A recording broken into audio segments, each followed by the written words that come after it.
Hello and welcome to Six Part. Today I'm gonna start a new series, What If Deku Had the Werewolf Quirk, Part 1. If you enjoyed this video, please give it a big thumbs up, and to watch more videos like this, subscribe to my channel and turn that bell notification on so you never miss an upload. Now wasting no more time, let's begin.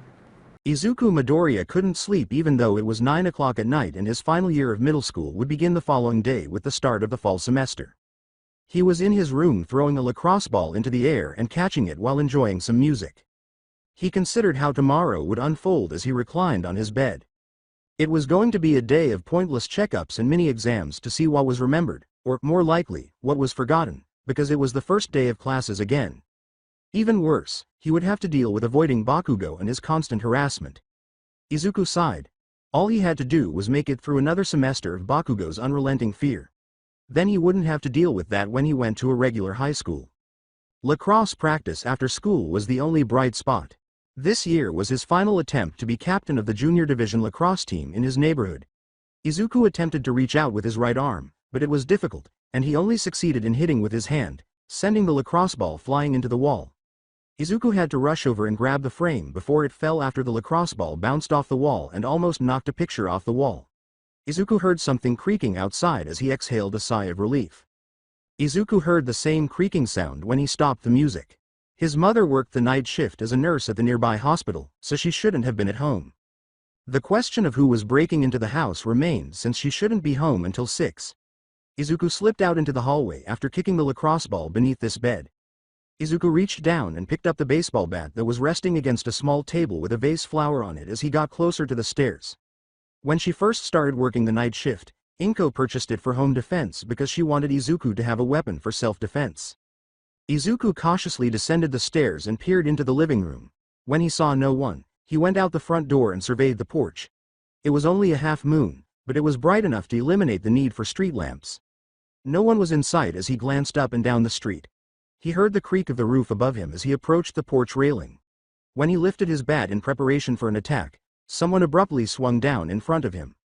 The person hanging upside down from the roof in front of him screamed in response to his scream.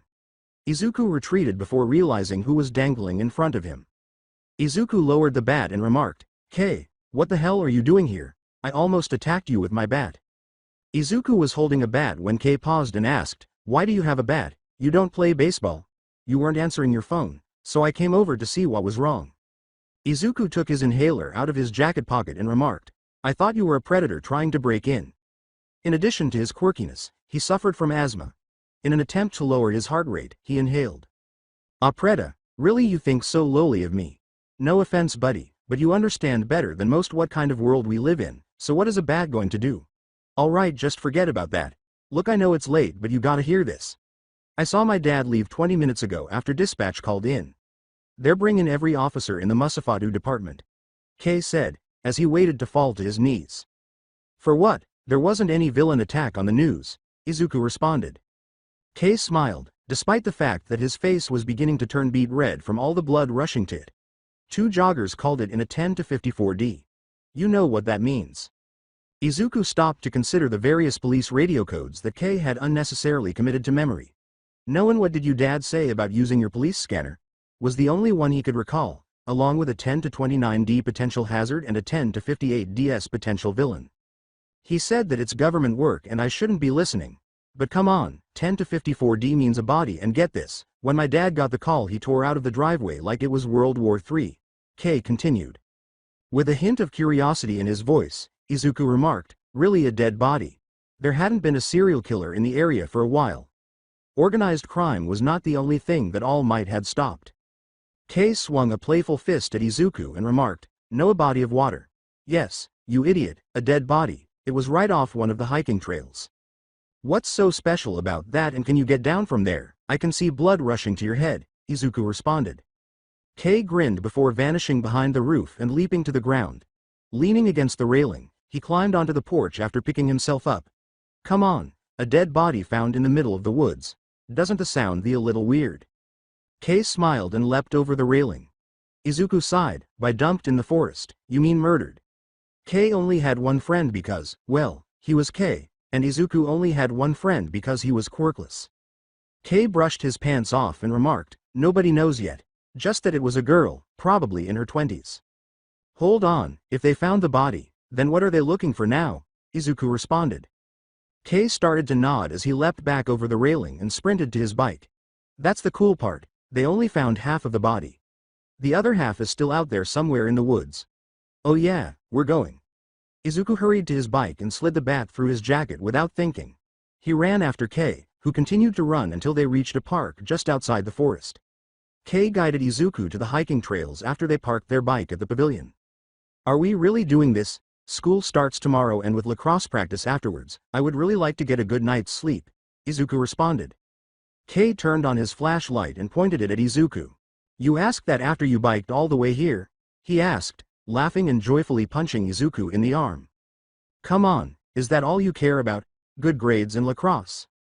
Come on, live a little, you're always the one that talks about wanting an adventurous life when we were kids, besides when's the last time I let you down? After Izuku didn't receive a quirk, he continued to be friends with Kei, whom he had known since kindergarten. Izuku looked at Kei. As a result, Izuku only experienced genuine excitement when he accompanied Kei on foolish excursions like this one. In addition, all we'll be doing this season is sitting on the bench, which is such a taxing task, he said. I was actually able to make first line before summer started, Izuku moaned. Coach said he was impressed and gave me a chance. Even though I'm not the team captain, I can still play. Hey, Izuku Midoriya is always striving for the impossible, and that's the spirit. Kei turned back to the hiking trail and said, come on, let's go exploring. Izuku went to Kei and said, okay, but I want to return by midnight, we both need to sleep for tomorrow. Kei threw it over his shoulder, and Izuku caught it and saw it was another flashlight. Yes, he said, lifting his fist to his chest in a slight triumph. I promise you won't regret this. Izuku turned on his flashlight and looked around, saying, you knew I would come. Kei's quirk had nothing to do with his physical or mental abilities, but he was always able to predict the decisions or people around him. No, I had it in my sights. Izuku sighed and hurried after Kei as they walked down a dirt path, moving their flashlight back and forth and trying to spot a dead body. Come on, the scanner said the trail went cold in the forest. Kei turned to the hiking trail and started walking into the forest. I was just wondering what half we should be searching for, Izuku inquired. Perhaps it would be simpler to identify if he knew what to look for. Oh, I didn't consider that.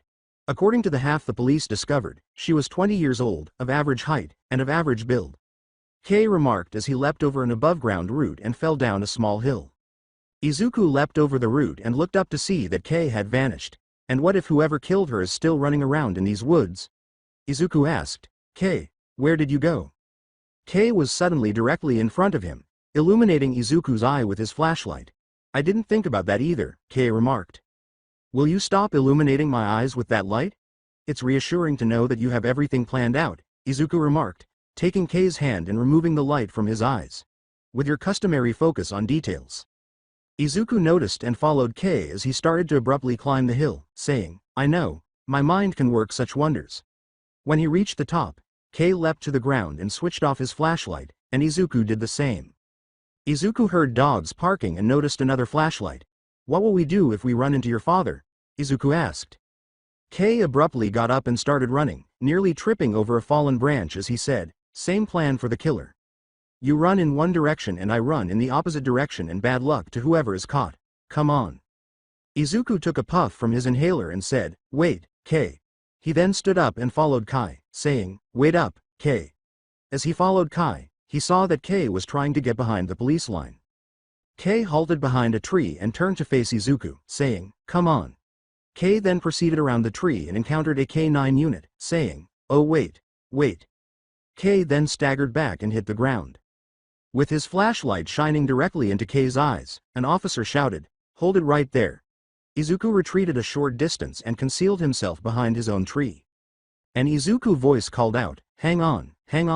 Once his father, Chief Keitaro, caught him, Kei said, this little delinquent belongs to me. He also wished bad luck to whoever was caught. Dad, how are you doing? Kei asked, catching his breath as he crawled away from the dog. Chief Keitaro suspected he already knew the answer and the lie he would receive when he asked, Kei, what are you doing out here in the woods? Kei got up and remarked, I wanted to go out for a late-night jog. Clear my mind for tomorrow, you know, big day tomorrow. Chief Keitaro said, you've been listening to the police scanner again. When Kei didn't respond, he went on, "So do you listen to all of my phone calls?" "No, not all of them." Kei sighed, "At least not the boring ones." Chief Kador swung his flashlight back and forth and said, "Now, where's your usual partner in crime? You're not stupid enough to be here alone. You have some self-preservation instinct." "Well, I'm glad you think so highly of myself, but who?" "Midoriya. He's back at said he wanted to get a good night's sleep for the first day back at school tomorrow. And something about practice and making first line," Kei said with a sigh. While some thunder roared in the distance and it started to rain. "Midoriya. Izuku Midoriya, you out there?" Chief Keitaro didn't appear persuaded, even though he knew Kei would visit Izuku's house and try anything to persuade him to come out. "Midoriya. All right, I guess Kei has to take your half of the punishment too." Izuku was too self-centered to allow his friends to go into the woods alone when there was a killer on the loose. Chief Keitaro then approached and took his son's shoulder, saying, "I'm going to drive you home and then we're going to have a long conversation about something called invasion of privacy." Izuku started banging the back of his head against the tree he was hiding behind as they left. He ought to have left and accepted his penalty, but he chose not to. "All right, let's wrap it up, we're not going to find anything in this storm. We'll have to wait until it passes," Chief Keitaro yelled as thunder smashed in the distance. With a sigh, Izuku started to return to his bike. He would not have the energy for school if he did not return home and go to bed. Izuku heard lightning split the sky and the flagging of bird wings as he returned to the trail. It sounded as though the electrical surge had struck just a few meters away due to the thunder. An ear began to ring in Izuku's. Izuku started to leave after they stopped, but he was abruptly interrupted by a wolf howling. Izuku froze, scanning the area. Given that the Japanese wolf was extinct for more than a century, it should have been impossible for a wolf to howl. Izuku switched on his flashlight once more and looked around. A big black figure caught the light and froze as he did. Other than its red glowing eyes, Izuku was unable to see any of its features. Izuku looked around frantically for the figure, but it seemed to vanish when it blinked. His air became shallow as he looked around, so he took out his inhaler and got it ready for another use. But as he raised it to his lips, Izuku was suddenly attacked by the black figure. Izuku was pushed to the ground as it collided with him. Izuku's inhaler flew out of his hand as he fell to the ground. Izuku was having trouble breathing, so he hurried to his feet, switched on his flashlight, and searched for it. Izuku was unable to locate it, but all of a sudden something caught his flashlight's attention. Izuku noticed that it was the girl who had gone missing, but the police had only located half of her. It nearly made Izuku throw up when he looked down at the girl's waist. The girl's body had been torn in two, and her intestines were leaking out onto the floor. Izuku turned his gaze away from the bloody corpse and, against his better judgment, opened one eye. To make sure he was seeing what he believed he was seeing, perhaps. Izuku's legs gave out as he saw the girl's body for a moment. Sadly, he was on a hill when he fell to the ground, and he started rolling down it. He screamed as the bat dropped out of his jacket and he was cut across his arms as he rolled. Izuku rolled into a root and slowed. As he dropped to his hands and knees, he swallowed. The same red glowing eyes were visible in the distance as he looked around. With a clenched jaw, Izuku slid his hand to the side and over his bat. As the black figure charged at him, he clutched his bat. Izuku stood up and inhaled as deeply as his asthma would allow. Then Izuku gave his bat his hardest swing. After capturing the black figure, it split in two. As the big black figure slammed into Izuku once more, Izuku could hardly comprehend this. Izuku struck the ground, and as the figure covered his body, his vision turned black. When Izuku felt a hot, piercing sensation in his side, he stopped trying to move. His body felt as though hundreds of tiny knives were being driven into it. Izuku let out a scream, but the sensation ended as soon as it started. Izuku tried to sit up and almost bit his tongue. He scampered to a tree and sat up with it. Izuku threw away his broken bat and reached down to his side, gasping for air. His wound was unexpected. It didn't bleed much, as if he had only been slightly cut, but his whole side was burning. Izuku was able to stand up, but the black figure was only a meter away. Izuku started running, fighting the pain. As long as it was away from whatever that enormous black figure was, he didn't care which way it went. Izuku ran until a sudden change in the sound of his footsteps occurred. Before his shadow appeared on the road, he could see that he was standing on it when he looked down. Izuku noticed a car approaching him directly when he turned to face his shadow. Izuku froze at the sight of the headlight, like a deer in headlights. In the final meter, the car swerved to the right and sped past Izuku while honking its horns. As the vehicle vanished down the street, Izuku inhaled deeply several times. After controlling his breathing, Izuku let out a sigh and started walking down the street, hoping to find his way home. Thankfully, it was, and it guided him back to the pavilion, where he could pick up his bike and make the journey home on foot. He could walk with little pain as the burning sensation in his side gradually went away. After arriving home, he went upstairs and put his bike next to the pouch. Izuku removed his jacket and shirt in the restroom and examined the wound on his side. The symmetry U-shape marks made it obvious that it was a bite, but it didn't appear human. A human bite would have some sort of molar marks because every puncture had been made with a pointed end. Perhaps it was a criminal with a peculiarity that made them into an animal, Izuku sighed. The injury couldn't be that severe because the pain was becoming numb. All Izuku could do was wait for it to heal. Izuku picked up a big bandage and some sticky gauze, then used his right hand to hold it against his side while peeling it back. He then cut strips of gauze tape with his teeth and left hand, using them to secure the bandage. Izuku put the gauze tape away after applying the bandage and proceeded to his room. Izuku went to his bed and collapsed on it after tossing his jacket and shirt in the garbage. Soon after his head struck the pillow, he fell asleep.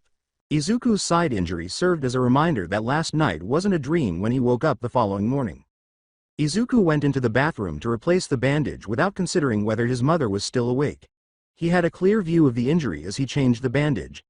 Although it had begun to heal, it appeared that if he wasn't careful, it could still easily reopen. Izuku hurriedly replaced the bandages, went back to his room, and picked up his phone. He retrieved Kei's number and pressed the dial button. Kei nearly picked right away, saying, "Hey Midoriya." "Hey Kei," Izuku said, perplexed as to how Kei could sound so upbeat following the probably 1-hour lecture he had received from his father. Izuku refocused on the reason he had called Kei, assuming that he had once again snuck some coffee. "So Kei, were you able to get your bike back?" Izuku asked. "Yeah, Dad sent an officer to pick it up this morning. That was lucky or they would have found your bike too." "I'm assuming they didn't find your bike, since I didn't hear my father call you Mom last night," Kei replied. Izuku changed out of his pants and put on a new pair, saying, "Yeah, I got it home last night. About last night, I found the other half of the body." Kei yelled, "Where?" Izuku was glad he had put his phone on speaker and had it resting on the bed. "Actually not far from where we ran into your dad. I would have to go back to remember where I saw, but there's something more interesting. I think I ran into some kind of animal. It attacked me and bit me," Izuku stated as he changed into a shirt. "Midoriya, are you just trying to make me feel bad for dragging you out last night?" Kei asked after a brief silence. Izuku recalled how his inhaler flew when he was tackled and said, "No, I actually have an injury on my side. I can show you at school." "Now where is my inhaler?" "Crap, I lost my inhaler in the woods last night." "Well, my dad and his team have some stuff to do around the office and aren't able to resume the search until tonight. We should be able to get back in the woods after school and look for it," Kei replied. Izuku turned around and took a step, saying, "We have lacrosse practice after school and it's on the other side of town." He fell to the ground after his foot struck his lacrosse stickball. But instead of landing on his injured side, he turned to land on his side to avoid getting blood on his nose. Izuku yelled as his body screamed in agony as he struck the ground. Kei said, "Midoriya, are you okay?" in a worried tone. Izuku ended the call and, while grinding his teeth, got to his knee. "I'm good." Tripped and landed on my side. "I'm going to check my wound, then head out." "I'll meet you out front," he said, almost biting his tongue. Izuku carefully and slowly rolled up his shirt, then looked at his wound and back at the bandage. If it had reopened, he would have expected it to have. The punctures were actually emitting some black smoke. That made Izuku a little alarmed, but the smoke soon cleared. Perhaps he was spending too much time with Kei at night, Izuku thought as he waited for his heart to stop, his eyes to melt, and his brain to blow up. Izuku inhaled deeply, and the pain subsided just as it had the night before. It felt fine, but Izuku waited for a few open seconds. All he would have to do is visit a doctor about the smoke and the wound. Perhaps the neighborhood vet could determine which animal bit him. Izuku removed his shirt and applied the bandage again. Then he picked himself up and placed a hand on his bed. He put his phone in his pocket, picked up his pre-made backpack, and, being careful to keep quiet, hurried past his mother's room and down the stairs. After descending the stairs, he went to the kitchen to find a note resting against a glass of water and breakfast waiting for him. "Good morning, Izuku. Sorry I won't be awake to send you off back to school. We haven't had much time to be together still. I started the night shift. So I figured I would make you breakfast worthy of a pro hero. Good luck on your first day back." Izuku grinned while glancing up at the breakfast and down at the note. okonomiyaki for a full meal, which made Izuku sigh. Although he cherished his mother, she frequently overworked herself. He wished she hadn't, but then he saw that the note had an extra sentence. Pages S. Lunch is in the refrigerator. Transform tiredness into death. Izuku was content to have a mother who loved and cared for him, even though he knew he would eventually have to make up for all of this to Inko. Izuku picked up the glass of water and okonomiyaki and went to the table after folding the note and setting it on the counter. He quickly thanked them, sat down, and started eating. It took Izuku 6 minutes to eat over everything that Inko had prepared. Izuku realized he had just a few minutes left before school started when he glanced down at his phone after putting his dish in the sink. In a panic, Izuku left his lunch behind and snatched his backpack from the living room. His bike was waiting for him in the driveway, so he dashed out the door. He got on his bike and headed toward school, leaving the neighborhood behind. Izuku was too preoccupied with getting to school to notice that he was riding a bike. As he pulled into the parking lot of his school, he was only moving slowly and thinking clearly. Izuku glanced around after pushing his bike into the bike rack. Izuku was perplexed as to how he managed to get to school so fast. He took out his phone to discover that he had surpassed his previous record by more than 3 minutes.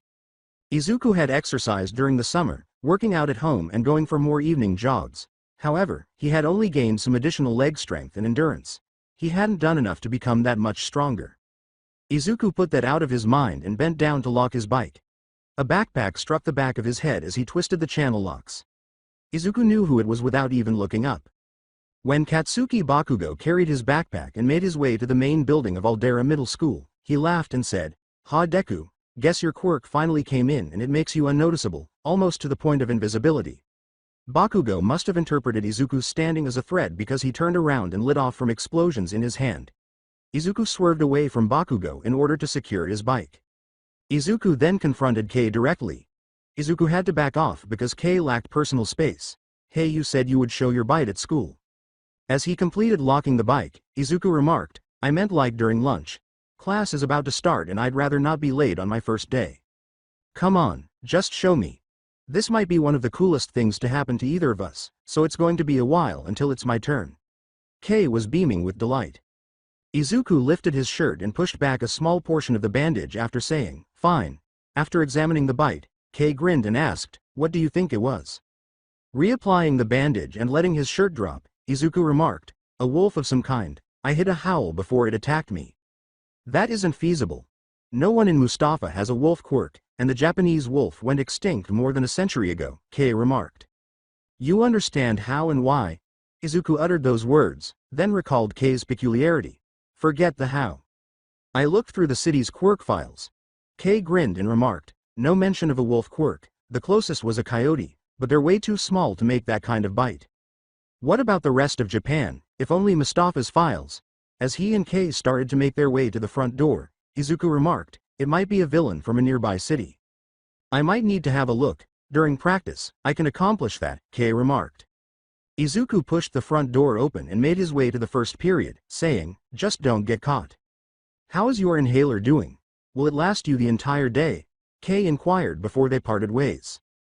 Izuku, who has always kept an emergency inhaler at school, said, "I'll grab my emergency one from my locker during lunch. I should be good until then."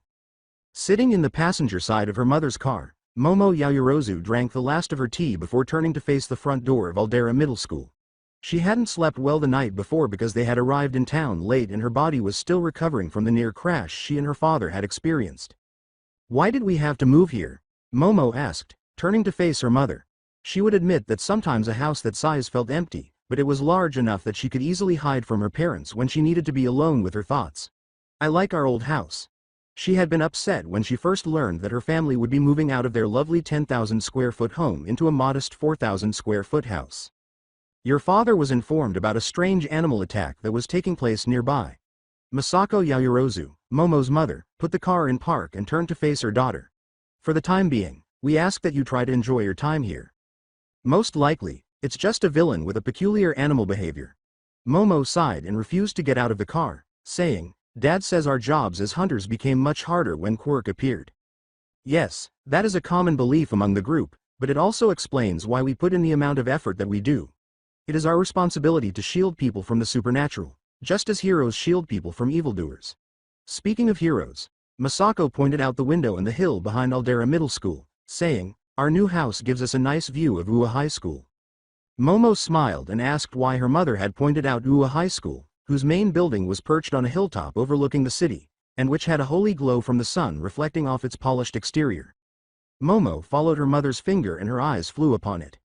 Momo started, "But I thought, you and Dad, we knew it would become a greater temptation after moving here and talking for the past few nights." Masako, who had witnessed firsthand the stress that fighting the supernatural caused, many late nights and a strain on social life, questioned her daughter's decision, saying, "We decided that you could try the entrance exam and if you pass, we would allow you to study to become a pro hero. However, honey, are you sure taking the task of fighting against villains and the supernatural is something you can handle?" Masako believed that working as a pro hero could easily run someone down to an early grave. "Ever since I acquired my quirk, you and Dad have called it a gift, a blessing," Momo said, glancing at her hand as she made a tiny Russian nesting doll. "I want to use it to make the world a better place, and while I can certainly do that as a hunter, it can't hurt to get some public recognition as a pro hero. Hearing from people outside of your family that you're doing well, it does feel nice to hear that every now and then," Masako said, laughing and rubbing Momo's head. "Therefore, you will be permitted to try out for UA if you pledge to behave well at your new school." Momo put the Russian nesting doll in her backpack and said, "I promise, Mom." Masako leaned over and kissed Momo on the head after saying, "I know, sweetie. Now good, don't want to be late on your first day." Momo said, "See you after school." She opened her door and got out of the car, but before she could show her mother any affection, the warning bell sounded, so she hurried to the front door of Aldera Middle School and took out her cell phone with her class schedule. She had science for her first period, which was fortunately only a few classrooms away. As the bell rang, Momo hurried to the room indicated on her phone and opened the door. The teacher turned to face Momo and said, "Right on time, miss." Unable to identify her, the teacher became perplexed, but then he remembered that Aldera was getting a new student, and he looked down at his attendance list and saw a new name. Miss Yaoyorozu. "Yes, sir." Momo bowed and said, "Momo Yaoyorozu."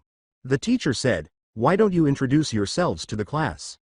"Hello. My name is Momo Yaoyorozu, and I'm happy to be joining you in class today," Momo said, turning to face the class.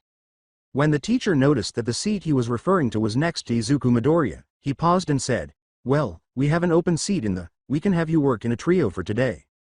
Though there was nothing on the board and class had already begun, Momo noticed that the teacher's gaze was landing on an empty seat next to a green student who had his head down and seemed to be taking notes already. "I see the empty seat." A number of the pupils chuckled, leaving Momo perplexed as to why her selection was so amusing. The teacher said, "I can have a different student move back there, you can be up in the front," which further perplexed Momo, who also saw that every student froze, seemingly unwilling to be the one forced to the back.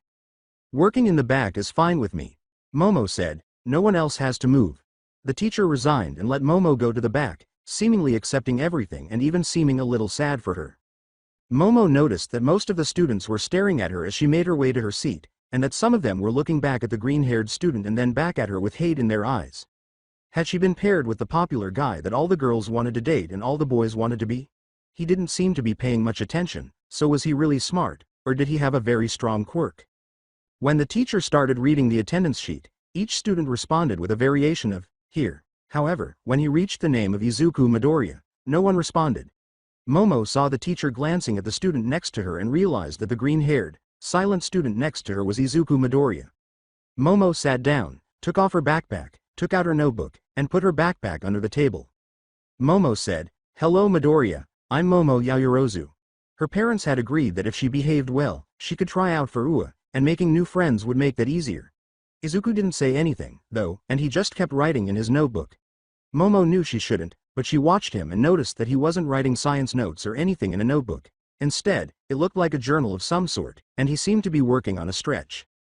Izuku's hand obscured it, making it difficult to identify, but when he turned his pencil to correct a mistake, Momo noticed that it was a very detailed sketch of the new pro-hero mountain lady. Although it was made entirely of lead, Izuku's drawing looked so realistic that Momo wondered if his quirk had anything to do with his drawings. As if he could create something by drawing it, just as she could create material by using the lipids in her body. Her theory that she was paired with the popular kid would be supported if that were the case. As the lesson progressed, the instructor started going over the final lessons before summer vacation. He would write them on the board and then call on various students, many of whom had trouble getting them right and had to make a few adjustments to their equations before calling on Izuku. Perhaps to show him how to properly respond to a question. Izuku glanced at the science equations in the board, and Momo watched as he said, comes out to 6 monocarbon dioxide and 3 sodium chlorides and 6 silicon dioxide. Even though Momo had only 4 seconds to solve the equation, he was amazed that he was able to do so. However, the teacher yelled, incorrect. Momo recalculated in her mind because she was perplexed, and Izuku's response was accurate. Katsuki Bakugo, how about you? An ash-blonde student in the second row was called upon by the teacher. The student gave the exact same response as Izuku, saying, 6 monocarbon dioxides, 3 sodium chlorides, and 6 silicon dioxides. Momo was taken back. The ash-blonde student had given the same response as Izuku, but Izuku was deemed incorrect. Correct, the teacher said. Momo said, sir. She started to get up, but then she felt a hand grab her arm. She looked down to see Izuku shaking in his chair, his broken pencil lying on the table, his gaze piercing the table as he looked down at the floor, and even though he was holding Momo's arm, his touch was soft and gentle. He uttered the single word, don't. He hadn't defended himself when his response was deemed incorrect or when another student had taken his response and been told it was right, so Momo wasn't sure why he had said that to her first. Then Momo discovered new information about Izuku Midoriya. He was still sitting in his chair and being quiet, but he didn't seem like the kind of bad boy who skipped class. He didn't want to skip class because he wanted to appear cool, but rather because he was afraid. His breath was shallow, there were dark rings under his eyes, and it seemed like he wanted to be somewhere other than in class. Then Izuku said again, in a quiet, soft voice that only Momo could hear, don't, not for me, it's not worth it. Yes, Yaoyorozu, do you have a message for me? The instructor said, raising his head from his book.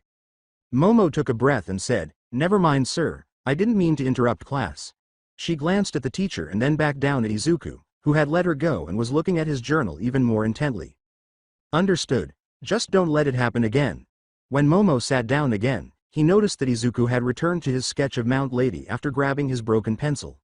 You provided the correct response. The teacher was mistaken, Momo said. When the other student provided the same response, that he is a thief. Why didn't you defend yourself?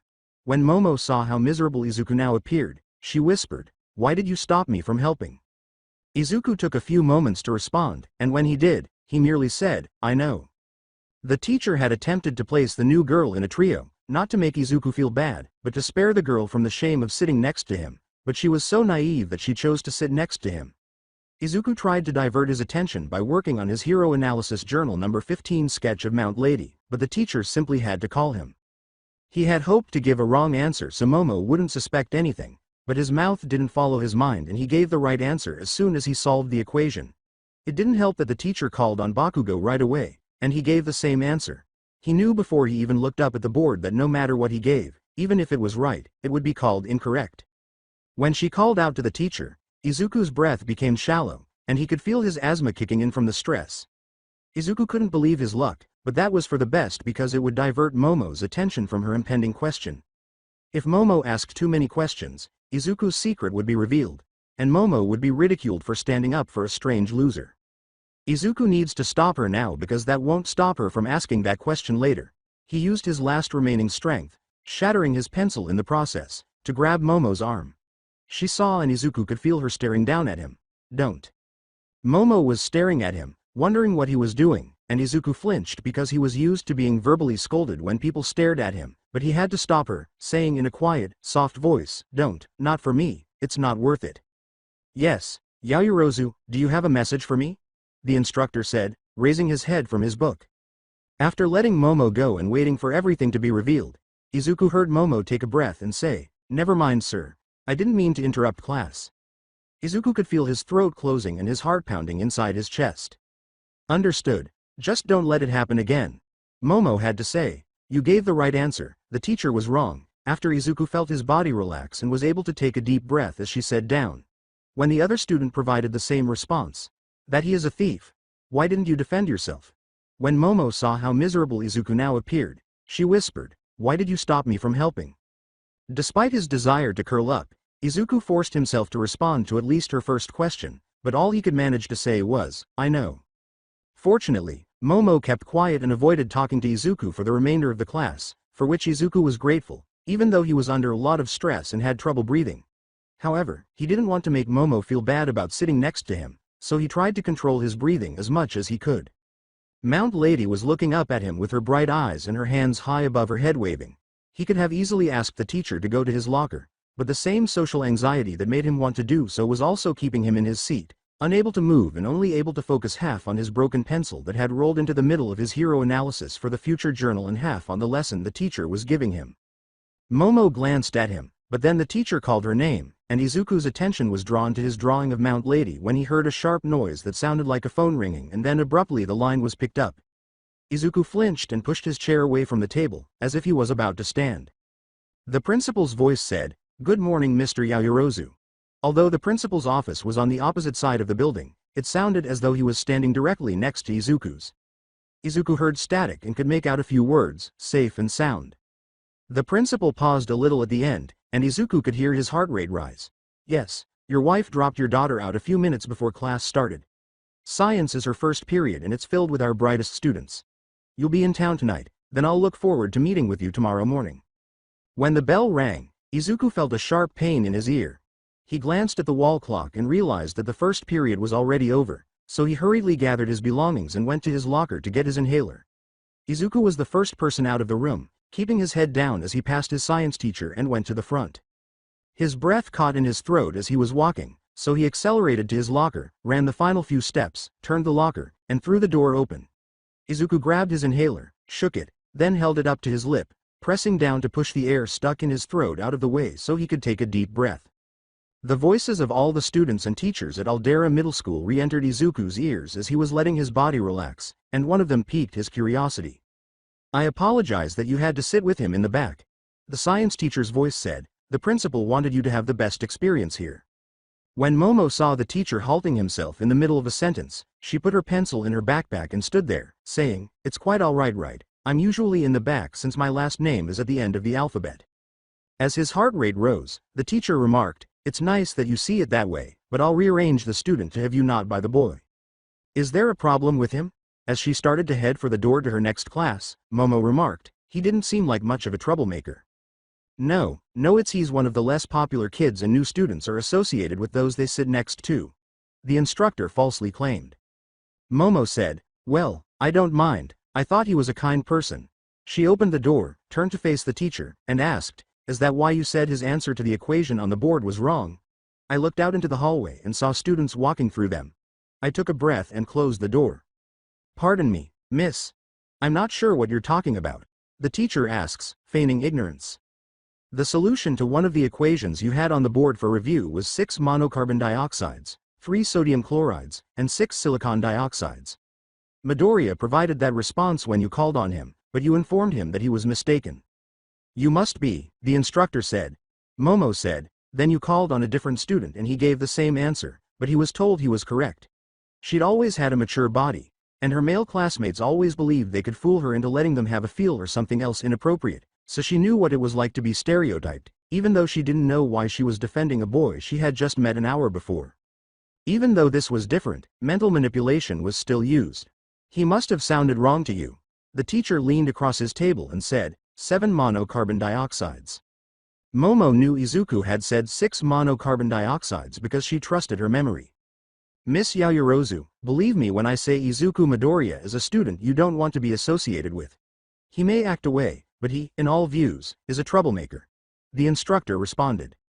Although Momo didn't believe a word her teacher said, she chose to remain silent about it. She simply nodded before leaving the room to go to her next class, but not before putting her science textbook in her locker. When the door opened, she started to put her textbook in her locker after walking over to it and turning the dial to enter the communication.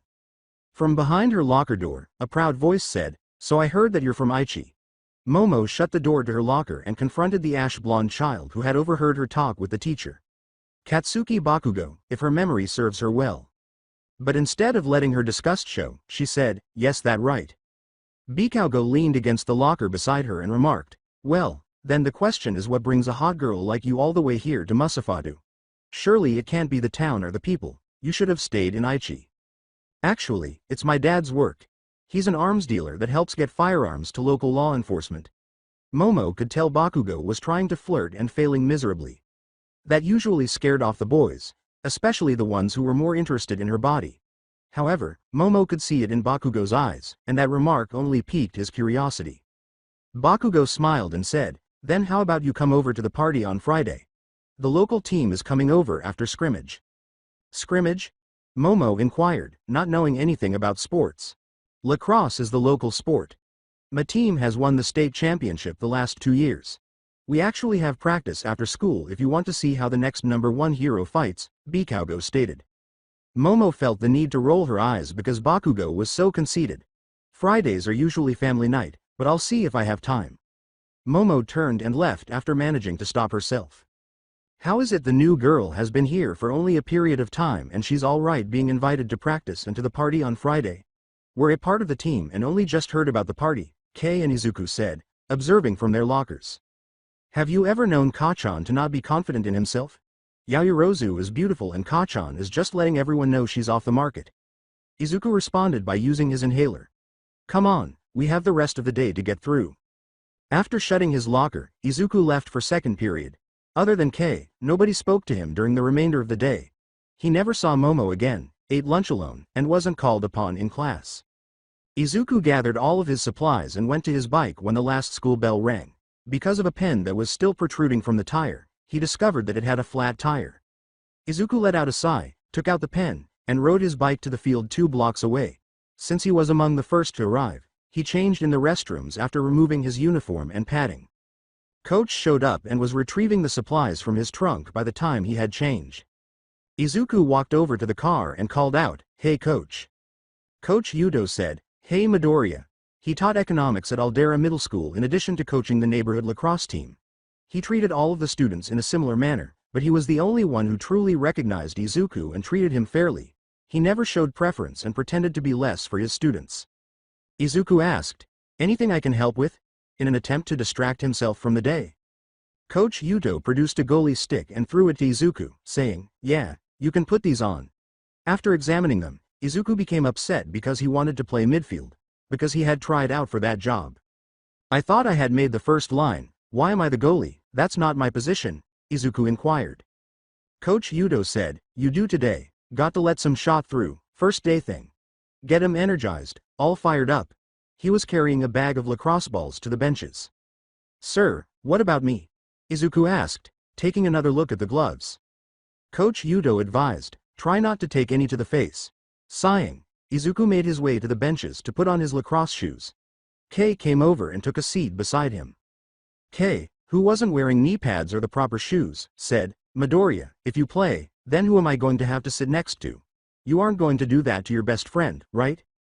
Izuku put on the goalie gloves and tightened them, saying, "This is my only way of not being on the sidelines, I have to take it." After that, he got up and started to walk to the goal, where he saw that some of the team's friends had come and were waiting to watch practice. Momo was one of those from Aldera that Izuku saw. Even though she tried to defend him, Izuku knew that once she found out his secret, he would simply be forgotten again, so he sighed because he never had a chance with her. "Who is the goalie?" Izuku heard Momo ask as she leaned over to another student. "Oh, that's Midoriya. He gets into trouble, starting fights with other students, though kind of pointless," the pupil replied. Izuku heard Momo ask, "Why?" before Coach Yudo whistled. It was so loud that Izuku nearly fell to the ground. Coach Yudo had been able to blow a whistle that loud since when? When Izuku's ears stopped ringing, Coach Yudo said, "We'll start with free shots then to blocked shots." Free shots imply that it would only be him and the shooter, Izuku sighed. Coach Yudo gave each player a lacrosse ball after they had all lined up in the middle of the field, 11 meters from the goals. In turn you walk and place your ball and have 15 seconds to decide on your choice of action. Once you hear my whistle, you have 5 seconds to take your shot. Understood? Every player shouted, "Yes, coach." The first player to step forward and put the ball in their lacrosse stick did so after Coach Yudo blew his whistle. The first player's shot went straight into Izuku's chest because he was still attempting to remove the ringing from his ear. Izuku was knocked out of his breath as he fell to the ground. Everybody was laughing, and he could hear Coach Yudo shouting, "Midoriya, get your head out of the ground." Izuku cleared his ears, shook his head, and inhaled deeply. Before getting ready, he picked up the lacrosse ball, placed it in his stick, and threw it back to the player. He tried to read his opponent's thoughts to determine which way he would kick the ball. The lacrosse ball flew in his direction as Coach Yuto abruptly blew his whistle. Izuku shifted his stick to the left as his whole body flexed. He caught the screaming lacrosse ball as it came straight to his stick. Because he was moving so quickly, Izuku took a knee to avoid twisting his ankle. He glanced down to see the ball in his next as his mind finally caught up with reality. He noticed that everyone, except Izuku himself, was startled and taken aback as he got to his feet. Even though he had never had quick reflexes before, he was able to follow a lacrosse ball that was flying toward him. Kei gave Izuku a little smirk as he cheered him on. After a brief assessment, he returned the lacrosse ball to his teammates. The next kicker was instructed to advance and place their ball after Coach Yuto blew his whistle. After 15 seconds, the ball sped in Izuku's direction. They were attempting to position it in the corner when Izuku noticed it bending upward and to the right. This time, Izuku sidestepped and raised his stick, but he was only able to deflect the ball enough to cause it to strike the side beam and go out of bounds. With a smile on his face, Izuku caught his breath and regained his footing before collapsing to the ground. Despite his summer training, he shouldn't have seen much improvement in his reflexes. However, it's obvious that they had, and Izuku wasn't whining. He watched closely as Coach Yuto let the whistle fall from his lips. For the next 15 minutes, Izuku was able to catch or deflect every lacrosse ball that came flying, so he simply shrugged and went back to his starting position, regardless of their speed or the destination of their flight. Izuku saw Bakugo move out of line and approach the front after catching another one. He moved his teammates aside and put his lacrosse ball in the net of his stick, but nobody objected. Some even retreated a step. Bakugo gave a little growl as Izuku and he locked eyes. He had invited her to practice in the party because he couldn't believe that she would stand up for Deku and wanted her to see how worthless Deku was without any peculiarities. Coach Yuto blew his whistle after Bakugo said, "Come on, Deku, let's see what you got." Everyone was moving in slow motion, and the world around Izuku slowed down. It was dim, but he could see Bakugo's eyes flicker to the right. Bakugo took a small step forward and laughed at the ball as Izuku took a small step back and swung his stick to the left with his hands positioned to throw the ball to the left. Izuku saw the ball approaching his face as he looked forward. Izuku's hands started to move in a panic to catch the ball. Izuku waited for the impact while closing his eyes. But it never arrived. He listened, but he never heard the lacrosse ball strike the net behind him. Izuku saw that he had caught the ball inside his goalie net when he finally opened his eyes. Confused, Izuku threw the ball into the air and used his hand to catch it. Izuku then demonstrated that he had caught the ball by holding it up like a trophy. As the audience applauded, Kei exclaimed, "That's my friend." Izuku turned to face Coach Yuto, who was beaming. Then Izuku glanced at Bakugo, who was growling. With a sly smile, Izuku threw the ball back to Bakugo. Izuku saw smoke emerging from beneath Bakugo's hand as he caught the balls with it. Izuku swiftly turned to face his next opponent as Bakugo snarled and turned away from him, leaving the field. Izuku was called off the field to speak with Coach Yuto after blocked kicks, in which Kei was used as a defender despite his lack of skill. Izuku suspected Coach wasn't referring to being a goalie when he said, "Midoriya, due to your unique position. I have a specific question. I know you trained over the summer since you made first line, but you couldn't get that good that quickly. So I have to ask, are you taking enhancing drugs?" Izuku asked. Coach nodded and said, "No, my mother would kill me and curse my grave." Izuku asked, "You mean steroids?" "Still, when the first game comes, you might be forced to if you want to stay on the team." Yuto, the coach, said. People were going to think it was drugs because he didn't have a quirk, but Izuku couldn't believe his ears. He got good. Quirkless people couldn't be good at anything, that's why. Izuku sighed and turned to face Coach Yuto. He knew that Coach wasn't at fault. "May I ask to leave, sir?" With a nod, Coach Yuto replied, "Yes." After removing his gloves, Izuku made his way to his bicycle. Taking his backpack, he started to walk home. There was no doubt that things had changed, but it couldn't be due to anything he had done. Even pros let a few get through, so he wasn't so arrogant as to think that all the training he had given him had made him capable of blocking every shot. All of the changes had occurred suddenly, but Izuku's visit to the forest with Kei was the only unusual event. That, or whatever attacked him, must have been the reason for this. Izuku had to discover the truth about what had transpired in the forest. Izuku quickly changed into a normal pair of clothes after leaving his lacrosse uniform behind and placing his backpack on his bed when he got home. After taking a quick bite to eat, Izuku left for the forest. It had only taken 30 minutes the last time Izuku rode a bike, but this time it took almost an hour and a half to reach the forest. Izuku went to the hiking path because the park was deserted on Monday. So coach asked if you were on steroids? Kei asked abruptly as he was walking around a tree. Izuku looked up, not even startled by his friend's unexpected appearance, and asked, "Yeah, how did you figure it out?" Kei swung his legs back and forth from the branch he was sitting on and remarked, "Let's see, you're not exactly the best player, yet somehow you managed to block, deflect, or grab over 50 lacrosse balls without letting one into the goal." Izuku gave a little growl and said, "Remember that I'm quirky, which makes me more suspicious." Why was the world required to be so peculiar? Even though he possessed incredible abilities, everyone was ultimately still only human. Kei jumped down from the tree and said, "You know that's not how I see you." Izuku kicked a rock and declared, "It is for the rest of the world." After bouncing off the ground a couple of times, it vanished down a little hill. Kei placed a hand on his friend's shoulder and remarked, "We're talking about you, not the rest of the world." He wanted to assist Izuku because he could see how stressed out he was. Izuku breathed deeply and said, "I can't really explain it, except for, time slowed down. Like I had all the time in the world to catch the ball, but that's not the only weird thing." "We're both weird, so you're going to have to explain it further," Kei said, following Izuku. As he leapt over a small creek, Izuku remarked, "I can hear stuff I shouldn't be able to hear. I can smell things that I haven't been able to before." Kei said sarcastically, "Smell things, really?" It sounded as though he didn't think Izuku should feel the need to bring that up. Izuku turned to face Kei and remarked, "Yeah, like I can smell things.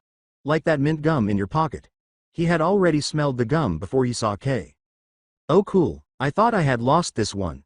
Kei laughed and reached into his pocket, saying, "I don't have any." He stopped as he took out a stick of gum, unwrapped it, and threw it into his mouth. "So you think all this started with the bite?" Kei asked. Having studied medicine before beginning to volunteer at the animal shelter, Izuku stated, "It's the only logical reason.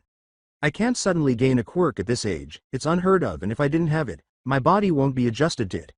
That's why we gain quirks when we're kids, so our body can grow to handle whatever quirk we get.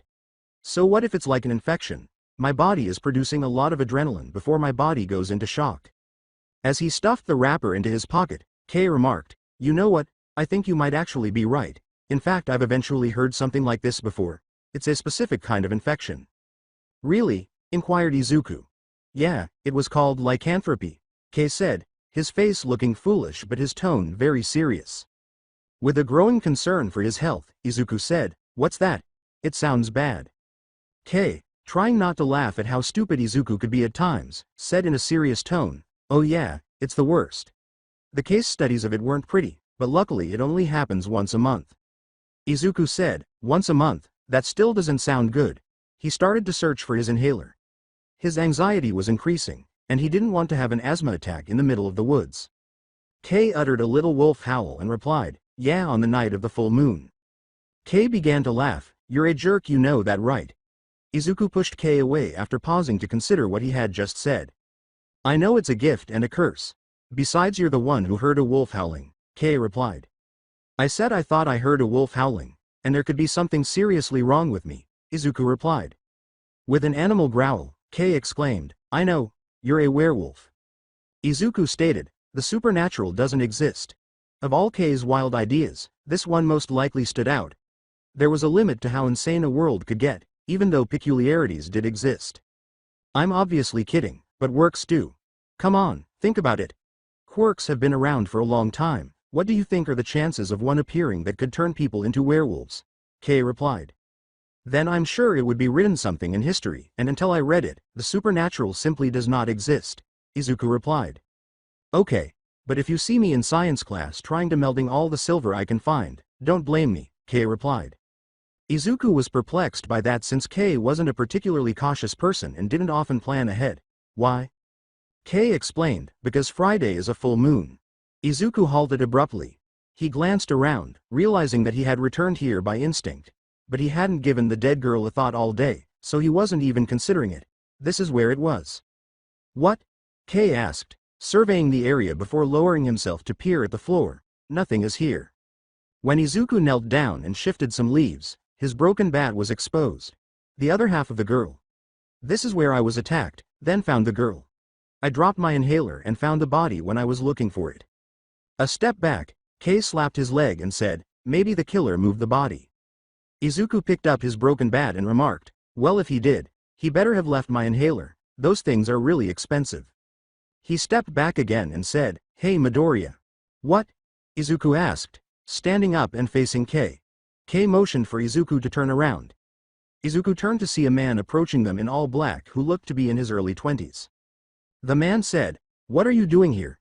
Kei and Izuku exchanged glances and said, Izuku had little hope because Kei, who was the best at lying, was at a loss for ideas. The man stopped walking and glanced between Kei and Izuku before deciding on Izuku, saying, "This is private property." Kei responded, "No, this is a part of the park." He pointed behind Izuku and Kei and said, "The edge of the hiking trails ended, 50 yards in that direction. Notice the stone wall." Looking behind them, Izuku and Kei saw an ancient stone wall that appeared to have stood for a very long time. Moss and grass were growing all over it, and it was crumbling. Kei said, "You need to replace that thing." Izuku turned back to the man after gritting his teeth and saying, "Shut up. Sorry, we didn't know. We're just looking for something, but..." Izuku was signaled to continue by the man. Izuku said, "We'll just forget about it." After taking his hand out of his pocket, the man threw something to Izuku. Izuku discovered that it was his inhaler. The man had already turned around and left when Izuku looked up to thank him, saying, "Come on. I'm supposed to be at the vet volunteering." Izuku responded by saying, "Dude, that was Kuriyama Takeo. He's only a few years older than us. His family was really rich and had a lot of history with Musafatu, especially in the Quirk Revolution Wars." Izuku asked, "Was? They were killed? What, 10 years ago? Their house burned down and they were trapped inside. It took days for the police and heroes to search through the remains to find the bodies." Kei stated as if he were relating a tale. Izuku struck Kei across the chest and said, "Come on, I have to go to the animal clinic and you have to go home. I wonder what he's doing back in town." They strolled to the park together, where Kei mounted his bike and said goodbye to his friend. Izuku went north and Kei went south. Izuku followed the road until he reached the main city, after which he turned east and reached Dr. Asa's animal clinic. He went to the back door, took something out of his back pocket, and unlocked it. "Dr. Asa, I'm here," he said as he entered. Dr. Asa came around the corner and said, "Yeah Midoriya, happy to see you're serious about working here." A shorter older man, he was surrounded by small twigs covered in leaves. Though they never stood in his way, he was limited in what he could do with the twigs. "You seemed excited to have this opportunity." Izuku picked up a bag of cat food and slung it over his shoulder, saying, "Well, there weren't many that were willing to hire me." Although Izuku should have felt a bite in his stomach, he didn't. But that did make him think of something. "Hey doc, could you tell me what an animal bite is?"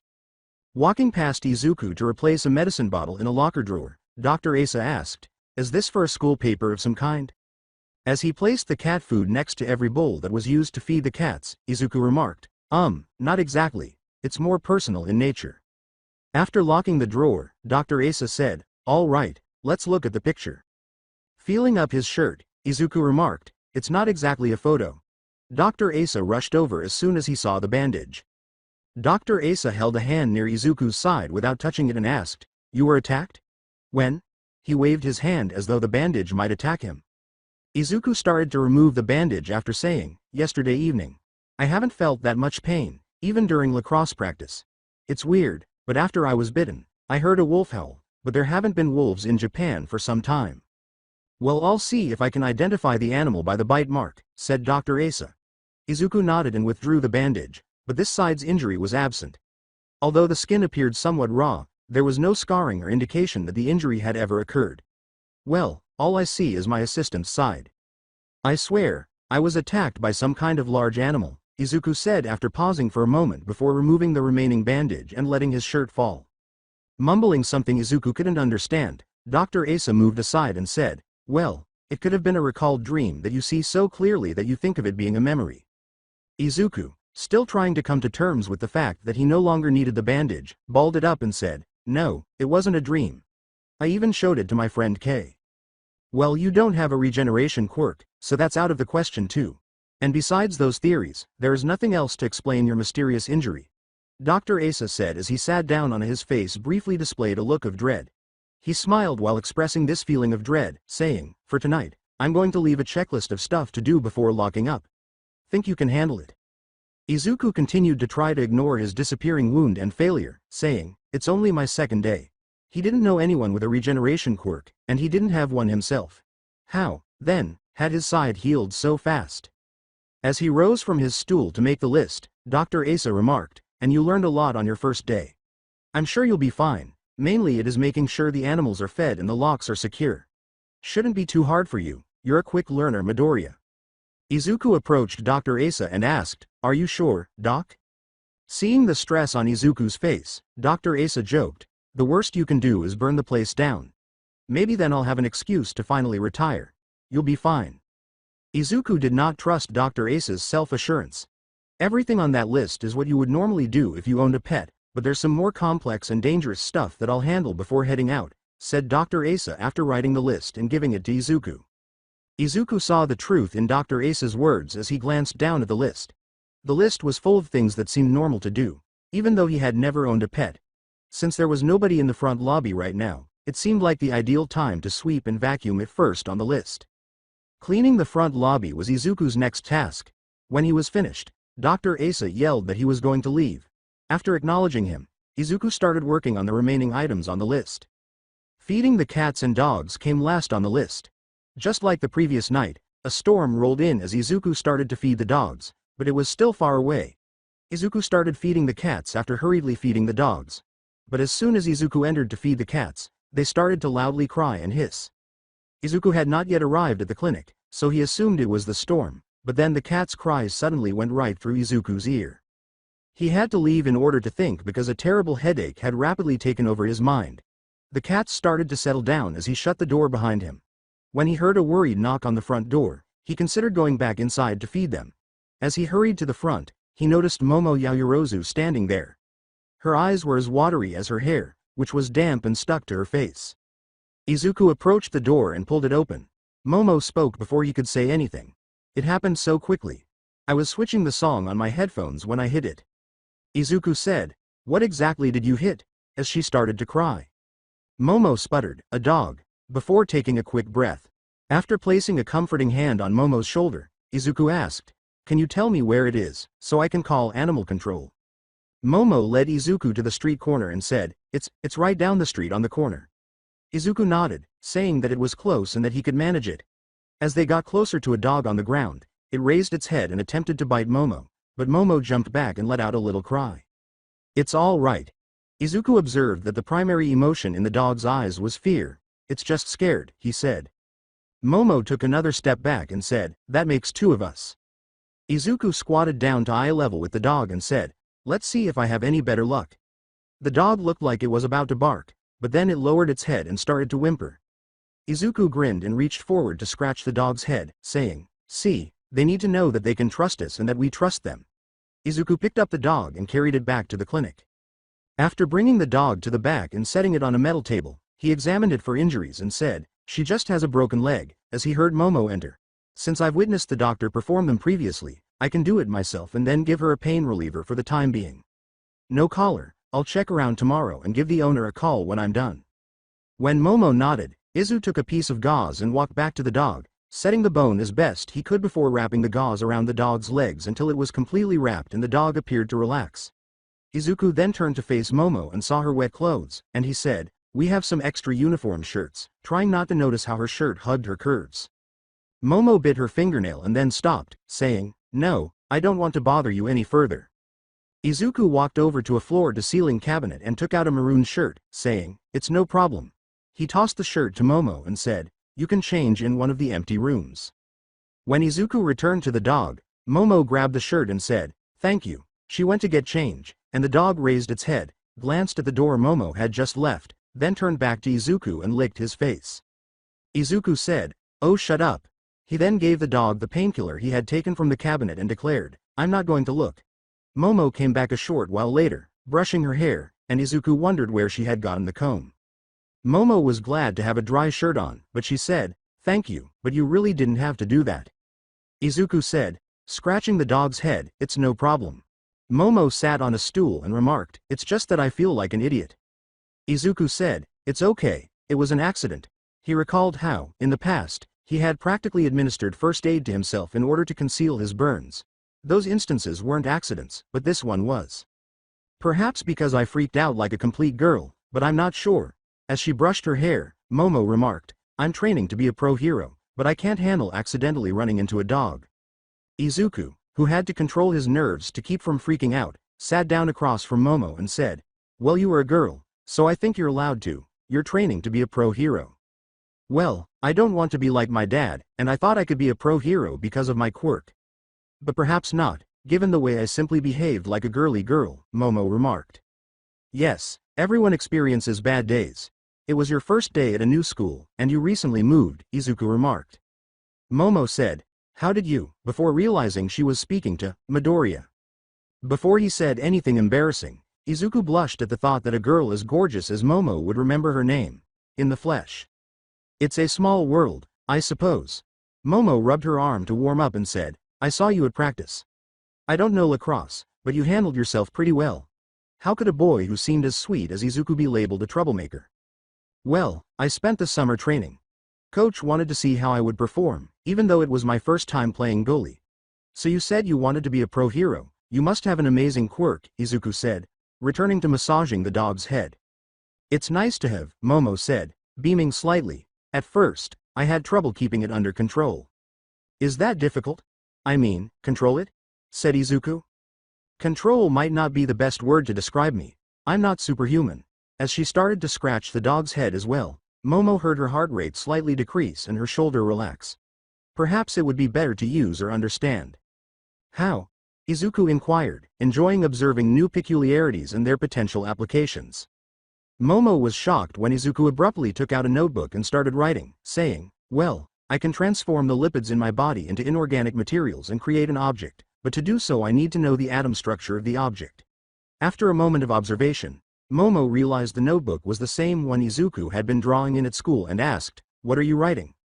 "Oh, sorry, I take notes about quirks that I find cool and I've never heard of one that's like yours," Izuku said after pausing for a moment and then turning to face her. Considering how intricate Izuku's drawing was, Momo remarked, "Oh, I remember you drawing Mount Lady in science." She still wanted to know if that resolved his peculiarity. Izuku said, embarrassed that Momo had seen his drawing, "Well, she's a new pro hero that debuted only early this year, so I have new stuff to add every day." He had previously kept his drawings private, even from his mother. "Well, I thought it looked beautiful and realistic," Momo remarked. "I assume you have a lot of practice." "Well, ever since I was a young child, I have taken notes. Being a pro hero has always been my dream," Izuku stated solemnly. "You sounded depressed when you stated that you've always wanted to be a pro hero. I apologize, but do you no longer want to be one? Is your peculiarity unfit for it?" Momo inquired. After hearing something shake and then a hiss of air being released, Momo saw that Izuku appeared somewhat calmer, but his body language still showed signs of stress. Izuku didn't respond, but instead walked back to the cabinet as though to grab something. "Are you all right, Midoriya?" The dog began to whine once more as Momo said, getting up from the table, and approached Izuku, placing a hand on his shoulder. Izuku said softly, "Please don't." Momo hesitated and then withdrew her hand. "Do you dislike discussing your quirk with others?" Momo asked, as she took a small step back. Izuku put his hands on the counter and Momo saw a small device in his right hand. She recognized it as an inhaler. "Is that why my question, you suffer from asthma?" If Izuku had to choose between discussing his quirk, the lack of one, or his asthma, he would rather talk about his asthma as long as it prevented Momo from inquiring about his quirk. "Yes, I always wanted to be a hero growing up, but when I was diagnosed with asthma my chances practically became zero," Izuku said. "I take notes in the hopes of becoming a quirks-focused scientist." As though quirks had existed for many generations, Momo said, "Oh." Izuku's ambition to become a scientist was a commendable one, and research was still ongoing to determine the genetic markers of quirks. "Midoriya, do you have a phone I can use? Mine broke when I fell over." "You can use the phone at the front desk," Izuku said after taking a deep breath. "I'll lead you there on foot." "How about the canine?" Momo inquired. "I hope she doesn't sue, but she will live." Izuku walked over and gently lifted the dog off the table and carried her to a bed in the back, with Momo following him. After the dog was calmed down, Izuku led Momo to the front room and took out the phone. "I'll put her in bed for the night," Izuku said, eliciting a small laugh from Momo. After thanking Izuku, Momo entered her mother's phone number, and it promptly answered, saying, "Hey, it's Momo. I had a minor mishap, but I'm okay now. I bumped into a dog and knocked it over. There was a vet down the street, and we're both okay." I'm calling you from the veterinarian's phone because my phone broke when I fell over. After pausing, Momo turned to face Izuku and said, "My mom needs the address." She held the phone away from her mouth so that Izuku's voice could be heard. Izuku stated, "It's 21,575 Moonlight Avenue. Have you understood that?" "That was one of the workers," Momo inquired. "Mom!" Momo screamed, then slammed the phone down. "Oh, sorry."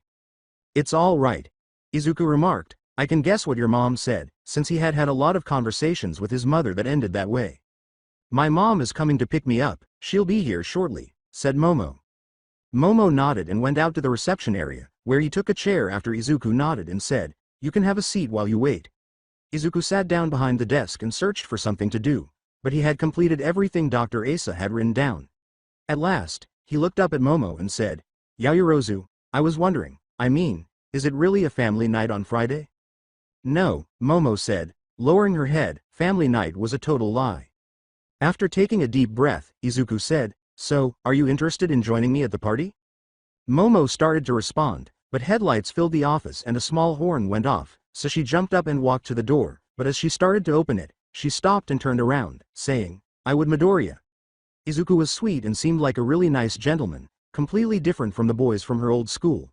Boys that her father had to chase off, something Momo herself had gotten really good at. "I'd like to accompany you to the party." When the door closed, Izuku's knees went weak and he hit the edge of the chair, pushing it back and letting him fall to the ground. Izuku nodded, letting Momo leave. He couldn't believe he had just asked a girl out to a party, especially one as attractive as Momo Yaozuyoru's.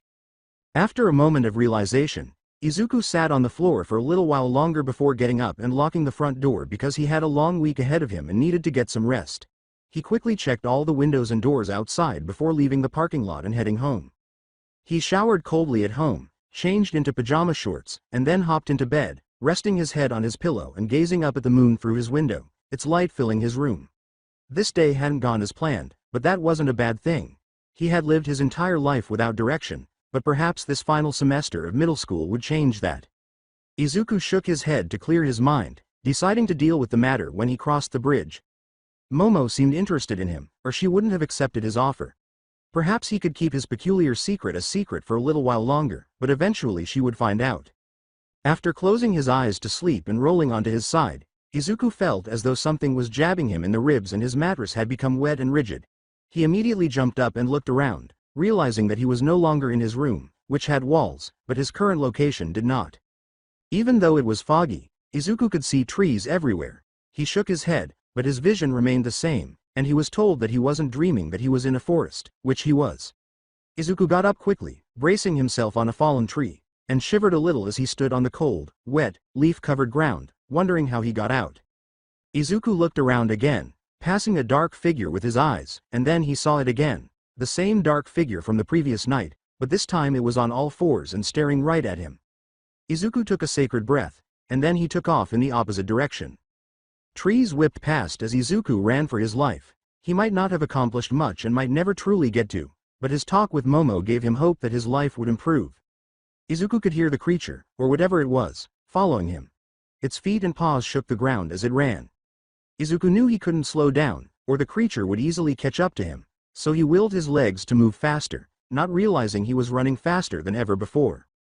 Izuku's eyes turned to dinner plates as he looked forward and saw the creature falling into a stream, his head submerged, and he had to force himself not to breathe. Izuku glanced over his shoulder to see if he had last seen the creature, but then felt his feet miss the ground. He kicked as hard as he could, and a moment later his head broke the water's surface. He inhaled deeply, then remembered the creature, which made him search the forest for it but was unsuccessful. After shaking his head, Izuku's vision changed, and he found himself in a pool with an elderly man watering his flower instead of in a forest or a stream. "Good morning," he said, wiping the water from his face. The old man waved briefly, and Izuku nodded before rushing out of the pool and heading for the gate, which he opened and then hurried to get home. Izuku had to worry about fixing his bike tire when he got home, so he hurriedly put on a shirt, changed into some pants, grabbed his backpack, and left for school in a panic after realizing he had 45 minutes to get there. Izuku arrived at school just as the bell rang, ran into his first period, economics, and sat down in the back as usual, trying to focus, but his morning was still fresh in his mind, still wondering how he woke up in a pool, and he wasn't known for sleepwalking. Izuku pondered this during the school day, but luckily, he was able to divert his attention by practicing lacrosse. Since he didn't have a bike, his teammates rode by him with ease, laughing as they went. Izuku was the last person to arrive at practice, so he went to the changing rooms and changed. Izuku then left while adjusting his knee pads, but as he got to his feet, he was flung against the wall, and after his mind briefly went blank, he saw Bakugo holding him against the wall with one hand while pulling back the other, ready to explode. "Okay, you damn nerd, why don't you tell me where you're getting your juices? I'll be able to expel you from this team at last if you tell me the truth." Izuku would normally want to curl up into a ball, but for some reason he held his ground, but he was still perplexed, asking, "What? Where do you get your juice from?" Bakugo asked again, a tiny explosion igniting in his free hand. As the aroma of caramel filled his nostrils, Izuku responded, "I don't know what you're talking about, my mom does all the grocery shopping." He had no idea Bakugo's peculiarity had such a potent smell. "Now listen, Deku, you're going to tell me exactly who you're buying from because none of those goals yesterday could have been stopped by a quirkless nobody like you." "I'll tell the coach after you tell me," Bakugo remarked, setting off a tiny explosion. Bakugo and Izuku had known each other since childhood and were once friends, so how could Bakugo have ever doubted that Izuku would do something as immoral as using steroids? "Oh, you mean steroids?" Izuku said. Bakugo pulled Izuku away from the wall and slammed him against it once more, saying, "Yes, you idiot, what else could you be on? Or have you been lying all along? All this time, you've had a peculiarity, but you've been the weak Deku, waiting for the right opportunity to appear. Is that what's happening?" "No, it isn't. I am and always will be a quirkless person. You're curious, and I would be too." Izuku, who had been Bakugo's punching bag for years, felt some rage rising in his chest and said, "I don't know what's going on, but I feel like I'm going out of my freaking mind." Although nothing had really changed, Izuku felt he no longer had to be. "One way or another, I'll learn the truth. I don't care how long it takes and then you'll be kicked off the team and I won't have to deal with you anymore, Deku." Bakugo sneered and threw Izuku to the ground. He then kicked Izuku in the gut before turning and walking away. Taking a deep breath after struggling to catch his breath, Izuku slowly got up off the ground, brushed his hair away from his face, and walked out to practice. "Midoriya." Kei ran over to Izuku and yelled, "Midoriya, wait up." As Coach Yuto blew his whistle, Izuku said, "Hey, can it wait? I'm playing the first elimination, can it wait?" "Will you please wait?" On the phone, "I overheard my dad," Toyoko called, and the body they discovered in the woods provided the fiber analysis. "Animal hairs were discovered on the body," Kei said in a terrified voice. Izuku said, "Kei, I got to go," and turned to leave. "Hold on, Midoriya." When Izuku moved out of ear range, Kei sighed and put his hands on his head, saying, "They found wolf hair, it was a wolf." "You're not gonna believe what animal it was," he said, lifting his arms. Izuku entered the huddle, being careful to stand across from Bakugo. Now that everyone has had a day to warm up, practice officially begins today. As everyone is aware, you will probably spend the remainder of the season on the bench if you don't make the cut. You get to play, though, if you do. Show off your skills, make your parents proud, and gain favor with your girlfriends. After saying, "Everything else is rice," Coach Yuto blew his whistle and said, "All right, let's see what you have." Coach Yuto placed the lacrosse ball in the center of the field and raised the whistle to his lips, which caused everyone to focus. Izuku remained silent while everyone else cheered. Izuku then moved to the right wing position and waited for the whistle, noticing Bakugo had been moved to center right defender, which was unusual because he was normally center attacker. The game began when the whistle blew, and although Izuku's team had won the break and had the ball first, he swiftly swooped down on them and knocked it out of their pocket. As the players fell to the ground, Bakugo swung the ball out of the air and flicked it across the field to his own team's center attacker. Bakugo looked down as his teammates fell to the ground and yelled, "Come on, that was weak." He then turned to glare at Izuku, who tried his best to ignore him and moved to help defend his goal. His team did a good job of getting the ball back and passing it to their goalie, who swooped it up and looked around the field. Since Izuku was right on the midfield line, the majority of his team was in their own territory, but perhaps because of his strong performance yesterday, the goalie pointed at him before throwing the ball. Normally, no one would dare pass to Izuku. He still had the opponent's center defender, but as Izuku got close, he saw that his opponent wasn't too concerned about getting the ball back. Izuku froze as the goalie pointed at him and then threw the ball, forcing him to take a few steps back. Izuku caught the lacrosse ball in the pocket of his stick and turned around right away, starting to judge it to the goal. Then Izuku recalled the unwritten rule. Bakugo always took the ball from Izuku when he had it, even though Izuku rarely had it. Bakugo made sure this happened by frightening off anyone who attempted to defend him. Izuku heard footsteps directly behind him, and then he felt something attack his stick. Izuku's stick was knocked down, then up and out of his hand, and an elbow was rammed into his jaw. He fell to the ground, hitting his head, but he was able to see Bakugo catch the ball again after he threw the ball into the air and made fun of him while saying, "You shouldn't have played Deku." Izuku took a moment to catch his breath and receive his hit from busing, indicating that Bakugo had committed a penalty. Bakugo then turned and started working the ball to Izuku's goal, but, similar to school, Bakugo was never reprimanded for breaking the rule. When Izuku finally sat up, he heard Bakugo and his team cheering and Coach Yuto blowing his whistle. Izuku glanced over his shoulder to see Bakugo sliding across the grass before Coach Yuto entered his line of sight. As he knelt beside Izuku, Coach Yuto remarked, "I know you can be a good player. Sports is the one place you have a level playing field. Show them what you've got." "All right, switch positions," Coach Yuto said, blowing his whistle as Izuku got up and brushed off his knees. "Midoriya and Bakugo will split. On my whistle." Izuku's goalie threw the ball to Coach Yuto, who placed it in the middle of the field, and Izuku signed as he made his way to his new position, Bakugo bumping his shoulder as they passed each other. Both Bakugo and Izuku squatted with their sticks ready to swoop down and catch the ball. Before anyone else could move, Izuku swooped the ball off the ground, shoulder-checked Bakugo, and he fell to the ground. Then, Coach Yuto moved off the field, raised his whistle to his mouth, and blew. Everyone started to move, and the defender tried to stop Izuku, but he was too quick for them. He jumped the second one, juked the first, and shoulder-checked the third. When Izuku realized what he had just done, he took a deep breath. This gave him a clear shot to the goal, where the goalie was waiting for him. Izuku feinted to go to the top right corner, but instead went to the bottom left. He shot the ball, and it bounced in off the side beam. The lacrosse ball struck the net and stretched it to its full length, causing everyone on and off the field to stand motionless for a moment. Even worse, there was still so much force in the ball that it threatened to blow through the net and continue moving until it finally slowed back and the net managed to bring it back into the net. Coach Yuto was the first to yell, "Let's go, Midoriya." His teammates, with the exception of Bakugo and Kei, who ought to have been the one doing it, started running over to Izuku to congratulate him. He should have been down on the field, congratulating his friend and what he was going to do, but Kei was just staring at the lacrosse ball that was sitting on the goal when his joke from yesterday returned to him. Lycanthropy was just a joke. A stupid joke meant to make fun of his best friend for having crazy ideas and to get even with him. However, Izuku Midoriya wasn't that kind of person. Yes, he and Kei had tampered with one another, but that wasn't Izuku's style. Then came the increased speed, reflexes, and skills. Kei left the bench, but not toward Izuku. Instead, he went to the hanging room, where he picked up his backpack, mounted his bike, and left for home. He needed an explanation. When he got home and his father was off from work, Kei had time to do some research. He started by going through his library of books, pulling out books about legends, myths, and supernatural animals. After searching through all of that, Kei turned to his computer, where he found many search results discussing how quirks had created new myths and how supernatural things could have been early signs of quirks appearing. Kei, however, wasn't searching for that, so after sorting through all of that, he found an old website that only discussed myths, legends, and supernatural animals, never mentioning quirks.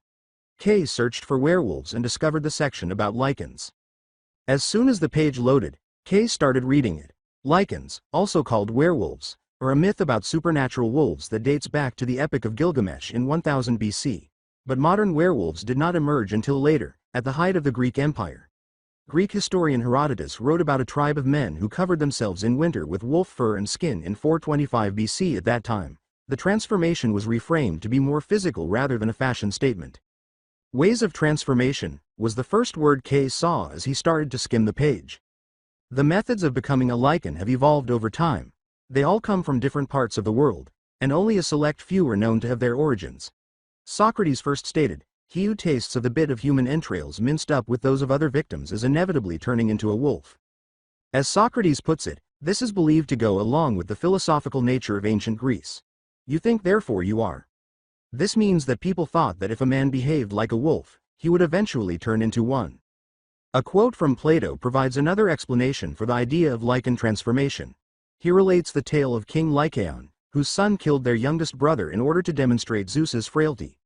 The boys then served Zeus a feast that included their brother's body when Zeus visited their father. But after learning of their transgressions, Zeus killed them with a lightning bolt and changed their father into a wolf as retribution. Another philosopher, Ovid, told a different version of Plato's story. The major difference being Ovid provides a more detailed section of how Lycaon's body was transformed and that provides the for werewolf transforms in modern-day stories. Late into the night, Kay kept reading. There were more transformational options available. Drinking water from a werewolf's paw print after being bitten by one. Those who sell their souls to the devil are subject to divine retribution. Additionally, as time went on, the transformation of a lycan was now scheduled for the days preceding and following a full moon rather than months. Tuesday became Wednesday, and Wednesday became Thursday. Kay shifted his focus from the history of werewolves to the various methods of their extinction. It wasn't until 6:17 a.m. on Friday that Kay eventually reached for his phone and called Izuku. Following some back and forth, Kay persuaded Izuku to visit before classes began. Izuku arrived 45 minutes prior to the start of classes. Izuku was seized by Kay, who hurried him into his room. Kay almost threw Izuku onto his bed, then took a seat at his desk. His knees started to bounce as he tried to gather his thoughts while he gazed at his best friend. Trying to keep his thoughts in check because it felt like a million things were happening at once, Kay started, "Alright, I've been up all night, reading books, websites. Everything I can find." "How much Adderall did you take?" Izuku asked, pointing to a bottle on Kay's desk. Izuku wished Kay hadn't abandoned his health-related items in this way. What if that bottle was brand new 2 days ago? Kay glanced at it over his shoulder before turning back to face Izuku. "Doesn't matter. Just listen." This was a crucial task that needed to be completed. "Did your dad and his team find who the body was, or something?" replied Izuku. Kay looked perplexed. "What, no, they're still questioning people. Even Kurium Takeo. If it was that, I wouldn't have waited for you to get here. I would have come for you. Know this about that joke the other day? Do you remember it?" Izuku explained, "You make a lot of jokes." Kay demonstrated his understanding of his best friend's meaning by mockingly shaking his head back and forth. "Lycanthropy. Not a joke anymore." Izuku shook his head once more. "The wolf. The bite in the woods. So I started researching it. Do you even know why wolves howl?" Izuku shook his head once more, after lacrosse practice. Izuku shook his head, saying, "No, it's to signal their location to their pack." "Okay." Kay sighed, as though it should have been obvious. A wolf will howl if it is by itself, and it will know where to locate its pack when the pack howls back. Therefore, if you heard a wolf howling, it might indicate that there are more nearby. Izuku got up and looked at Kay as if he needed assistance before saying, "You think that there is a pack of wolves in Japan. It was you who heard the wolf howling in the forest." Kay defended himself by saying, "And not just a pack of wolves, a pack of werewolves." With a slightly agitated tone, Izuku uttered, "I don't know what I heard. Are you really wasting my time with this?" he asked. Izuku started to head for the door, but Kay grabbed his shoulder and stopped him. "I have a lot going on today, and I'd rather you not try to distract me." "Midoriya, please wait. I observed your activities throughout the week on the field. Not only was it incredible, but it's not feasible. Bakugo has hit you with blows that would normally put you on the bench, but you've dismissed them as if he had simply slapped you," Kay remarked. Izuku was finally getting the opportunity to live a life that could be viewed as good, but Kay, who ought to be pleased for him, stopped him. "So what, I've made a few good plays," Izuku said, attempting to head for the door once more. "No, they were almost flawless. They weren't just good. Even though you trained all summer, it doesn't happen all at once. And I mean, observe your movements and reflexes." Izuku felt like a brick wall, so Kay held him back and said, "The fact that you could smell a month-old gum in my pocket." Izuku turned slightly more green than normal as he said, "That gum was a month old and you still chewed it. Are you aware of the amount of preservatives in gum? That's irrelevant, though, and I don't think I need to mention that you have stopped using your inhaler. You've been under a lot of stress this week, and I've noticed that you haven't used your inhaler or wheezed once," Kay said. He was concerned about his friend because he cared about him and had noticed certain things about him. All right, all this joking was making his blood boil a little. "So what, maybe my quirk finally came in," Izuku said, willing to do anything to avoid Kay. "Dude, even though you stated it yourself, we both know that no matter how much you want something like that to happen, it will never happen. We are practically brothers. We acquire quirks as children so that our bodies can adapt to them. However, if we suddenly acquire a quirk, The power could backfire on the person. What makes it a wolf quirk? I would know that there is nothing like that in your family history. I looked at it, Kei said. I can't think about this at the moment, so whatever. Izuku said, we'll talk tomorrow. As I mentioned, I have a lot going on right now and I'd rather not be distracted. No tomorrow. Tonight is the full moon, and it will be more than just a physical shift. I'm just trying to help, Kei said, sitting down, because the moon heightens a werewolf's bloodlust. Have bloodlust? Izuku asked. Your desire to murder. Blood pressure and pulse are also impacted, but we are both aware of the negative effects of crowds. It will be a very poor decision to attend this party, because, Kei sighed, Izuku, you are cursed. Your date must be cancelled. The only thing raising my blood pressure is you, Izuku said, lunging at Kei, grabbing his shirt, lifting him up, and slamming him against the wall. He had the opportunity to have a friend outside of Kei, a girlfriend at that, and he wasn't going to risk that with someone as gorgeous as Momo. Since I had the opportunity to make something of my life for once and I believe you would be pleased, I'm not calling off our date with Yaoyorozu. As his eyes turned yellow, Izuku remarked, you're my only friend. Izuku knocked Kei's chair over with a punch, and his rage vanished instantly. I'm glad for you, Midoriya. On the date with Yaoyorozu, I wouldn't give anything to be you. For a chance like that, I would probably fight all might for a girl as gorgeous as she is, but you and I have always been honest with ourselves and with each other.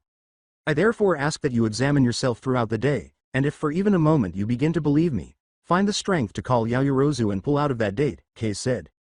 Izuku left Kei's house for the first time, and that anger didn't go away as he rode his bike to school. He had a long day ahead of him, and all he wanted was to get through it. Izuku growled as he walked over to Kei's bed and grabbed his backpack. I'll see you at school.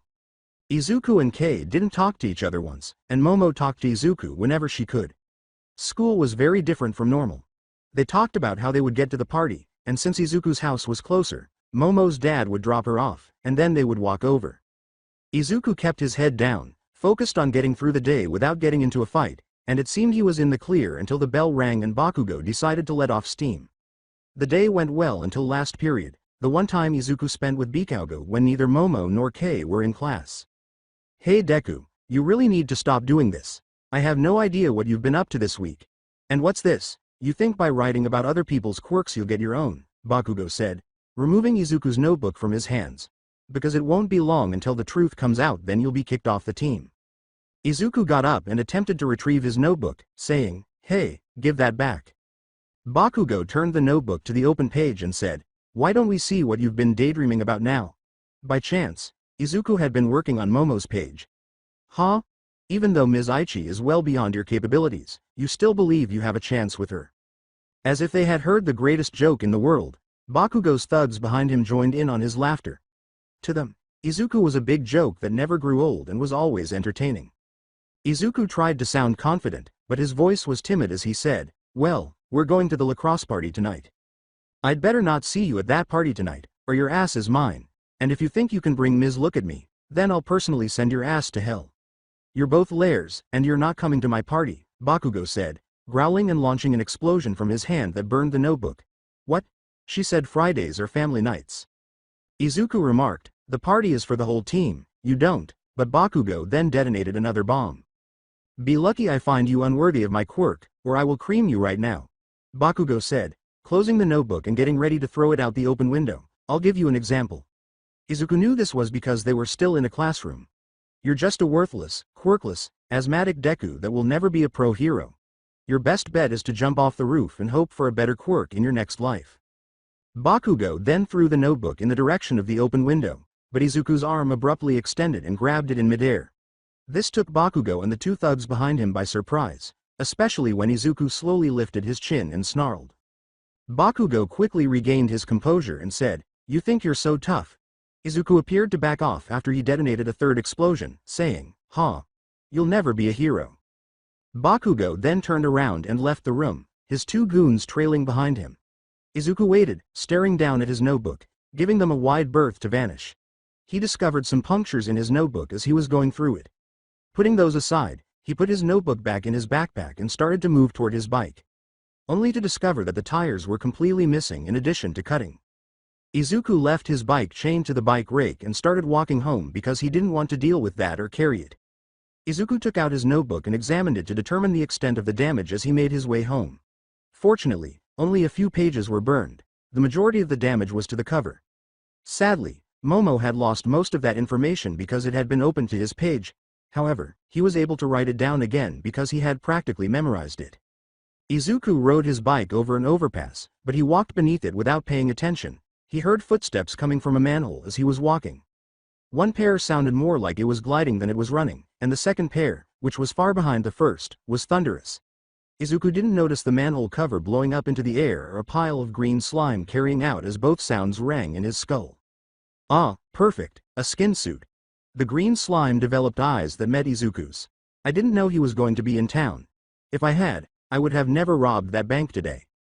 Izuku sensed slime crawling over his body and regained consciousness. The tightness as it coiled around his legs, the cold feeling of the slime, and the fear he felt at what was going to happen. When he saw it approaching his mouth, he quickly closed it. The slime ran into Izuku's closed mouth and said, "Don't mind me, I'm just going to borrow your body to hide. I don't want that blonde hair freak show to find me. Just open up and I don't have to hurt you." Izuku wisely shook his head without responding. The slime began to pin his arm and covered his entire lower body. Izuku struggled to get free, to grasp and remove the slime, but he was stuck and nothing he tried worked. "Your weak body isn't going to be able to do anything to stop me, so you might as well just give up and do what I want. It will be less painful if you cooperate," the villain of slime said. When Izuku kept his mouth shut, the slime villain put his hand around his neck and squeezed, saying, "Eventually you'll have to breathe and then I'll have no issue getting in."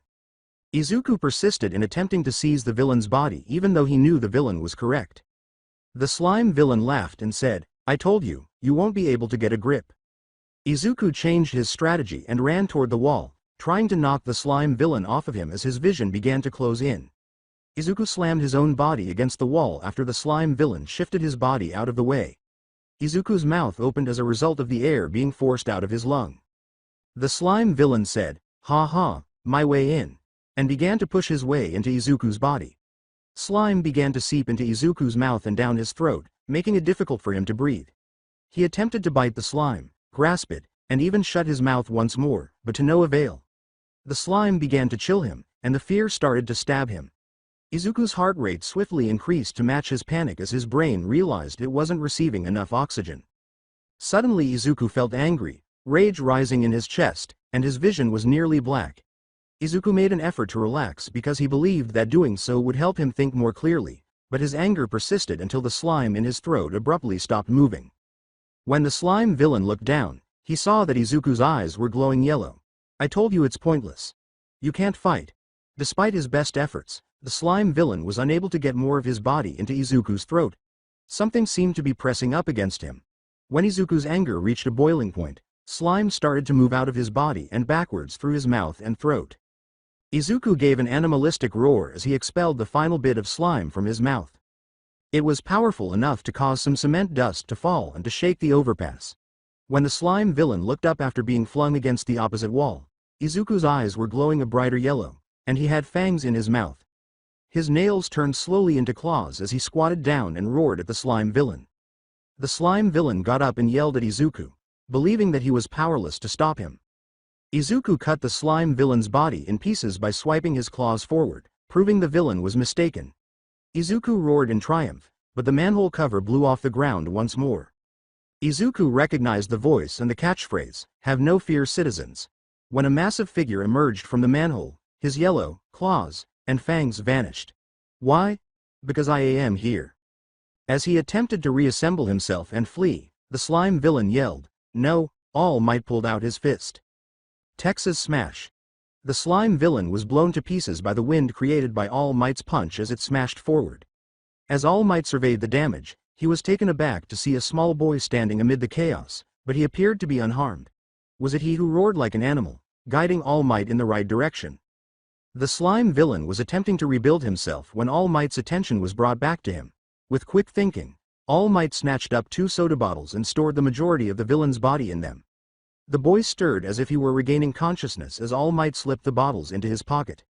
All Might saw stars appear in the boy's eyes as he looked at him. The boy pulled out a notebook, held it, and bowed as he tried to get your autograph beneath it. "Oh my gosh, oh my god, you're All Might." All Might took the notebook and quickly turned to a clean, empty page, saying, I'm always happy to sign stuff for fans. He signed the page, trying not to think about how burned the book was, and then he threw the book back to the boy and asked, "What's your name?" As he regarded the All Might signature, Izuku introduced himself as Izuku Midoriya. He then bowed and said, "Thank you, thank you, thank you, thank you, thank you. This will become a family heirloom." All Might chuckled, but he couldn't help but feel that, even by his usual standards, now if you excuse I need to get this villainous slime to the police, was a bit much. "Hold on, you're heading out. Please wait while I ask you a question." An animalistic instinct erupted in Izuku's mind, and his subconscious body rushed forward and grabbed All Might's leg as he leapt away, Izuku said, but All Might was already getting ready to jump away. When All Might felt a sharp pain in his leg while he was in the air, he looked down to see that Izuku had attached himself to the leg of the peace symbol and was able to hold on because his claws had adhered to All Might's leg. All Might was shocked to feel pain in his muscles that wasn't coming from his stomach. What on earth is this child doing to draw blood? Now, young boy, what do you think you're doing? I love the media, but this is a bit too much for my taste. I will have to ask you to let go, All Might said after giving it some thought. Izuku screamed, but if I do, then I'll fall. He had looked down and realized he was far above the street. Izuku was thrown a little when they landed, but All Might was a little more worried about his leg. He held a hand down to the leg and pressed it, and when he withdrew his hand, he noticed that there was blood on it. "Oh," All Might said as if the realization had just hit him, which it did. He directed the path down to a nearby rooftop, and All Might felt his body start to relax. No, it couldn't be happening, not at this moment. The claws where the kid's fingernails should have been were what caused him to bleed. They looked enough like a quirk at first, but whatever they made of it had hurt the number one hero. All Might glanced at Izuku as he brushed the dust off of him, and he seemed fine, but he did not notice that standing directly in front of the symbol of peace was the second person he had ever met who could harm him. Izuku said, "I'm so sorry, All Might." He looked up just in time to see All Might change into his true form, and he froze for a moment, taking in Toshinori's sunken eyes, thin and frail body, and Toshinori's small wave after spitting out some blood. "Oh," when Izuku said, "You're not All Might, you're an imposter," he glanced down at his hand and saw claws where his fingernails should have been. "And what is going on with my hand?" he asked. If it weren't for the fact that he had just come out to middle schoolers, Toshinori would have laughed at the fact that Izuku appeared more confident about his own peculiarity, something he should be accustomed to by now, than he would have at the recent transformation of All Might. "Oh cow, oh cow, oh cow, oh shit." K was correct. "I have lycanthropy, which is real. Yaoyorozu and I have a date, and the moon is full. Oh my god, I'll never have another chance with her if I don't cancel. How will I proceed?" Izuku said, falling down onto his butt and looking at the ground. "Wait, All Might?" Toshinori had a perplexed expression on his face when Izuku looked up at him and said, "You're not All Might." "I can assure you, kid, I'm All Might," Toshinori said, laughing because it was the first time he had witnessed someone undergo such a drastic change in perspective. Toshinori, who hadn't done much that day until the slime villain caught his attention and then ran through the sewer system, said, "You know how guys always flex at the pool to look buff? My quirk works a bit like that. He could use a cold drink." Izuku turned to face Toshinori and remarked, "But All Might is a giant of a person, undefeatable and is always winning with a smile on his face. How could a man's skeleton be a symbol of peace and strength?" As he turned to face Izuku, Toshinori remarked, "I can assure you that there is a lot of fear behind that smile." Now, there were only two dumbfounded men sitting on a roof, staring at one another without saying a word. "Describe lycanthropy. May I ask you a question?" Izuku and Toshinori both asked at the same moment. Toshinori laughed at the jumble of words and let Izuku ask his question properly, but Izuku flinched at the question because he had overheard him and it didn't sit well with him. If he was a werewolf, perhaps the fewer people who knew, the better. "Is it possible for someone with a cursed quirk or without one to become as heroic as you?" Izuku looked down at his hands and said, even though he was in a crazy situation and All Might wasn't All Might, he wasn't having a psychotic break and hallucinating. The claws were still there, so he couldn't deny it any longer. Toshinori considered Izuku's question. Anyone could become a hero if they trained hard enough. Yes, some quirks were better suited for fighting, but all quirks were powerful. As for no quirk, there was no way the human would be able to withstand the training and exertion that would be needed to balance the scales. What about a cursed quirk? Toshinori understood that some people with mutant quirks called their quirk a curse, but Izuku seemed to be referring to a magic curse. Well, I would say it is nearly impossible for someone without a quirk. Toshinori stated, I've never heard anyone refer to a cursed quirk in the way you just did, and their body won't be able to withstand the training to keep up with their fellow heroes. All Might, the world's greatest hero in Japan, Izuku sighed. The symbol of peace had just warned him that a person without a quirk would never have a realistic chance of becoming a hero, but perhaps he was no longer quirkless. Izuku glanced down at his right hand, which still had claw-like fingers that resembled werewolves. Toshinori remarked, Hey, your eyes just glowed yellow, and now it's gone. It wasn't a hallucination from the slime villain or villain act. Izuku Midoriya was unquestionably a werewolf. He watched as his claws returned to normal fingernails. This wasn't just a quirk. Kei had said that Izuku's family didn't have anything like this. It won't make sense. This wasn't a dream, or else he was in a coma for having such a long and detailed dream. You mentioned lycanthropy, what is that? Toshinori asked, clearing his throat.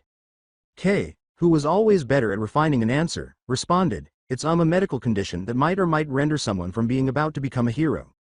Izuku responded, According to Toshinori, oh, okay.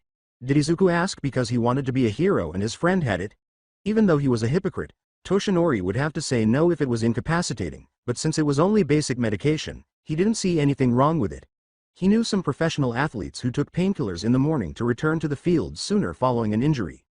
Izuku picked himself up and said, I apologize for taking up your time, All Might. I didn't mean to, thank you for answering my question. Toshinori was surprised that Izuku didn't seem to care all that much about the reasons behind his behavior. Izuku turned, went to the rooftop access door, and entered, saying, I have somewhere to be. He couldn't shake the feeling that Kei was correct as he went down the stairs. Even though it was the full moon tonight and he was a werewolf, Izuku didn't think he was acting any differently. He chased after All Might and threw his only friend against the wall because he believed he had a chance with the new pretty good at school. Who was he kidding? Things he never would have imagined doing in the past. Perhaps he ought to simply call off the date. Izuku took out his phone, which had amazingly remained in his pocket the entire time.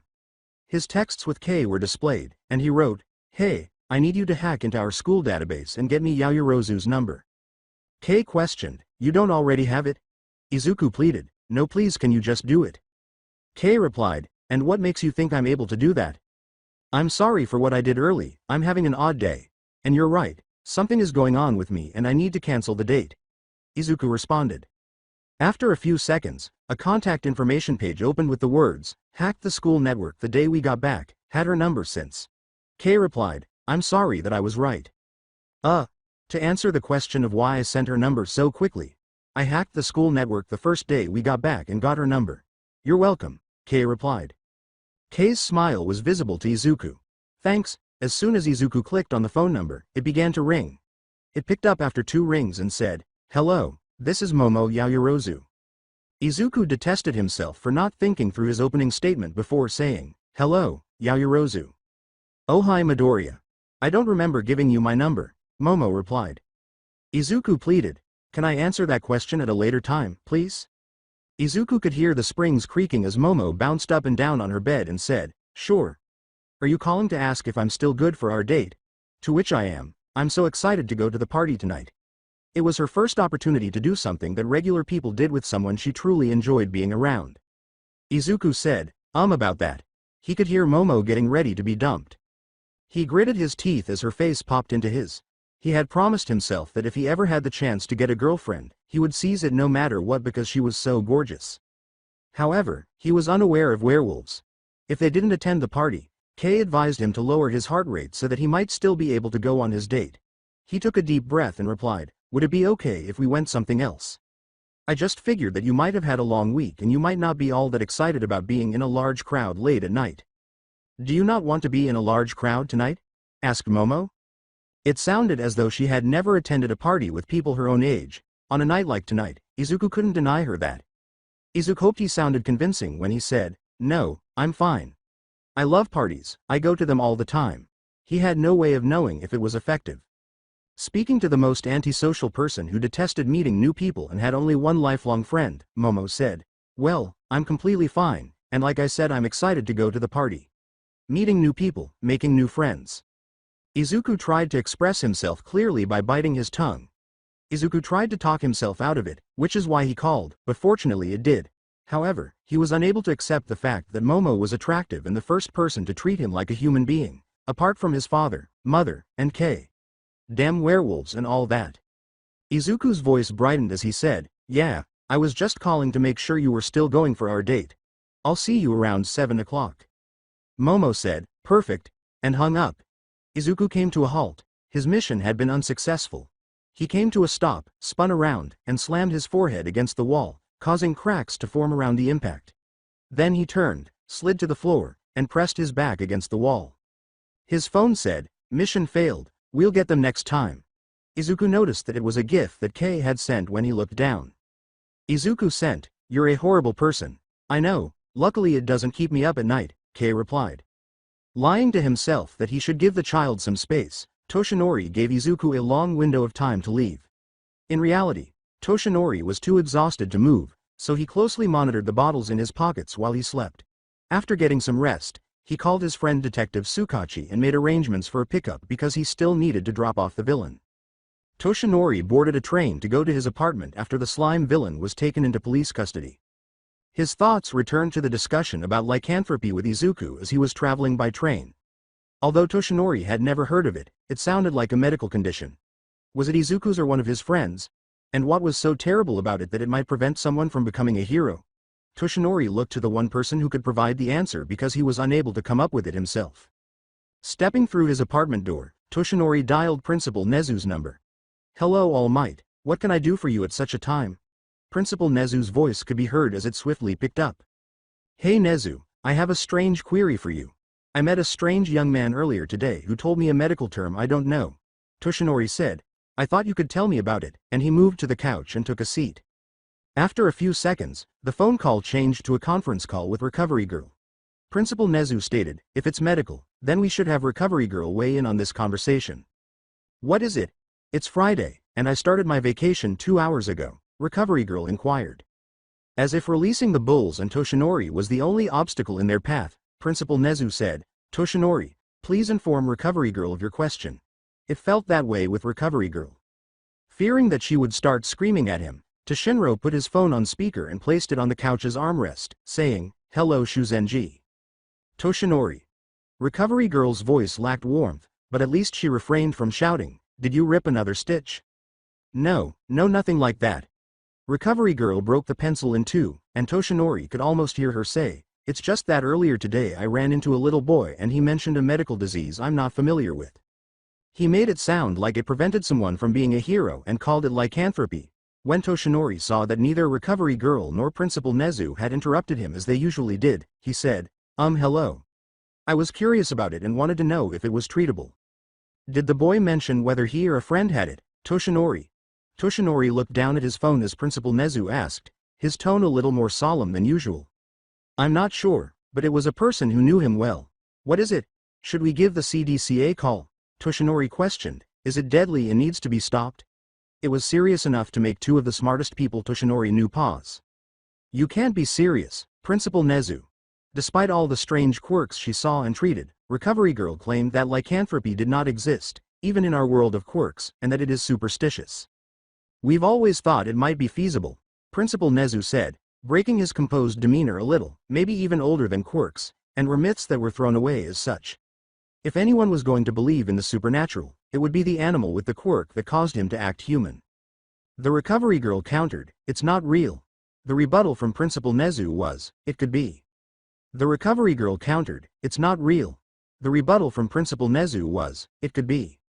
According to Recovery Girl, it doesn't exist. It could.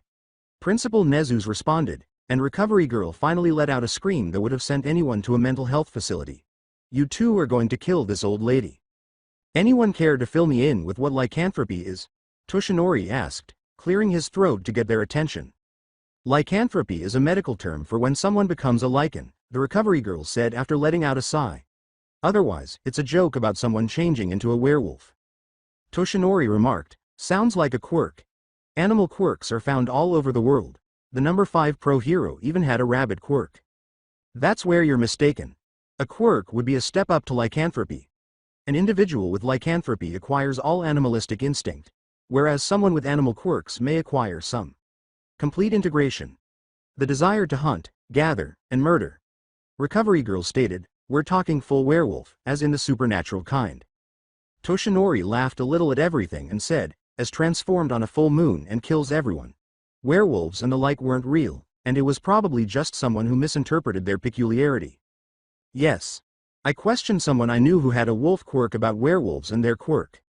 Even though this man's family has had wolf quirks since the beginning, the full moon had no effect on any of them. I think it would be best if you got closer to this boy and found out who they believe to be a werewolf," Principal Nezu stated. "No heightened instincts, that is what separates a simple wolf quirk from werewolf, the amount the wolf part takes over. There won't be any cause for concern if it's just a simple misunderstanding. However, we have a serious issue if werewolves are real." "How?" Toshinori inquired. "Being around other werewolves is the only way to turn into one yourself.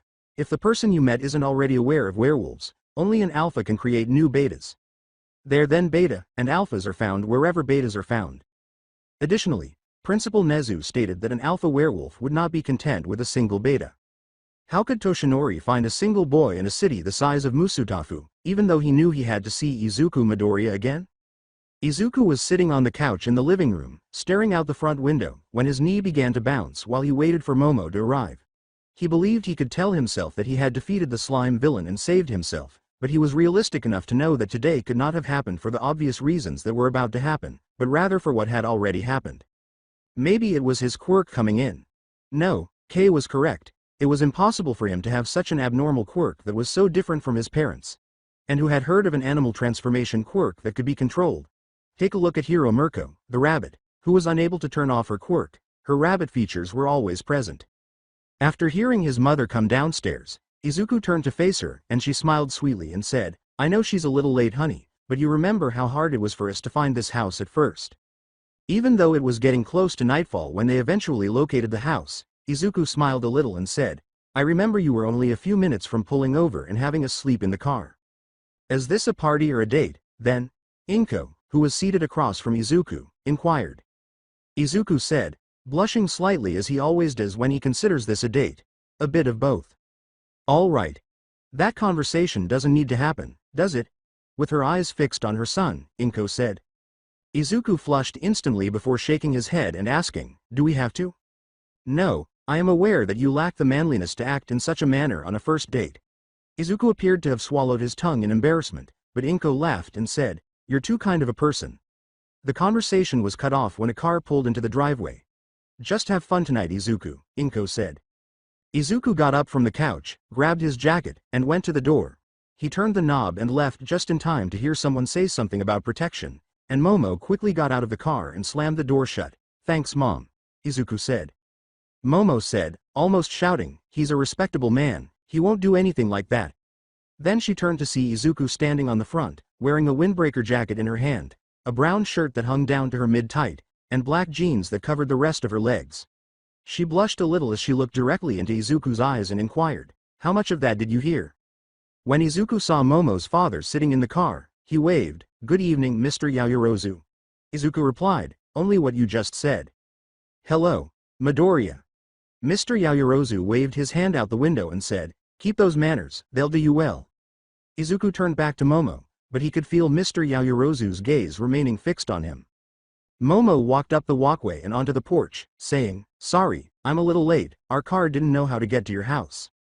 My mother gave it a call." After saying, "We had a hard time when we first moved in," Izuku waved to Mr. Yaoyorozu once more, and he parked the car in the driveway and drove slowly away. "Where is the celebration, then?" Momo brushed her bang out from in front of her eye and asked.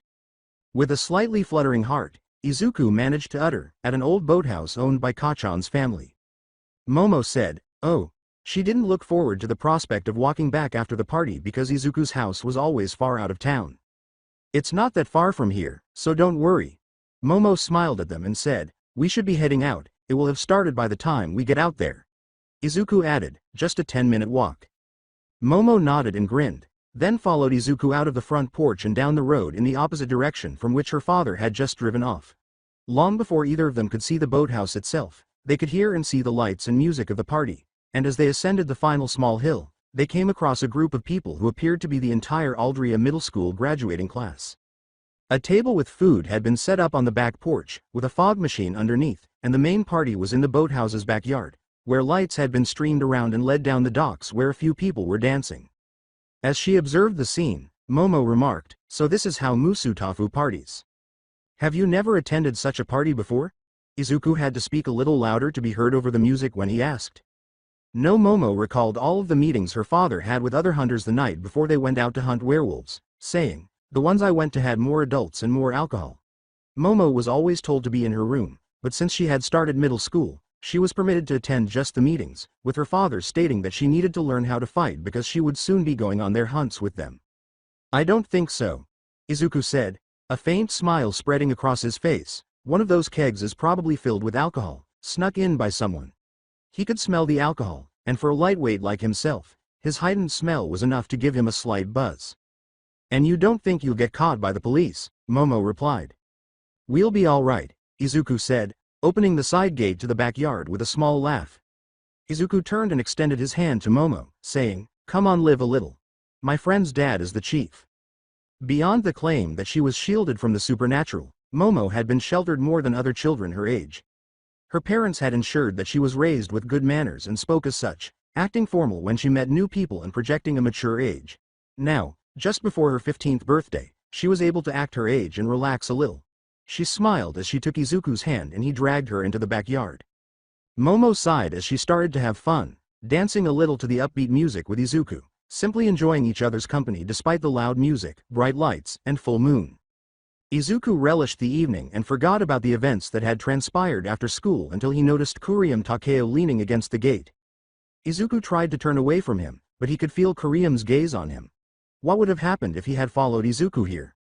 The music faded as Izuku turned back to Kuriem, the world vanished, and all he could think about was Kuriem. The anger that had been building inside him since the slime villain tried to take control of his body began to build up as he stumbled through the boathouse and headed to the front yard, where he could not see Kuriem but could feel his presence. Then his eyes started to burn and Izuku's nails started to grow. He needed to leave this place and get away from Momo and Kuriem, so he looked up the road before running as fast as he could up the hill. In 3 minutes, he was back at his house. With a hollow breath, Izuku jumped into the shower and tried to calm himself, but the hot water only seemed to make his anger worse. Izuku ran upstairs to the shower and tried to cool his chest, perhaps to get rid of the rage. Izuku looked down at his hands and noticed that his nails had grown into claws. Izuku ran from the bathroom to his room, changed into a new pair of pants and shirt, and then heard a knock on the door. Izuku had just jumped out of the shower and was going to the mirror when he noticed that his normally green eyes were glowing a bright yellow. He then opened his mouth to gasp and saw that his canine teeth had grown to resemble wolf fangs. Izuku leapt to shut the door as it started to open, but a foot slipped in and kept it partially open. Midoriya. It was Kei, and Izuku's anxiety subsided somewhat. Izuku leaned his head against the door and said, "Kei, now's not the time. I arrived to assist. I observed your behavior at the party. The moonlight was obscured by the clouds, but as soon as you entered it, it became visible. You began acting as though you were intoxicated, but I know you weren't because your mother would murder you before killing me," Kei remarked. "The party, eh? Momo was at the party when I left."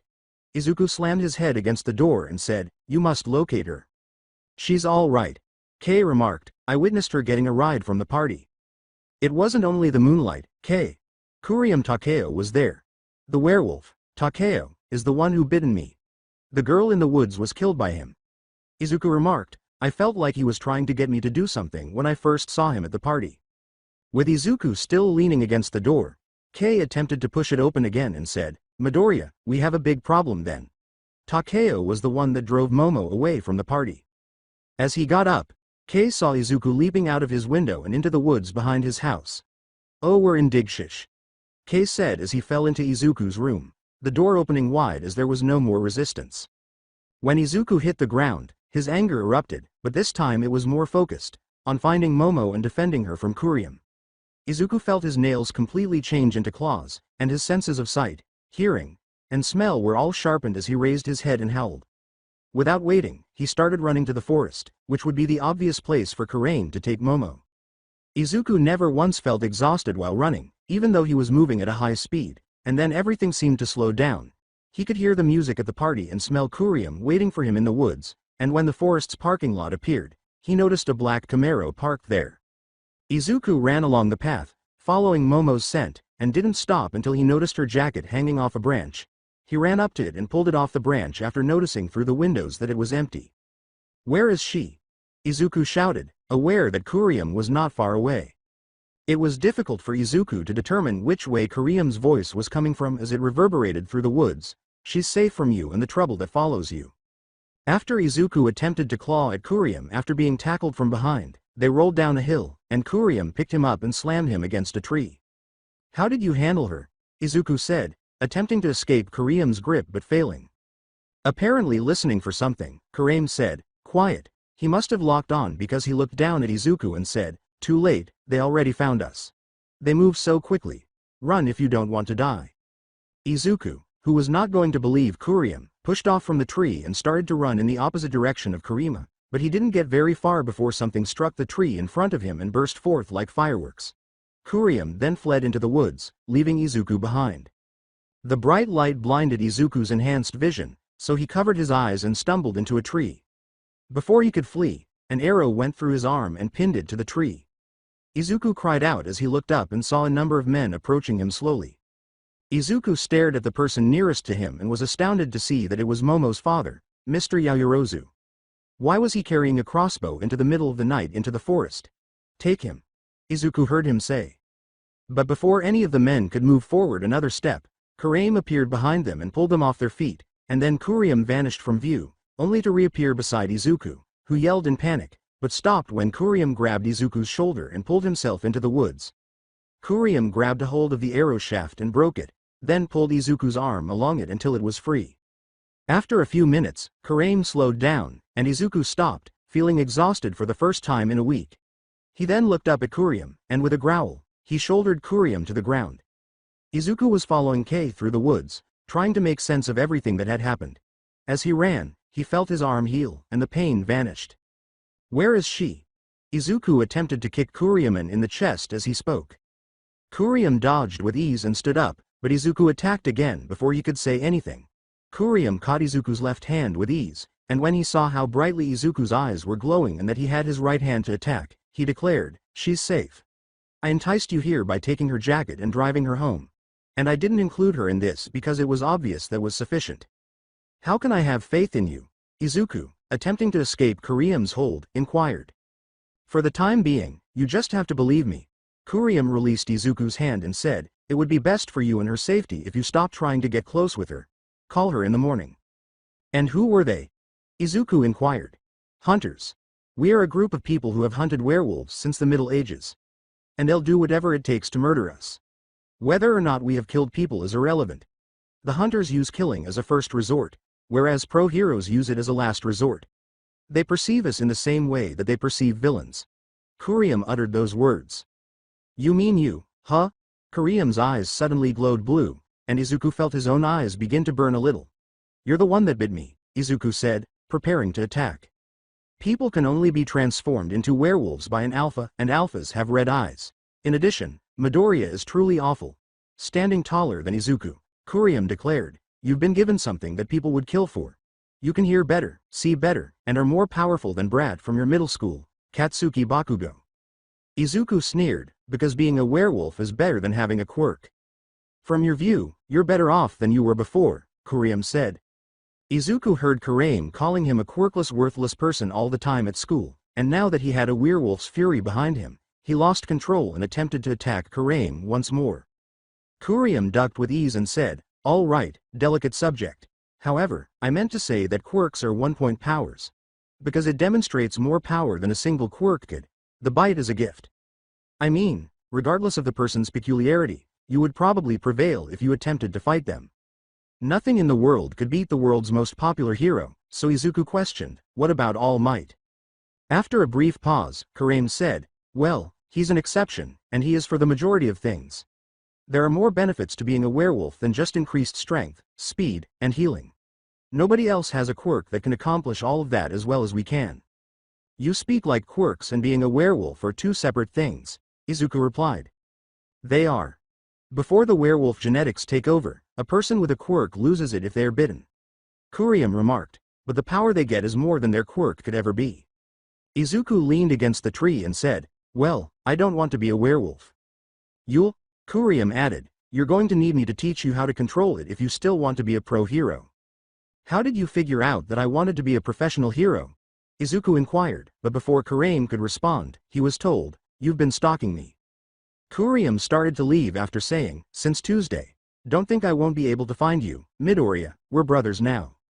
As he watched Kurium leave, Izuku sighed. He had been correct. Izuku was faster and stronger, and now that he had time to consider it, he had a faint hope that he might have a chance to become a professional hero. However, what about the hunters? They hunted werewolves, and they would pursue Izuku even if he claimed his power was a quirk. Pushing off the tree, Izuku made his way home. Izuku saw Kei riding his bike up to him as he was walking down the road away from the forest, and when he got to his friend, he stopped, swung his legs off, and started walking with Izuku. How did it go, then? Kei inquired as if he were a high school girl seeking rumors. Poorly, but you know the thing that worries me the most, Izuku replied. The only thing Izuku seemed to be focused on for the past week was Kei's statement, if you say Yaoyorozu, I'm actually going to punch you in the crotch. Kei meant it. Izuku hung his head low and accepted being punched by Kei, saying, Momo probably hates me now. Oh, first name basis. However, Kei decided his friend was already depressed enough that he didn't need to be hit, so he said, hey, I don't think you have to worry about that so much. What gives you such confidence in that? Izuku inquired. I might or might not have ridden my bike to her house in order to speak with her mother. As it happens, Yaoyorozu was only in her room. As you were feeling ill, Takeo reportedly claimed to be your cousin, and you had asked him to drive her home. You still need to come up with a fantastic apology, even though I doubt I could have come up with that lie that well. You could also tell her the truth. Then you can enjoy the fact that you're a freaking werewolf, Kei said. No, I saw her dad in the woods tonight, Izuku said, shaking his head. Takeo referred to him as a hunter and claimed that he was a member of a tribe that had been hunting werewolves for centuries. Well, that was a bad idea. Furthermore, given that risk, are you certain you still want to date Yaoyorozu? All right, then, we'll get through this together, Kei said after realizing that Izuku was still incredibly in love with Momo in spite of everything. Come on, I'll feed you live mice and chain you up in my room every full moon if I have to. Izuku said, almost gagging at the idea, I'd rather not. Izuku chuckled a little when Kei said, well, I am not going to be wasting steak on you. Kei put a hand on Izuku's shoulder and said, come on, you wanted this year to be different. Izuku responded, yeah, but I didn't see this happening. It's true. Furthermore, medieval werewolves were known to possess super strength. If you can master it, you might be able to enroll in UA's hero course. Kei slapped Izuku's back and said, and that way you won't have to join me in general. After saying goodbye to Izuku on foot, the two boys rode their bikes back to Kei's house. Izuku briefly walked his friend's bike away before entering the house. He staggered up the stairs, barely reached his room, and collapsed on his bed before dozing off. He had a dream that night about the werewolf monster that had bitten him and endowed him with these abilities. But if Kurium wasn't the one, then who was it? Kurium might have known. The following morning, Izuku was awakened by the sun shining through his window. When he felt something prick his forehead, he rubbed the sleep from his eyes and yawned. When he pulled his hands away, he discovered that his nails were claws. With a sigh of defeat, he acknowledged that this was his life now and that it had been imposed upon him. However, Kurame had clarified that being a werewolf Izuku would give him more power than any quirk, so it might not be as bad as it seems. That is to say, he might be more powerful than Bakugo and could become a pro hero like Momo. Recalling Momo and how he had just abandoned her, Izuku became terrified. Izuku leapt from his bed and picked up his phone. He hurriedly called Momo and prayed to whatever god had mistreated him all his life that Izuku would save their relationship and that they would be taken care of this one time. Izuku held it up to his ear as the line connected, but before he could speak, Momo said, "Good morning, Midoriya."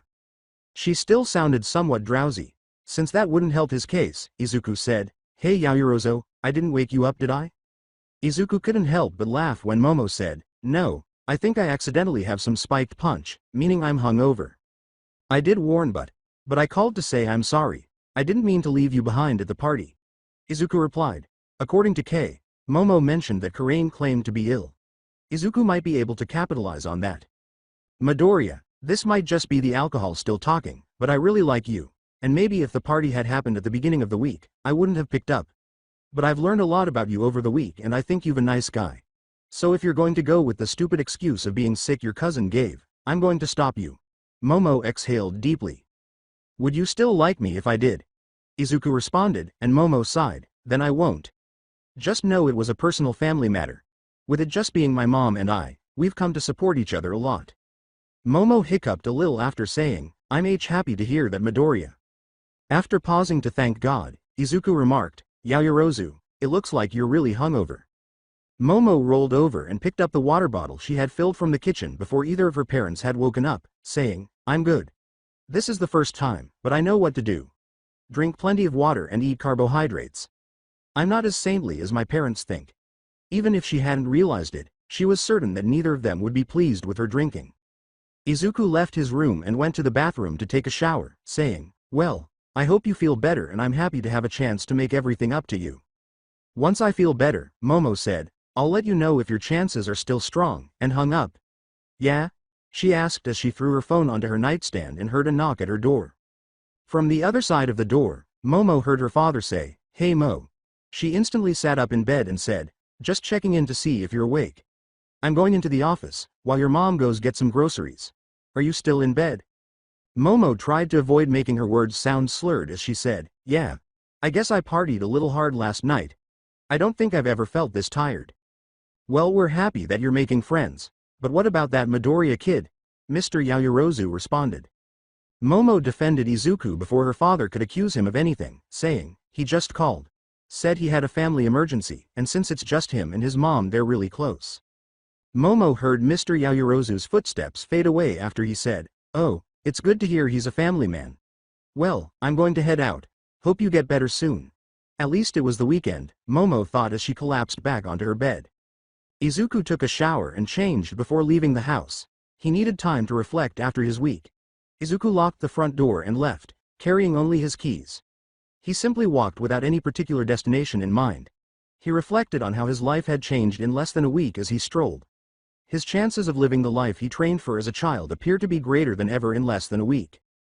He had many advantages because he was a werewolf. The biggest drawback, though, was that he wasn't acting like himself. He had been able to control his anger and was experiencing it more easily and to a greater extent. He was snapping, which would eventually cause harm to those closest to him. Next were Mr. Yaoyorozu and his guild. If Izuku was fortunate, Momo was unaware of her father's actions. Izuku didn't want to consider what might occur if she found out his most recent secret. Would she kill him on her own volition or under duress? Izuku is not visible. Only the werewolf is. Since he was already this deep, perhaps it would have been better to see how deep he could go before taking that chance. Izuku inhaled deeply before realizing his location. Both locals and visitors used to frequent Takoba Beach to take in the sand and sunset.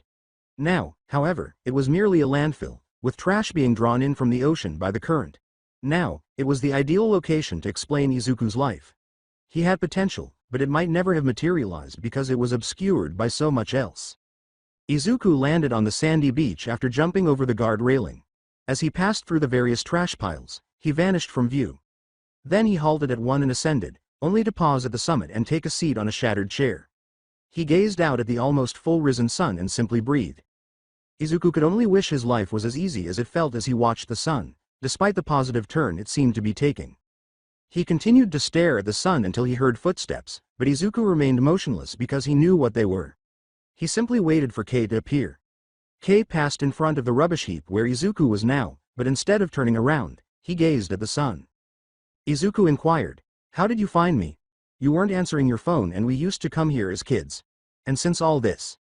Kei looked around him. This seemed like a good spot where you won't be bothered by what did she say? Giving you a second chance or? Izuku said, a little out of breath, yeah. That's good, right? If you're lucky, you will be going steady, so when you leave for Ua, you'll still be able to call her, Kei replied. No, she's going to Ua. At least it would make sense, with her quirk, Izuku replied. Kei teased Izuku by saying, ooh, you know her quirk. What did you have to do to learn that? Izuku leaned forward and gazed down at Kei, saying, nothing. She told me. Her quirk is creation. She can make any inorganic material from the lipids in her body. Lipids, that explains why she's so toned. That's a quirk in itself, being able to stay skinny no matter what you eat. Kei laughed and then returned her gaze to Izuku, who was smiling. I guess that means you'll be having the same goal as her. You'll be boyfriend and girlfriend before you were even in high school. Izuku laughed at the idea. Yeah, but what am I going to do about her dad? I mean, I haven't told Momo that I'm quirkless and I could pass off being a werewolf as my quirk. But then he's always going to be watching me, seeing if I'm lying or not. As he started to climb the trash pile, Kei remarked, I think part of that is, did he recognize you? You said you saw him last night in the woods, did he see you enough to recognize you? I don't think so. Otherwise, I suspect my front door would have been kicked down, Izuku replied. True, and then there is the question of lacrosse. You're probably good at dodging Bakugo at school, but during practice and games, he has free reign. And he's going to be enemy number one of raising your pulse and making you angry. Kei replied as he rested his head on a flat cardboard container. But that's lacrosse. It's a pretty violent game. You remember how much it took to convince my mom to let me play, Izuku replied.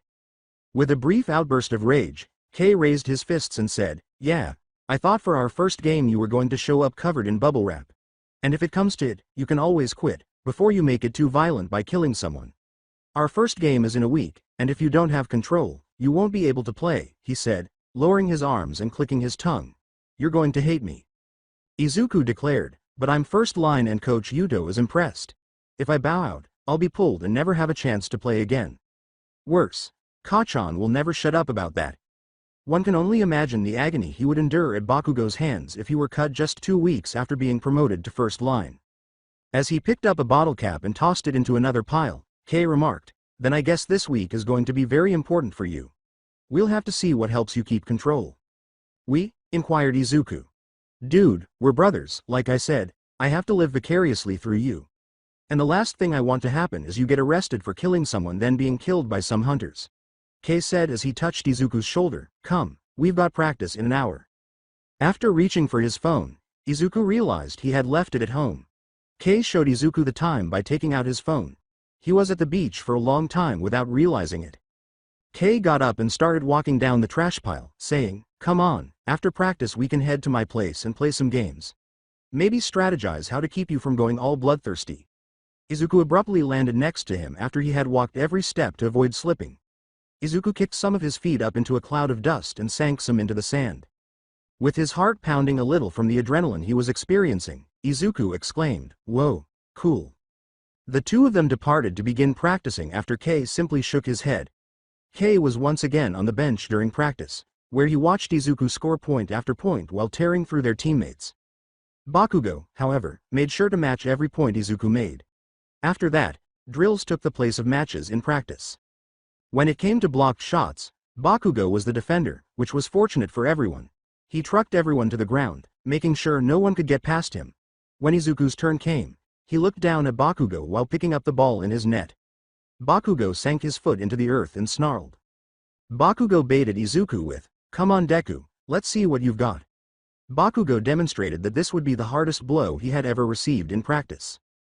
Izuku took off when Coach Yuto blew his whistle. He raced across the field, trying to avoid Bakugo as he got there. Izuku suspected Bakugo of using his quirk a little too quickly, though, because Bakugo's shoulder slammed into Izuku's chest. After being shoved aside, Izuku fell to his back on the ground. Izuku rolled onto his hands and knees as Coach Yuto blew his whistler twice. I think that is the slowest I've ever seen someone run.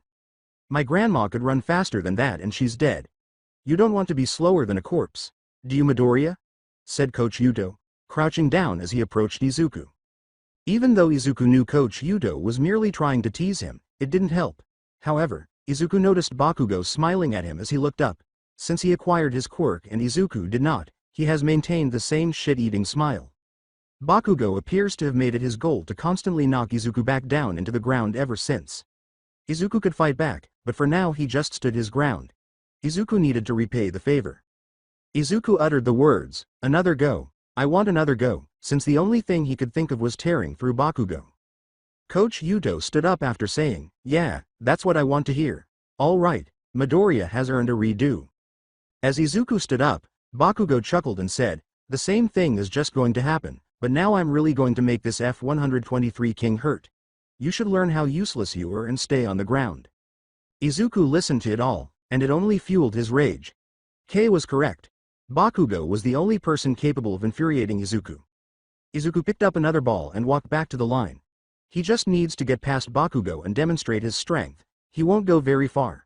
But while Bakugo prepared himself and shifted his feet on the floor, Izuku could only reflect on the years of suffering he endured due to the inferiority complex of the Ash Blonde. When Coach Yuto blew his whistle, Izuku's throat began to growl a little. Izuku saw Bakugo waiting for him and rushed forward with all of his strength. Izuku, however, broke through Bakugo's lacrosse stick and shoulder-checked him without caring. Izuku charged forward as Bakugo flew back and hit the ground. Only a few feet later did he collapse to his knees. The entire team rushed forward since it was obvious that both were hurt. Kei was the only one who traveled to Izuku. Everyone else went to Bakugo. Izuku was breathing heavily while on his hands and knees, and Kei noticed that Izuku's eyes were turning yellow as he knelt down, and fangs were growing out of his teeth. Izuku didn't answer when Kei said, "Midoriya, Izuku." Izuku tried to control his breathing, but his chest was burning and he could feel his entire body reacting to it. "I can't control it, not now," he said. "Really? Damn it, at least we had the foresight of this happening," Kei remarked, seemingly finished with everything. "Join me." After assisting Izuku to stand up, they hurried to the changing rooms, where Kei spotted Kurame and gave him a fierce look, accusing him of being responsible for everything and cautioning him against getting involved. Once they arrived at the changing rooms, Kei pushed Izuku inside before locking the door behind him. "It's okay," Kei said, turning to face Izuku, who was hunched over and moving all over as he breathed. Kei ran over and knelt down in front of Izuku, stopping his best friend and saying, "All right, we're clear. We are alone. Avoid me." Kei swiftly fell back and moved across the floor, but Izuku roared as he leapt onto the locker and looked down at Kei. With a strong desire to kill and no way to see his best friend, just something to kill, Izuku lunged at Kei, who deftly timed his dodge and vanished behind more lockers. Izuku then got back on top of the lockers and searched for Kei. Kei was completely silent and the room smelled extremely strong until Izuku heard a shoe squeak and lunged at it, hitting the ground and rolling before he was hit in the head by a fire extinguisher twice before falling backwards. "Are you okay?" Kei asked, but Izuku just growled as the cut on his forehead healed. "Okay then." Kei pulled the pin and pressed the trigger. Freezing CO2 came out and dosed Izuku, who continued to roar and fight against the cold. Once the roaring stopped, Kei released the trigger. He looked down and saw his shivering Izuku. "We good?" "What took place?" Izuku shook the frost from his hair and asked. "Bakugo tries to harm you in the same way every day." As he held the fire extinguisher, Kei remarked, "You tried to kill me. I'm beginning to believe that the better course of action would just be to try to get Bakugo off the team. However, you are more aware than I am that it will never occur." Izuku exhaled deeply and lowered his head, saying, "I can't believe that happened." He believed he could control it, but something about Bakugo made him want to attack the Ash Blonde. Did Izuku's werewolf side want to show itself, and Bakugo was the best, in his opinion? "Hey, we knew this kind of thing could happen, but that's why we need to cooperate." As he fell to his knees, Kei uttered the words, "Until you learn control." "How is Kachan doing?" Izuku stated. They may butt heads, but Izuku didn't want to hurt him. Kei hoped Bakugo would notice this rather than assume Izuku was demeaning him. "You gave him a fairly strong shove, so strong that you broke through his stick. Fortunately for us, he has an injury and will be sidelined for a week. But he'll pay hell on you when he returns," Kei remarked. Izuku held out his arm and said, "Thanks for the weather forecast." Kei said, "Your place, games?" and helped pull Izuku to his feet. As they walked down the hill, Kei didn't mention seeing Kurion standing and looking down at them. That was something Izuku didn't need to be bothered with. "Yeah," Kei said. The two friends grabbed their bags before leaving the locker room, but not before leaving the field. An ambulance had arrived, and they were loading Bakugo up, who was screaming and swearing that he was good and still about to play. They walked to Kei's house, which was empty because his father was on duty. Izuku changed into the guest room, discovered that his lacrosse gloves had holes in the fingertips, and sighed, knowing that he would have to play with them until he could afford a new pair. He put all of his equipment in his bag, put on a new shirt, zipped up his bag, tossed it over his shoulder, and went into the living room. "I'm thinking we can make sandwiches for dinner. We've got lunch meat that is about to go bad," Kei said, already seated on the couch, examining his collection of games with a controller in his hand. Kei handed Izuku his remote control and selected Superhero Brawl 15, Deluxe Edition, saying, "You know the rules," but Izuku simply flopped down on the couch with a huff. "I don't get edge shot, and neither do you get All Might." Izuku said, "Yeah, but usually you break that rule first," as he turned on his controller and the game appeared in the menu. They spent the next few hours jumping between games and simply enjoying each other's company until the evening arrived and they were both hungry enough to get up from the couch. After stopping the game, Izuku and Kei went to the kitchen to prepare dinner. Kei got the lunch meat, lettuce, and condiments out of the refrigerator, while Izuku went to the pantry to get the beard. They set up their stations on the other side of the island, with Kei putting on the mayo and mustard and Izuku putting on the lettuce and then the meat. "So, do you prefer the bad or the good news?" Kei inquired. "Which one arrived first?" As he placed the top beard slice on the second to last sandwich, Izuku posed the question. Unfortunately, Bakugo suffered injuries to his shoulders that almost dislocated them. Physicians claim that because of his peculiarity, his shoulders are more resilient and could sustain the impact. Good news. Coach Yuto will decide whether Bakugo is ready to play after he is benched from practice until next Wednesday. Kei looked up and said, "Coach Yuto said so in the group. And with our luck and Bakugo's stubbornness, he'll play." As he finished the sandwich, Izuku looked up, wondering why Kei hadn't finished his sentence. He saw the concern on Kei's face, wondering if Bakugo had come and was about to cream them both. Then he saw that Kei's right hand had gone to the butter knife he had been using and was now holding it tightly. Well, not Bakugo, but Kei would have reacted quite differently than he did by reaching for a knife. A hand grabbed the back of Izuku's shirt and pulled him against the wall, preventing him from thinking. Izuku struggled to break free, but weight was pressed against the middle of his back. "You moved in front of everybody. If any one of them had spotted you, they would have pursued you before pursuing me." "Everyone, not just the hunters," Kareem said, his voice trailing off into rage. "Pro-heroes, the police, out of fear, villain because they would want out power." Then he turned to Kei, who had somehow managed to approach Kurium while feigning weakness and holding the butter knife in front of him, and said, "You don't. Is that a knife made of butter?" "Maybe," Kei said, glancing at the butte knife he was holding. "Okay, it was the closest thing to me," he said, acknowledging that it might not be the best weapon to use against a werewolf, but at least it was silver. "Do you mean to put my friend down now?" Kareem turned back to Izuku and said, "The best thing you can do is to flee until he realizes how serious this is. Withdraw from everything, including school and lacrosse, and accompany me. Not until you develop self-control, and given your behavior today, that won't happen anytime soon." "Have you been observing me?" Izuku inquired. "Ever since you moved out," Kareem said, "and I'll kill you myself if you even consider playing next Saturday." Kareem then let Izuku fall from the wall, and Izuku turned around just in time to see Kareem leave through the front door. Kei approached Izuku and stood beside him, saying, "If you want to play on Saturday, we really need to work on your control." Izuku pushed himself up and said, "Then I suggest we get to work." Kareem believed that Izuku would never learn control, so Izuku now wanted nothing more than to disprove him, and Kei was the best at disproving others. After dinner, Izuku and Kei spent the entire evening and Sunday trying to figure out how best to teach Izuku to control his anger. However, nothing worked, not in the sense that Izuku could learn to control his anger, but rather that he and Kei struggled to make Izuku angry. They tried everything from Izuku thinking about Bakugo and his various insults to Kei punching Izuku in the nose, which slightly increased Izuku's anger but not enough for a normal person to handle. "Well, I don't know about you, but I feel perfectly at peace," Kei said as he collapsed on his bed after conceding defeat at the end of Sunday. "I didn't realize how much anger I needed to let out." As he reached for his phone and wallet, Izuku remarked, "Ha ha, you're worse at holding grudges than I am. I'll see you at school tomorrow." Izuku left to return to his home after Kei waved him off without sitting up. They didn't see each other again until they met in front of Aldria Middle School, where they spoke briefly before entering. Although Izuku didn't intend to harm Bakugo, it had the unintended consequence of preventing him from being terrorized. Bakugo never came up to him, said anything to him, or acknowledged him. Izuku could say that he preferred this to the norm. Izuku was speaking to Coach Yuto as everyone changed into their uniforms after school, but it seemed like everything Bakugo had been hiding came out.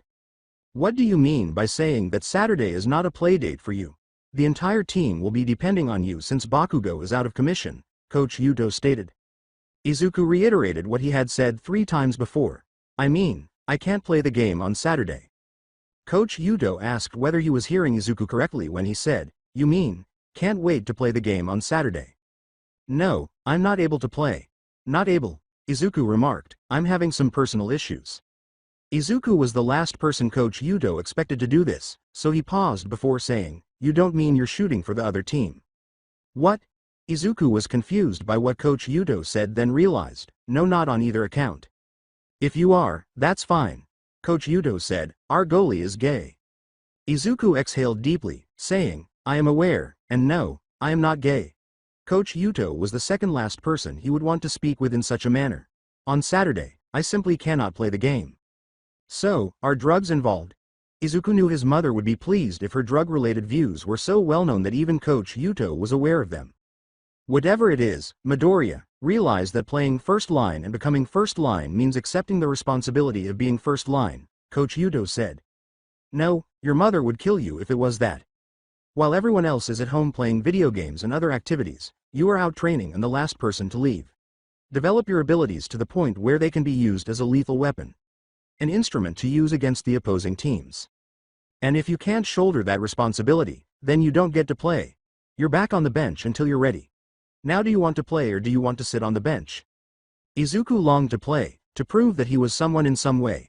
That he could see amounts to something, even though he was called worthless because he lacked a quirk. Exhausted and clutching his hand, he said, I'll tell you Wednesday. Good, you are starting to see the responsibility of being first line. I hope you make the right choice, said Coach Yuto. Izuku pivoted and entered the dressing room, in which the entire squad welcomed him. Would you look at that, the worthless Deku, thinking just because he made first line he's the best. He thinks we need his help to win Saturday, but says he is unavailable but plans to make a dramatic entrance at the last minute and win us the game. Bakugo replied as he tightened his helmet, when you get through your thick skull, you mean nothing, Deku. Not to this team, not to the world. We don't need your help in the game and don't think that even if you magically be available, that I'll let you play. Kei appeared beside Izuku as Bakugo took a step forward, saying, Bakugo, surprised that you're in gear, especially since Coach benched you until Wednesday. Now you won't want to disrespect Coach, lest he also benches you for the game. He always takes our health and safety as priority number one. After scoffing, Bakugo simply walked over to Izuku and struck him in the shoulder, saying, now I see why Ms. Look at Me likes you. She's almost as pathetic as you. When Izuku's chest heated up and he turned to face Bakugo, his eyes started to shine a little. Izuku had been immune to Bakugo's insults for years, so he could take them, but now that Bakugo was insulting Momo, he was more vulnerable. Someone Izuku referred to as a friend was irrelevant to their conflict. A growl started to form in Izuku's throat, and he clenched his fists tightly, observing that Kei appeared poised to take action. Izuku later came to the realization that he didn't have to represent Momo. She was a strong woman, and she might have heard Bakugo make fun of her. Izuku suppressed a smile as he thought Momo would be more than happy to demonstrate her hunting prowess. Izuku's eyes changed, and Bakugo saw it and simply scoffed. The team followed Bakugo out of the changing room. Izuku and Kei were the only people left in the room. Kei sighed and turned back to Izuku, who was changing, after extending his fist in the direction of the door the team had left through. Kei inquired, any anger?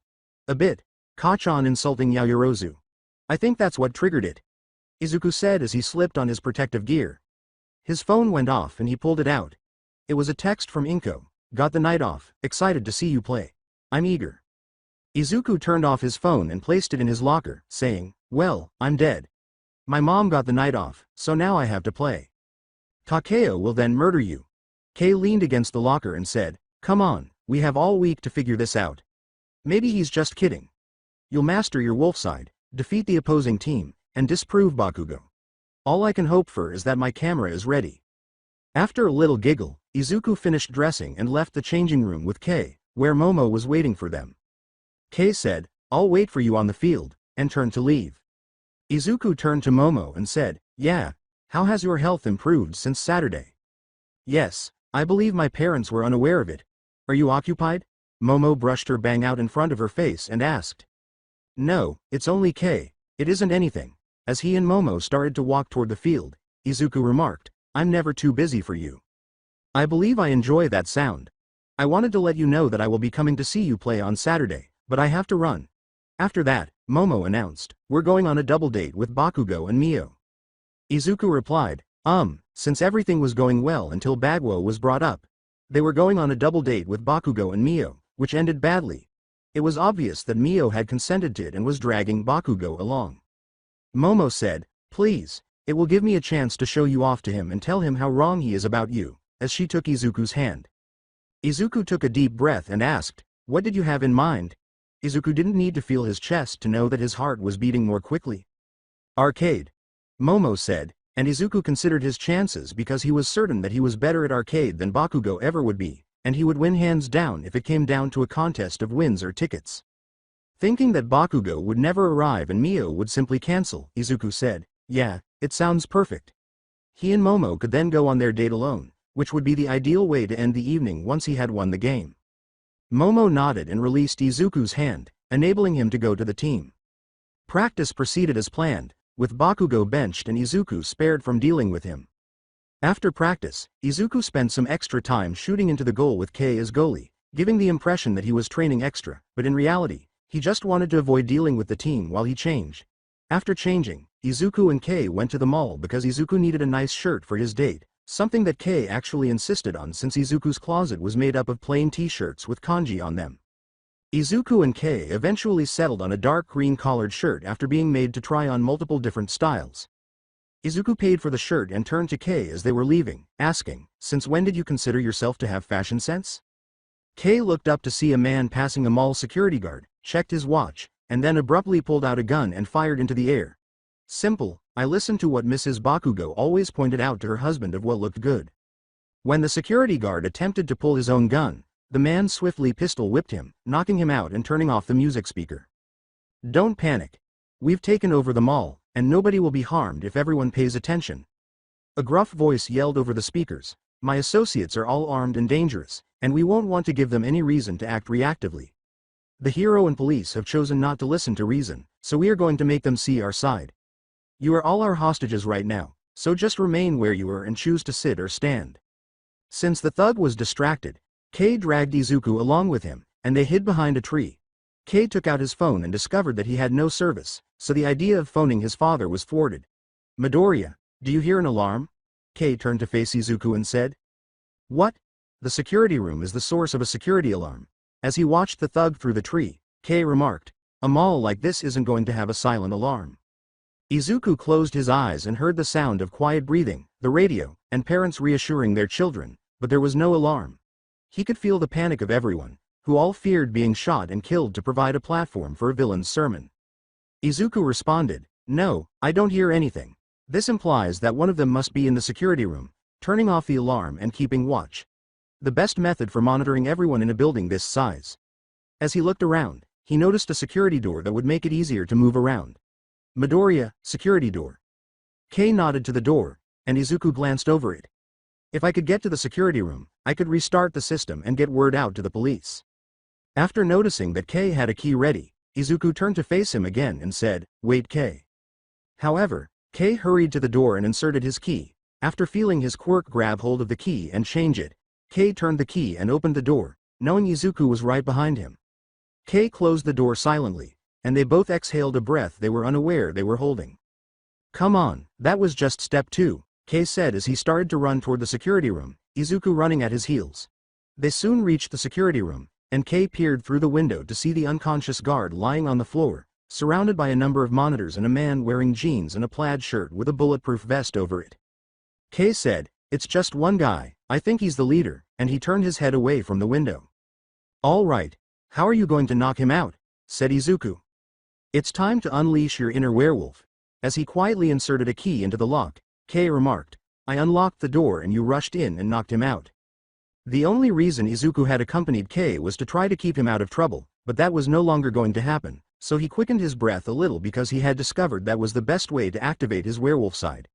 "You're enjoying this a bit too much," Kei said, "Maybe," and then he pulled the door open.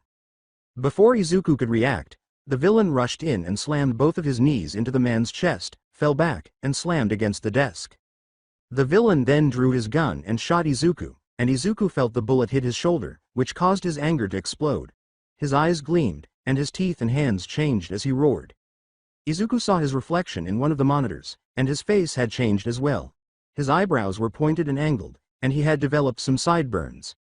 Izuku turned back to the villain and could smell the fear emanating from him. "Where on earth are you?" In response to the villain's demand, Izuku simply took a step forward and knocked him out. As the villain fell to the ground, Izuku's body changed slightly, and he let out a small growl. His face appeared normal, but his cannibals and claws remained sharp, and he let out a pained growl as the pain in his shoulder increased, but it abruptly stopped and the bullet was forced out of his shoulder and onto the ground. The villain's radio sparked and a voice said, "Hades, are you still there?" Kay hurried into the room, grabbed the chair the villain had been occupying, activated the security system, and started allowing his quirk to work its way through the system. Since there was no response, "Are you still there, Hades?" He was taken out by someone. "Go to Plan B," said a second voice. Izuku saw it and his eyes glowed a little. He couldn't just let those thugs harm innocent people. Kay looked up at the monitor and saw that all of the thugs had their guns or quirks aimed at innocent civilians. With the "Enter" key pressed, Kay entered the system, saying, "Crap," before his peculiarity took over and his fingers started tapping the keyboard. After scanning the monitors, he drew closer to the door and said, "We have 2 thugs near each other, 50 yards in that direction. We have 15 thugs and they are all prepared to hurt people. In what time frame could you knock them out?" "I don't know," Izuku said, assuming that he had run from the party back to his house rather quickly. He glanced at the monitor and saw that he recognized All Might. His true form was obvious. Izuku swiftly took out his phone and found a video, saying, "Kay, the moment I take out the first thugs, I want you to turn on the speakers and hit play." Izuku threw his phone to Kay, who watched the video and said, "What? Do you want some hype and intend to take them all out?" Izuku said, "No, to send a message." He then turned to face the door, stepped over the unconscious guard, heard Kay point to it, turned the knob quietly, and peered out. The nearest thug was only 10 yards away, and the second was 40. Izuku would need to take immediate action. Izuku tried to shift, to get angry, to save someone, but no thoughts could make him angry. Then he looked up and saw the hostage's fear, and heat began to form in his chest. Izuku would not allow innocent people to be hurt if he could do anything about it. His eyes glowed, his teeth changed, and he snarled before running out of the hallway. As soon as the thugs hit the ground, Izuku leapt to his feet and slammed his knee into the first thug's back. The second thug saw this and aimed his gun at Izuku. The speakers then sparked, and Kay declared, "To all those villains, we make a message. Citizen, do not be afraid. Why? Because I am here." Izuku smiled as All Might's voice and laugh echoed through them all. Izuku saw the fear in the thug's eyes, but then he pulled the trigger. Izuku quickly dodged out of the way and then took off towards the thug. The thug fired 3 more times, but then Izuku planted his fist into the villain's gut. The villain fell to the ground but managed to keep a hold of his gun, which he quickly pointed at Izuku. Izuku flinched a bit but then he felt a presence behind him. "You villain should know it best to surrender when I am here. Ah, young Midoriya. Fancy see you here, yet if you are here, then who play my debut video," All Might said, laughing as the thug pulled the trigger, but All Might moved quickly in front of Izuku and the bullet bounded off his chest, causing the thug to pass out from fear and panic. "That would be my friend Kay in the security room," Izuku replied. "Huh, I will need to have talk with you and your friend about being vigilantes. And you will have to talk to the police," the mighty said. Izuku's werewolf features vanished as his body relaxed and his shoulders became troubled. After that, All Might leaned over and muttered, "Do not be distraught, you handled the situation quite well, but we will discuss that when we have more privacy." When the police arrived, All Might handed over all of the thugs and their leader, and the officer in charge thanked All Might before pointing to Izuku and Kay and asking, "What are they doing?" Izuku nodded and followed All Might to the security room where they picked up Kay and the unconscious villain. Izuku and Kay looked at each other, suppressing their smiles, and declared, "However, I will make sure they learn their lessons and see to it that they make it home." They played a small hand in keeping everyone safe. And as it was only a small part, I thought I could handle taking charge for them. Knowing that a conversation with the number 1 hero would not be enjoyable, Izuku and Kay became upset. All Might approached them from behind and snatched their shirts, saying, "Now if you excuse me." All Might squatted down a little before leaping off into the horizon, landing on a rooftop and setting the 2 boys down. While Kay struggled to keep his lunch down, Izuku turned to All Might and said, "I think you're good. Kay won't say anything." Kay started to panic, unsure of what could happen, while Izuku smiled a little. All Might's body relaxed and then deflated in a cloud of smoke, and he nodded. He needed to get close to Izuku and gain his trust, and the best way to do that was to trust his opinion. Toshinori spat out some blood and asked, "How did you know to play my debut video?" "On one of the monitors, I noticed you. You would know it was time to take action if people believed All Might had arrived." Izuku rubbed the back of his head and said, "I'm sorry if that put you on the spot." "It's okay. I was just waiting for a chance to take action." I knew I was safe because the villain was no longer observing the monitors. Toshinori stated, and the only way someone could know All Might was if they knew me. Kei turned around after saying, I can't believe we just helped All Might save the day. Where's All Might? Kei asked, wondering how Izuku knew him and when the skeleton had arrived. Kei clearly didn't believe his friend, so Toshinori buffed up and instantly changed back, saying, imposter, as Izuku pointed to him and he waved. No, nobody could replicate All Might's strength, even if they were able to make themselves appear like him. Well, it's nice to meet you, broke Kei's fall to the ground. Yagi Toshinori. After introducing himself, Toshinori turned to face Izuku and said, I've been meaning to talk to you again, young Midoriya. Concerning lycanthropy. You told him, Kei said, turning to face Izuku. I believed we were in agreement that the less people who knew, the better. Izuku looked very embarrassed as he said, it kind of slipped out. Well, who better to trust the number one hero? Kei sighed after shrugging his shoulders. The two boys appeared prepared to defend themselves, but Toshinori didn't give them a chance. Yes, you were able to help and played a part in saving everyone, he said after clearing his throat, sensing that they might argue. Before we get to that, we need to discuss what happened back there. But things might have turned out very differently if I hadn't been there or if young Midoriya hadn't known who I was. After giving it some thought, Kei sighed and said, he's right, they were onto us and were ready to kill people. He had intended to trip the silent alarm, but the guards had caught them before he could do so. They had the opportunity to murder people before the police could get there. Izuku lowered his shoulders and remarked, and it's only thanks to All Might I wasn't killed. Toshinori didn't feel the need to pursue the boys after they realized their mistake. I'm glad you understand that, she said. Werewolves, lycanthropy, and young Midoriya. You brought it, but you didn't bring it up when it was about you or a close friend. I understand that it applies to you now that I understand what you mean and have witnessed more of your peculiarity. Toshinori was interrupted by Kei, who said, it's not a quirk.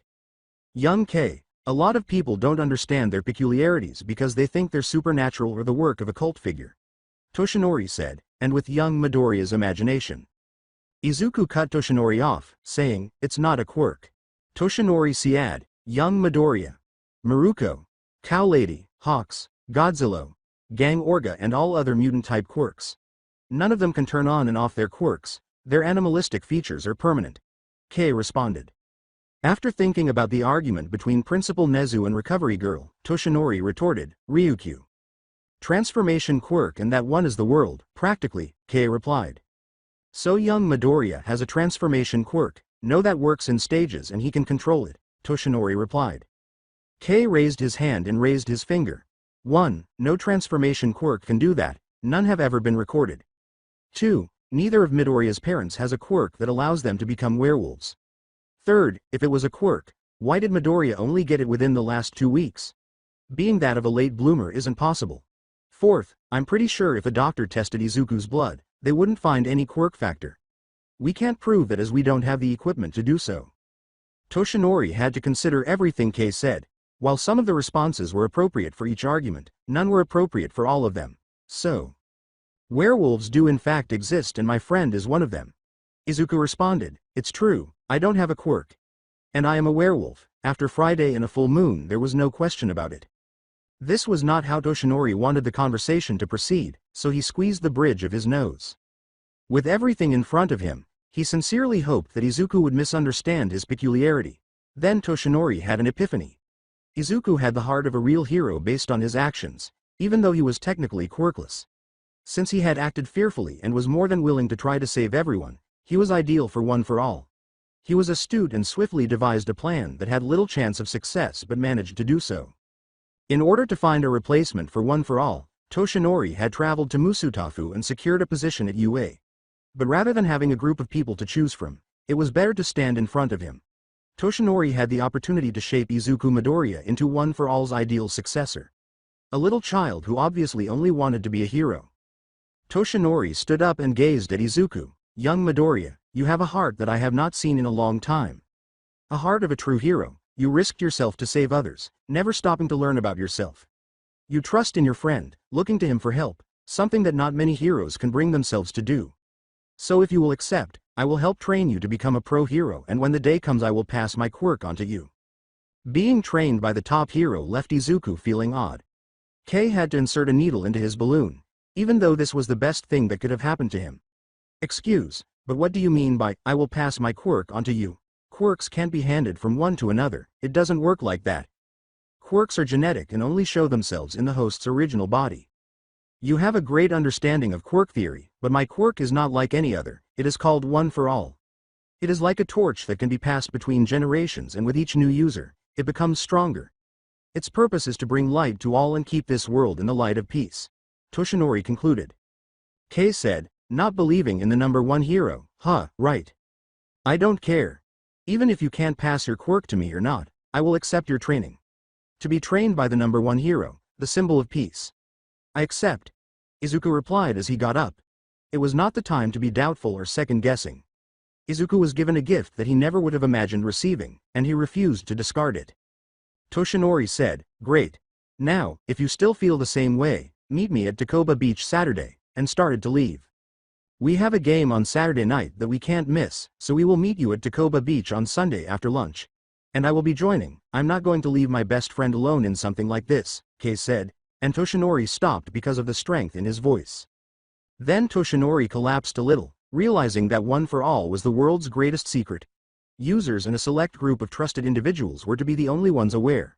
But he just discussed it with someone he didn't really know. However, it was obvious that Izuku would tell Kei if he were to inherit it. And it was beneficial that Toshinori recognized some of his mentor Gran Torino in Kei. Then Toshinori changed into All Might and leapt away, saying, I accept. Takoba Beach Sunday, between noon and 1. Please make your safely back to your homes. Kei said, getting to his feet and turning to face Izuku, that he had observed his friend's anger when he attacked the thugs. How do you feel? Like changing? He asked, as if his only thought was to attack them. Izuku collapsed, saying, don't freak out.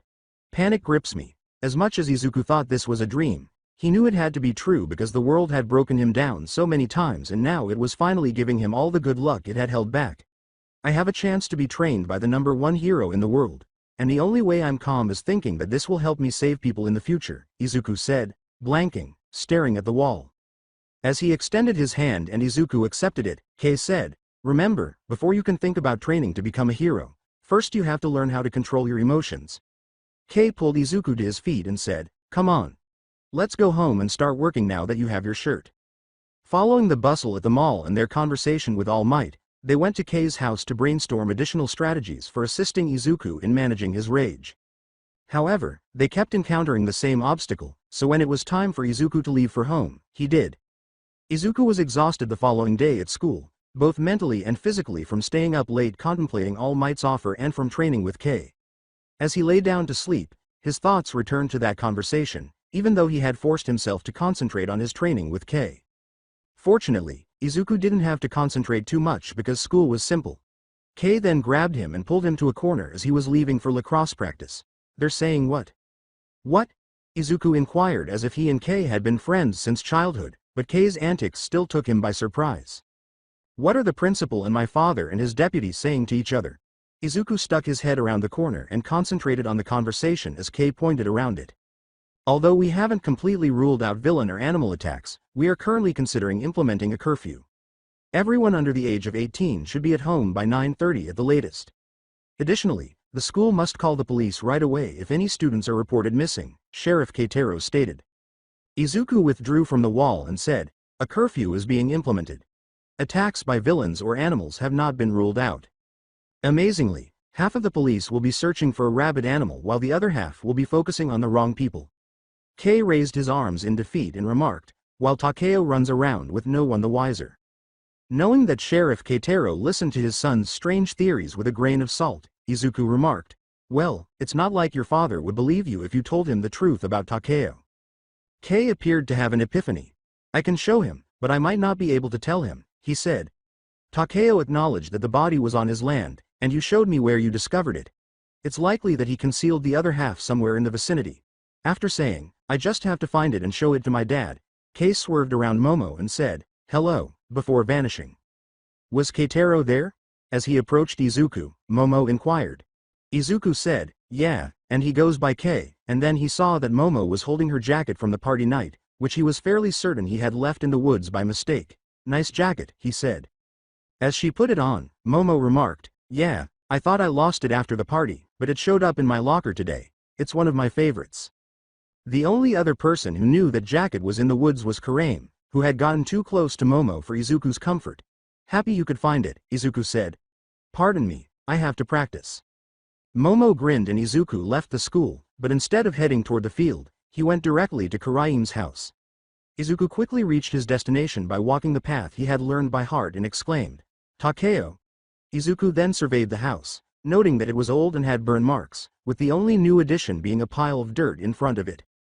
After a short while, Karame came around the house's corner and climbed onto the pouch. What?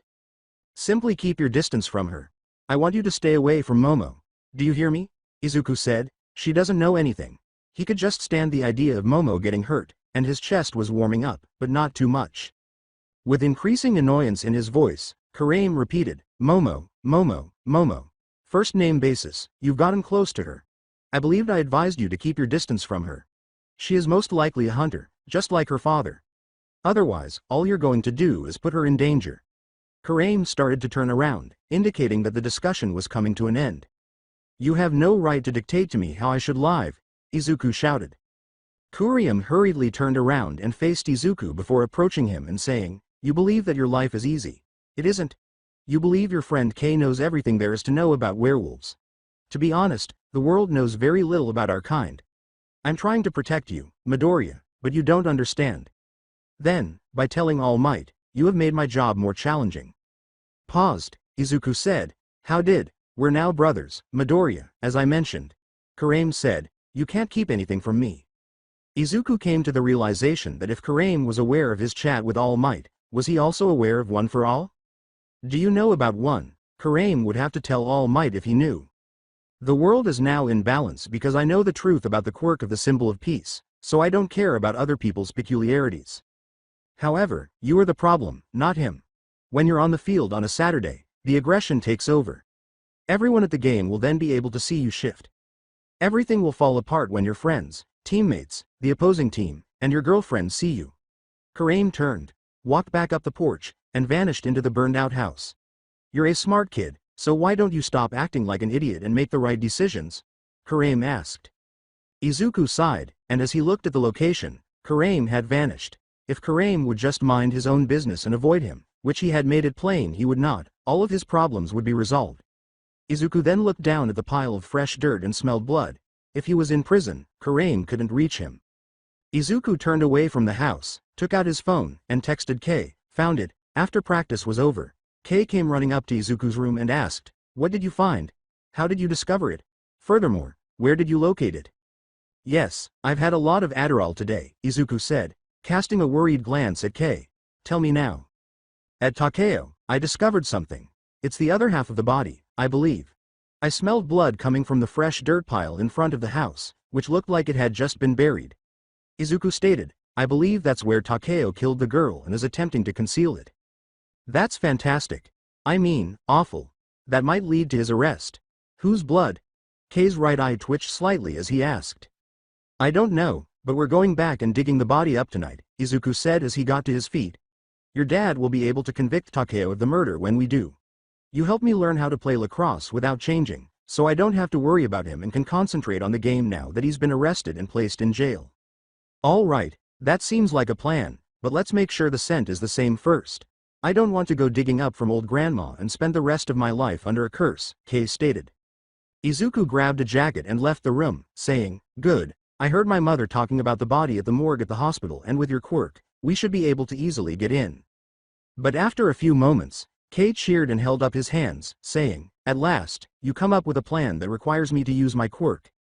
At last, you're beginning to realize how simple it is. As he descended the stairs, Izuku remarked, At most we're only going through 2 doors. Come on. Why must you ruin my enjoyment? As he pursued his friend, Kei inquired. They rode their bikes to Musutafu General, ducked past the reception desk, went to the elevator, and called it down. Izuku stepped inside and pressed the button for the 3rd floor, and after a brief ride, the two got out. Rather than going to the waiting area to the right, Kei went to the left and unlocked a door with ease, and then they hurried down the hallway until they came to the door with morgue on it. After a few seconds, Kei inserted a key into another door, and the door swung easily. They slipped in, and as Kei stood watch, Izuku went to the wall where the metal door was located. He looked at each one until he saw one that read, Jane Doe and partial. Since that could have been anyone else, Izuku opened the door and took out the gurney. He had to hold his lunch down as the smell hit his nostrils. As soon as he pushed the gurney back in and dropped the white sheet, Izuku turned to Kei and said, Yeep, the smell is the same. Kei said, okay, then let's go dig up the other half of the body and get Takeo arrested. After confirming that everything was okay, the two left the morgue and headed back to the elevator, where Kei turned to Izuku and said, we're going to need some shovels.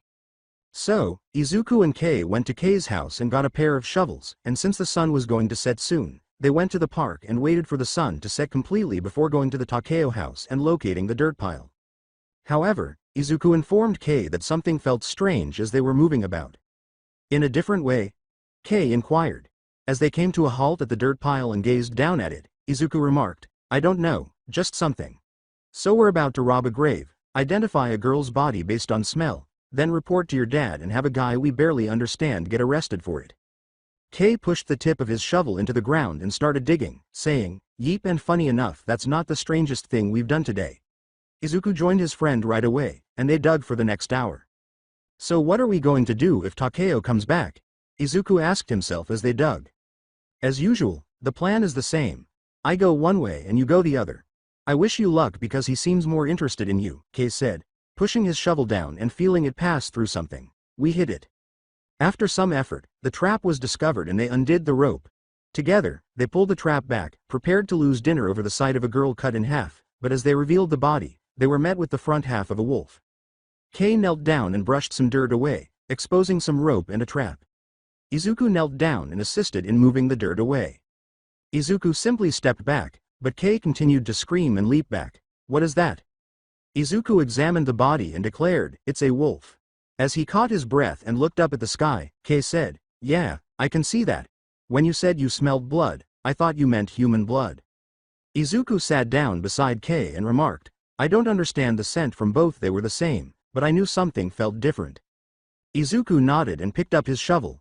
All right, this didn't work. We have to find something else. For now, we cover this up and go home, Kei said, grabbing his shovel. You want to help? Kei looked up as he pushed his shovel into the pile of dirt and saw an odd flower. It resembled a much smaller salvia flower. Kei took out his phone, switched on the flashlight, and pointed it at the flower.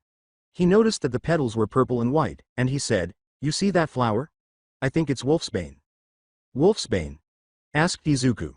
When Kei saw that Izuku had no idea what he was talking about, he said, yeah, I first heard about it from an old movie I watched as a kid. Really, it was like the original werewolf movie. You are so underprepared for this. Kei went to the flower after dropping his shovel. When he extracted it from the earth, he discovered a rope fastened to the underside. Kei started working his way down the rope, pulling it out of the ground because ropes don't grow naturally under flowers. The rope formed a spiral pattern as he slowly approached the burial site. After some time, Kei examined the remaining rope and pulled it out of the ground, saying, so that was completely pointless. When Izuku noticed that the wolf's body had changed, he said, I won't say that. When Kei returned, he saw what Izuku had seen. I guess Takeo is killing other werewolves. Izuku said, we should call this in. No, but they won't handle anything like this until the morning. Come on, I'm exhausted from the day. Let's go home and try to get some sleep, Kei replied. After Izuku nodded, they departed. Kei called the body in the following morning, and the two of them rushed to the house. Sheriff Keitaro was speaking to Karame inside the house while the police were already present and examining the body. After an hour, the body was bagged and removed, and an officer escorted Karame to a police vehicle. Izuku attempted to stop Kei as he slipped to the car and got inside after the officer had left the ground. Kei, who was seated in the front passenger seat, turned to face Karame. Okay, just so you know, I'm not afraid of you, Kei replied, but then Karame jolted forward and quickly pulled back. Okay, maybe a bit, but that doesn't matter. I just want to know, the girl you killed, she was a werewolf but obviously a different kind. She could transform into an actual wolf, something Midoriya isn't about to do. Is that why you killed her? Why are you so worried about me, when your friend is the actual problem? He might not be causing trouble now, but he was lucky the last full moon. He is still fighting against what he truly is, but the moment he accepts everything, the instinct will kick in the next full moon. It doesn't matter while you have the sheriff on your side, or All Might, the bodies will pile too high for anyone to look away. That's what's going to happen during the game. I might not be able to stop him from playing, but you can. So if you really see him as a brother, then you'll stop him before he throws his life away, Kurame replied. Before Kei could say anything, Sheriff Keitaro pulled his son out as the door opened. Sheriff Keitaro looked his son in the eyes and said, "Okay, that's enough for you. Now maybe you would like to explain exactly how you and Midoriya came across the body." "We were looking for Midoriya's inhaler, he lost it in the woods," Kei sighed. "Which was when?" "The other night." "You mean the first night, when you were looking for the first half of the body?" "Yes. The night you said you were out here alone and claimed Midoriya was back at home asleep. The night before you started school, that night?" asked Sheriff Keitaro. "Yes." Kei said nonchalantly, as though he was unaware of his error. Before realizing his error, he looked into his father's eyes and said, "No, I mean he lost it when we took a walk after practice."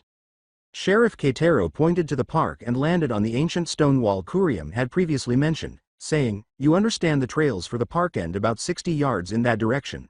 So you lied to me." In an attempt to save his butt, Kei remarked, "That depends on how you define lying. I see it as reclining your body down on a horizontal plane." Sheriff Keitaro said, "Officer Cage, make sure my son and Izuku Midoriya get to school and on time. If they try to escape, you have my permission to tase them." He then turned to leave. Sheriff Keitaro's suggestion made Izuku cringe, and Izuku hoped he was kidding. However, Izuku noticed that Kei was equally anxious as he was, proving that Sheriff Keitaro's warning was legitimate. They matched her movement to her patrol car since neither boy wanted to be startled when Officer Cage grabbed the back of their collar. After being gently coerced into the rear of Officer Cage's vehicle, Izuku and Kei quickly joined their backpack. After that, Officer Cage climbed into the front seat, switched the ignition, and drove off. Izuku had an idea as the house vanished from view in the rearview mirror, so he took out his phone to check something. However, the query he typed into the search bar was not yielding the kind of response he was seeking. Izuku said, grabbing Kei's attention, Kei asked, "Do you have something to share with the class, Midoriya?" without averting his gaze from the window. After pausing to glance at Officer Cage, Izuku uttered the words, "It's weird. I can't find anything about wolfsbane being used for any kind of burial. No supernatural properties, so religious significance." Seeing that Officer Cage was not paying attention to what they were saying, Kei nodded his head and said, "Well, just keep looking. I'm not going to let Mr. Yuto's stupid extra credit point go to waste. Maybe it wasn't religious, just a family tradition. Like they would bury you with it so you could be reincarnated as a wolf. Or so that wolves didn't dig up your grave." Officer Cage replied, demonstrating that she had been paying attention. "You look at all the different things people have done throughout history to prevent animals from getting into a person's grave. The Egyptians had the pyramids, the Romans had their stone coffins. Even nowadays, people get buried in specialized coffins to keep the earth from getting to the remains and accelerating the process." When he saw Officer Cage looking down at him through the mirror, Kei abruptly stopped his sarcastic tone and said, "Insightful information, Officer Cage. Then there was also the belief about werewolves back in the day." Officer Cage laughed and returned her focus to the road. Maybe werewolves would bury their dead and use wolfsbane to keep the body from turning human. That way if the grave was discovered, people would think it was just a regular wolf, instead of a werewolf's. Kei added. After Izuku gave a little huff, Kei saw and said, "You all right?" To Kei's surprise, Izuku said, impatiently, "Can you stop saying werewolf so much, and stop enjoying all this so much?" "Are you okay?" Kei asked, glancing up and down at Izuku. "No," Izuku said in a wheezing voice, "I'm so far from being okay right now." Since Officer Cage might still be listening in on their conversation, Kei tried to be as ambiguous as possible when he said, "Well, we'll figure something out. The game is coming up." Izuku's voice trailed off a bit, and then his eyes started searching the area. "No, it's not that. I can't breathe." Izuku noticed that Kei had a rope with wolfsbane tied to the end of it when they fell around him with a bag that had the top open. "You kept it." Izuku's eyes began to glow, so Kei looked down at the rope and asked, "What was I supposed to do with it?" Officer Cage rolled down my window. The abrupt shout caused Officer Cage to veer slightly, but he then uttered the words, "You can't give me any orders." "Midoriya is having an asthma attack," Kei said quickly. Officer Cage noticed Izuku's panicked expression. Kei swiftly snatched up the wolfsbane and tossed it out the window as she swiftly rolled down all 4 windows. Then he took Izuku's inhale and gave it to him. Izuku shook the inhaler rapidly, then raised it to his lips, relying on muscle memory and instinct. After taking a shot, Izuku leaned out the window and inhaled deeply. He knew he could rely on Kei to come up with a quick cover story and follow it through. Izuku nodded and pushed his head back into the car as he was about to clear his head, but he was still a little mad at Kei for keeping the wolfsbane. "You and I are going to have a conversation about that later," Izuku said in a whisper while glaring at Kei. Izuku's eyes flashed slightly as he glared, and Kei swallowed a little saliva. Officer Cage dropped the two boys off at the front of the school 10 minutes later, and she departed once they had entered. Izuku and Kei made sure to pay attention in class and refrain from going on any adventures because they knew they were probably on thin ice. Izuku was worried that Kurame would escape, but Kei asserted that they could detain him for a week based on the evidence they had. If he wasn't arrested at all, that is. Izuku was going to his bike on Friday after school let out. Fortunately, it was undamaged. Izuku started to undo the bike lock while kneeling. A lovely voice behind Izuku said, "Hey Midoriya." Izuku recognized the voice as Momo's. Izuku unhooked the bike lock and hurriedly entered the final number. Then he got up and looked at Momo. Izuku smiled and said, "Hey, I'm excited for the game tomorrow." Mr. Yaoyorozu abruptly approached the two and asked, "What game?" "I thought Mom was picking me up," Momo said, perplexed by her father's presence. Last-minute grocery run. According to Mr. Yaoyorozu, Momo stole a code that her mother was using to follow up on a lead. Mr. Yaoyorozu consistently claimed that his wife was more adept at organizing things and gathering information. "What's this game you're talking about?" he asked. Momo remarked, "Oh, Midoriya plays for a team." "What sport, I wonder?" Izuku was asked to turn by my Yaoyorozu. Izuku made an effort to remain composed and forget about the night he had encountered Mr. Yaoyorozu in the forest, saying, "Lacrosse. We haven't played a game since school started. We're scheduled to play in the championship game and are somewhat on a winning streak. You know, lacrosse. In my younger years, I touched football a few times but never played," Mr. Yaoyorozu stated. Upon naming her year, Momo remarked, "I've never known that about you." "Mo, why didn't you tell me about the game?" Mr. Yaoyorozu said, adding, "I got more injuries from those games than from my job. It sounds enjoyable." With a slight flush, Momo started to say, "It didn't." "Oh, I understand," Mr. Yaoyorozu said, shifting his gaze from his daughter to Izuku and back to his daughter. "It's all about your girlfriend's father being there and constantly criticizing you. You don't need to worry, Midoriya. You're the greatest of all the men who have pursued my daughter." "So far," laughed Izuku. "We'll see." Mr. Yaoyorozu slapped Izuku's shoulder and said, "You still need to win Mrs. Yaoyorozu over to your way of thinking." "Yeah, I think I know what you mean," Izuku said, trying not to flinch, even though Mr. Yaoyorozu's slap hurt a little despite his higher werewolf pain tolerance. "It took me a very long time to get my mother to let me play." Mr. Yaoyorozu remarked, "It seems like she brought you up to be a decent man. What time is the game?"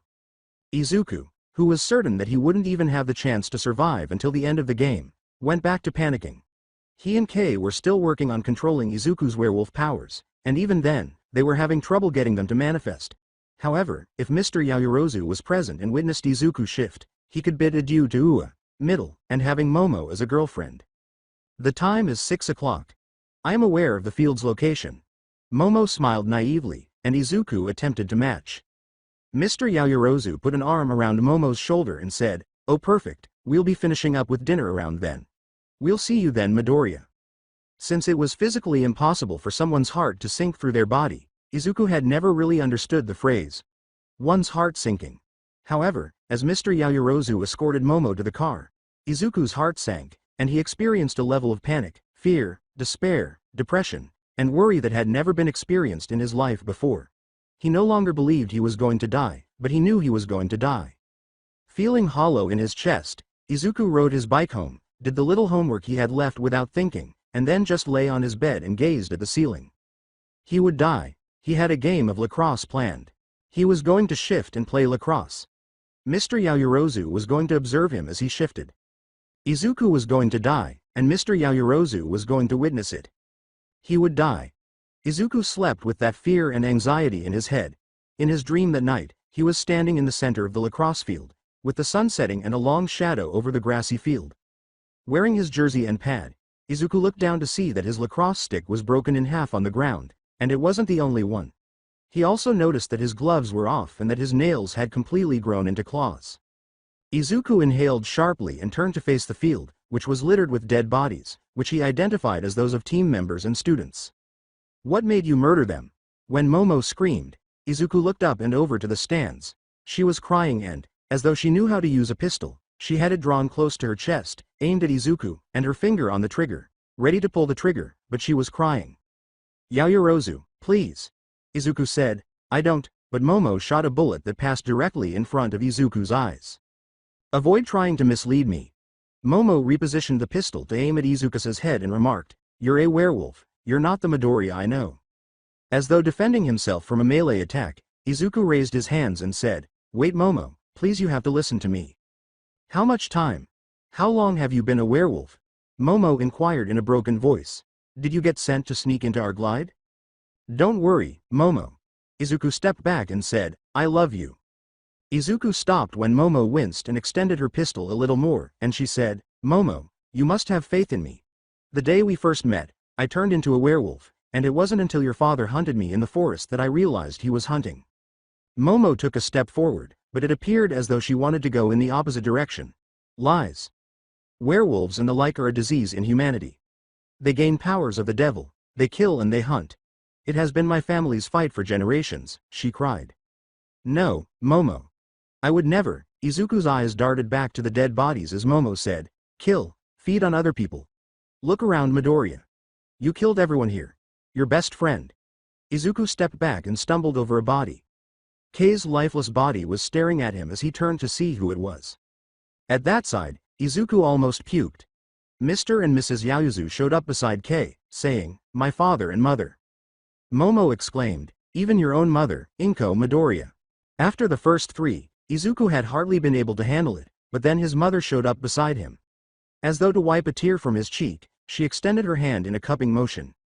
Izuku emptied his stomach because he couldn't handle it. Izuku started crying and said, Please no, then he heard a different voice. From the other side of the field, Kuriam remarked, I told you this was going to happen, but you just won't listen. I told you, you won't be able to control your emotions and you are going to kill everyone. Momo swiftly aimed the pistol back at Izuku after turning and shooting Kuriam in the head without hesitation. Momo came slowly as Izuku struggled to breathe and felt his airway closing. Then she stepped on Izuku's chest, making breathing even more difficult. However, Momo dropped the pistol and had it pointed at the center of Izuku's forehead, so Izuku didn't even attempt to grab Momo's foot and push it off. Izuku pleaded, Please, Momo, please. I didn't ask for this. He didn't want to pass away. If he were able to control his werewolf half, he would find a way to conceal himself from the outside world. Then Momo pulled the trigger, saying, Maybe not, but clearly you'll never gain control. So to spare the world and your soul from its own evil, I'm doing this to save you. Izuku awoke in a chilly perspiration. Before quickly placing a hand on his forehead, he quickly placed a hand on his chest to feel his heartbeat. Izuku sighed and flopped back on to rest his head on the pillow since he didn't feel any other kind of wound. Izuku sighed deeply as his head sank into his pillow. He was unable to recall much of his dream, including the final scene in which Momo was standing above him, her foot pressing against his chest and her pistol against his forehead, but she was crying as though she didn't want to press the trigger. Izuku still thought about that, and he didn't anticipate it going away anytime soon. Izuku got out of bed and took a shower in an effort to try to make the image go away. After finishing, Izuku dressed and went downstairs to have breakfast. Izuku started to pour himself a bowl of cereal in the kitchen, but he stopped when the doorbell rang. Izuku placed the cereal box on the counter and made his way to the door. Izuku opened the door and saw a gun muzzle. Izuku was so consumed by his recent dream that he didn't even bother to look at the kind of gun, its color, or the person holding it. He would have seen Kei with a Nerf gun full of suction-tipped darts if he had. Izuku, however, failed to notice this and attempted to move aside before being struck in the forehead. Kei started to laugh when he noticed that the dart had stuck and Izuku realized what was happening. As he cocked the gun and loaded the next bullet, Kei laughed and said, Haha, that's like the first time I've ever been able to get one of those to stick to a person. Izuku said angrily as he removed the dart from his forehead with a loud pop, and asked, Really Kei, what were you testing this time? Well, I realized all the times we've tried to get your anger up, you knew it was coming, so I want to see what would happen if it was a surprise. Kei said as he entered the residence, and you sounded angry, but not even Bakugo's level of anger, so surprise and pain play a part. Izuku threw the dart and nailed Kei in the back of the head after saying, So what, you're going to shoot me in the leg with a real gun next time? Kei turned around and leaned against the back of the couch after saying, "Don't tempt me." "So are you ready for the game?" Kei asked. With a shoulder shrug, Izuku said, as coach given any word about Bakugo's involvement. After raising a finger, Kei took out his phone. He said, and I quote, "The team meeting prior to the game tomorrow will be used to discuss Bakugo's involvement. But regardless of his ability, I expect everyone to play for victory." Coach should have gone into acting and written a drama, Izuku moaned. In any case, are you prepared for the match? As he noticed the cereal bowl Izuku had left behind in the kitchen, Kei inquired. Even though it was only a dream, Izuku had been hearing for days that he was going to shift and kill people at the game tonight. Izuku was about to respond when he heard Kei eating cereal, and when he turned to look, he saw that Kei had stolen his cereal. Izuku said, "Hey." Kei pointed to a new bowl on the counter with his spoon and said, "I got you a new bowl." Izuku, ignoring his best friend's tendency toward laziness, went over and poured himself a fresh bowl of cereal, poured some milk, put the milk and cereal box away, and then sat down at the table with Kei. "You didn't answer my question," Kei said, looking over at Izuku after swallowing his cereal bite. "Are you prepared to start playing?" "I believe." Izuku remarked, I was until Yoeyorozu's father found out and started playing the game." As he returned to his cereal bowl, Kei said, "Oh, if it had been just Momo, they might have been able to play off it in case Izuku didn't shift, but if Mr. Yaoyorozu had been present, well, he was a hunter and would have recognized the telltale sign of someone changing into a werewolf. Well, we'll cross that bridge if we get to it." The remainder of the day was spent playing games with Kei. After preparing a quick dinner, Izuku packed up his gear and met Kei in the driveway. They then rode their bikes to the field, where they practiced a few passes before Kei completely failed at goalie as Izuku made every shot. Coach Yuto announced Bakugo would be playing 15 minutes before the game was scheduled, and as the crowd grew, the team went inside to put on their gear. Izuku started getting changed, sighing because it was obvious but not a good sign of how the evening would unfold. Stress struck Izuku as he pulled down his uniform over his pads in the middle of the changing room. He had been distracted by playing video games with Kei, but now that he was concentrating on the game, everything was returning. Mr. Yaoyorozu and his mother would be in the crowd, and Izuku could not shake the vision of Momo standing over him brandishing a pistol. After remembering the date, Izuku dropped his head forward and struck the metal locker. He had forgotten his change of clothes and would have preferred to take the chance of canceling on Momo once more, but if he shifted and Mr. Yoeyorozu followed him, that would be the least of his concerns. If Izuku finished the game, he would hopefully be able to release some pent-up energy at the arcade. He could hear everyone whispering, getting ready for the game, lockers being slammed, and the crowd cheering out on the field as Izuku pulled his head back and kept getting his gear up. Then he heard something that caught his attention. "Already listen up, the team we're up against is undefeated and for a long stretch, but we're in luck tonight. Last week, their star player, number 23, suffered injuries that nearly dislocated both of his shoulders. So let's finish the game and get him out of it. They'll be manageable without their star player. I understand." Kei approached Izuku and said, one last time, abruptly diverting his attention, "Are you prepared?" With a sigh, Izuku sat down to put on his knee guard.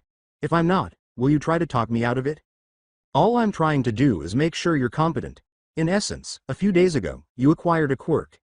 As he carried his equipment bag with all of his protective guards next to his chest pads, Kei remarked, "Your body hasn't had time to adjust to its new power." "I've been working toward wanting something like this for forever," Izuku said, finishing his knee pads. "If I don't play, I lose the first line in Yaoyorozu, and I'm just giving into Karaim. Additionally, we have been training." Izuku hated to admit that a tiny part of him also thought that Kei was right when he said, "Not too well.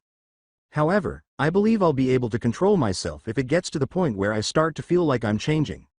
I'd rather not lose Yaoyorozu." Izuku said, "Is it too much to ask for just a life that is somewhat normal?"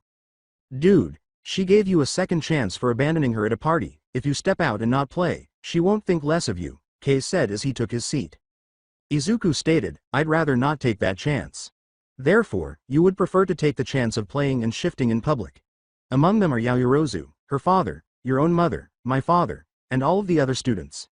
In addition, Bakugo will corner you and scold you for concealing your quirk the entire time if you manage to make it through tonight." Kei said, "Just don't worry too much out there, getting tossed around by guys that are probably nearly twice your size. I'll have your grave ready in any case."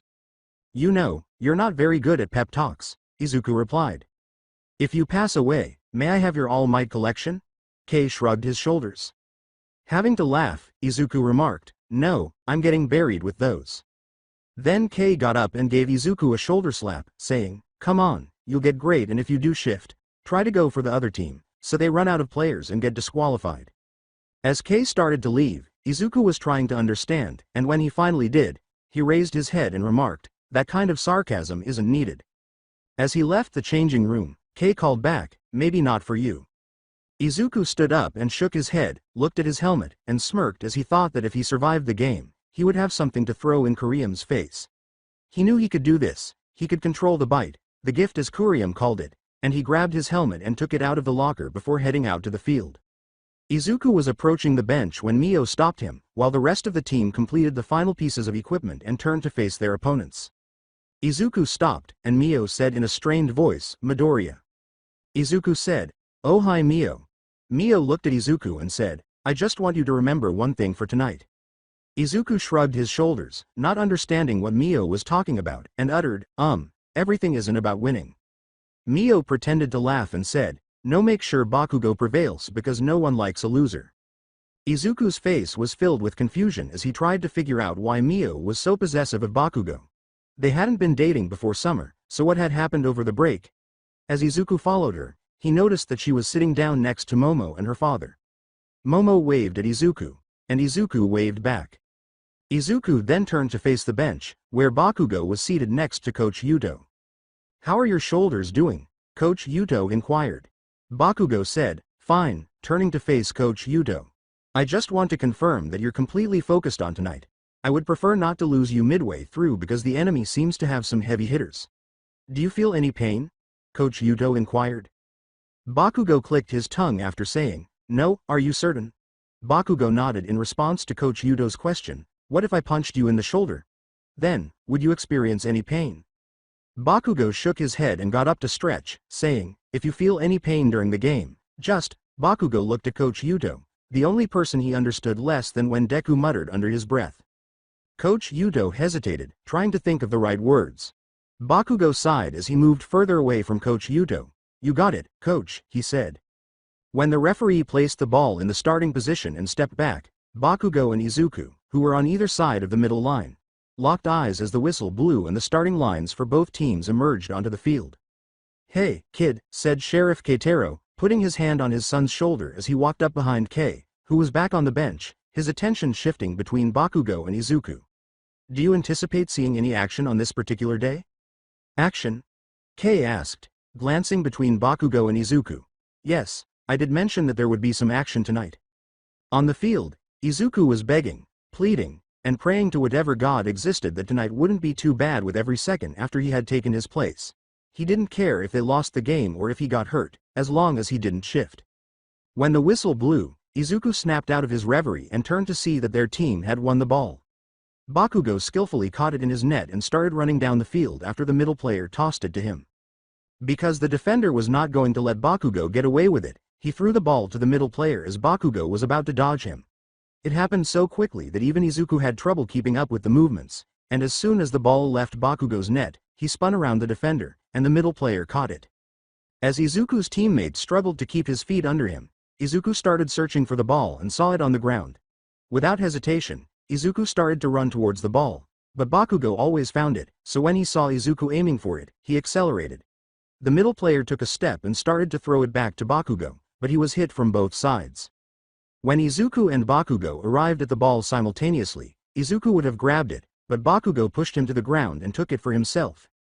Izuku rolled to save himself, and when he looked up, he saw Bakugo take the shot, but he had two defenders on him, and one of them slammed his elbow into Bakugo's shoulder as he threw the ball forward.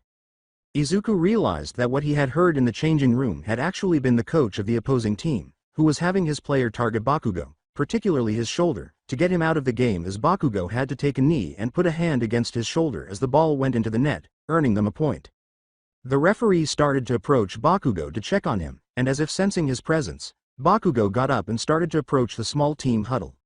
Izuku felt his chest heat up a little at this point, but it was random and directed at the opposing team, specifically the player who had rammed their elbow into Bakugo's shoulder.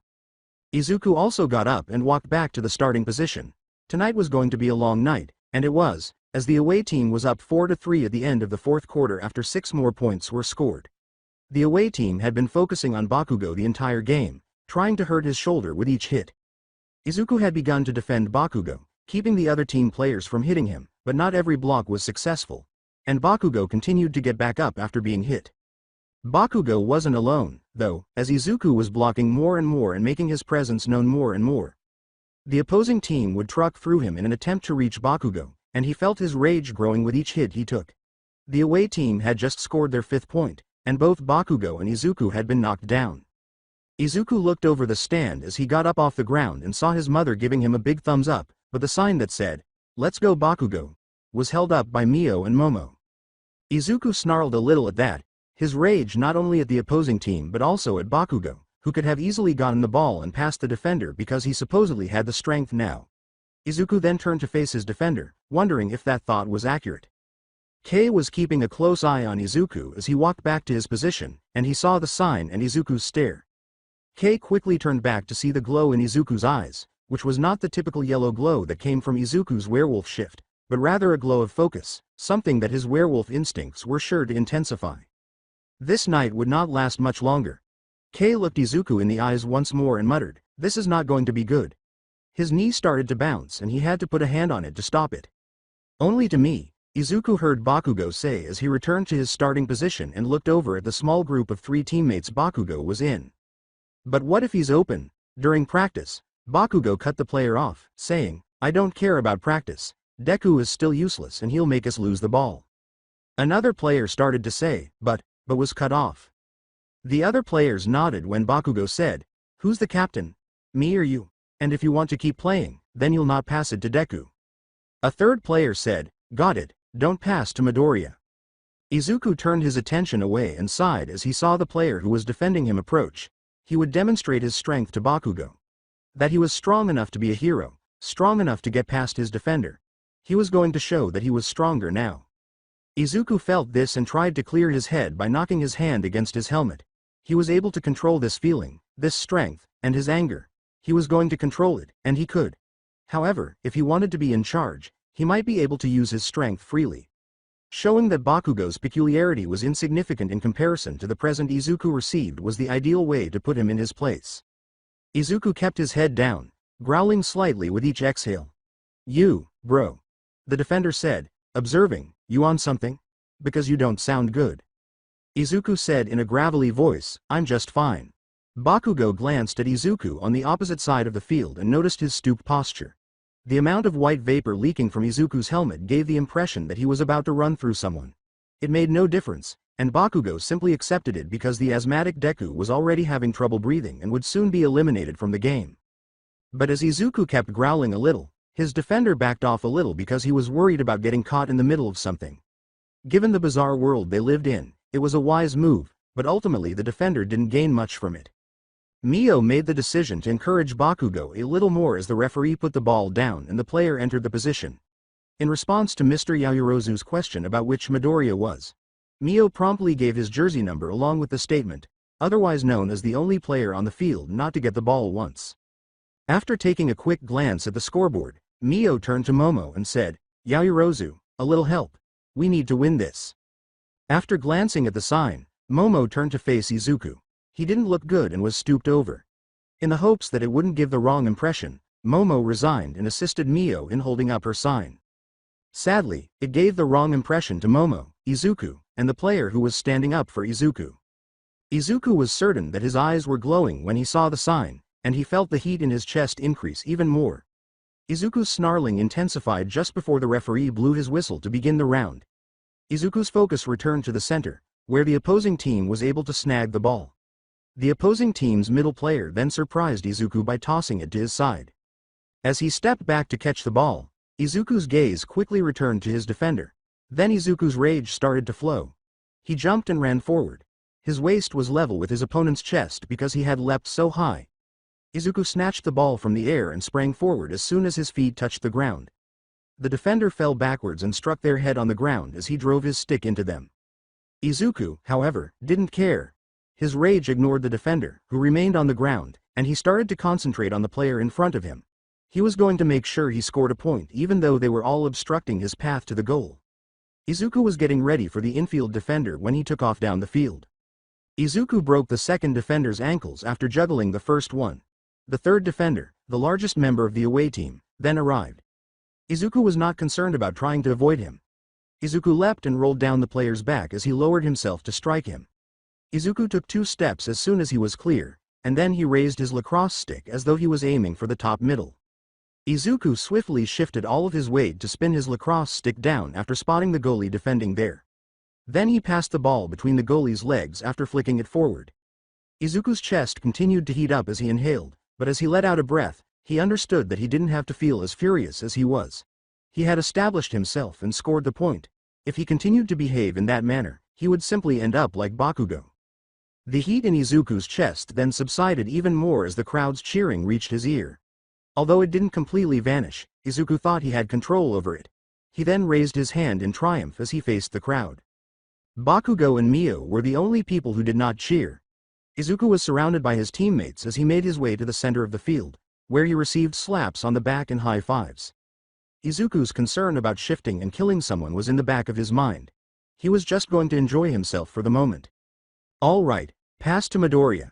Pass to Midoriya. Maybe then we'll have a chance to win this, Coach Yuto yelled. At this, Bakugo clicked his tongue. His shoulders were hurting, and he quickly realized that every player on the opposing team was aiming for his shoulder. They attempted to free him after learning of his wounds. However, Bakugo simply saw it as another obstacle to overcome on his journey to become the next greatest hero. All Might was able to continue fighting despite his injuries. Izuku leaned down to be prepared as the players took their places. At least he didn't believe he was growling as much, but with the adrenaline pumping through his body, he might be.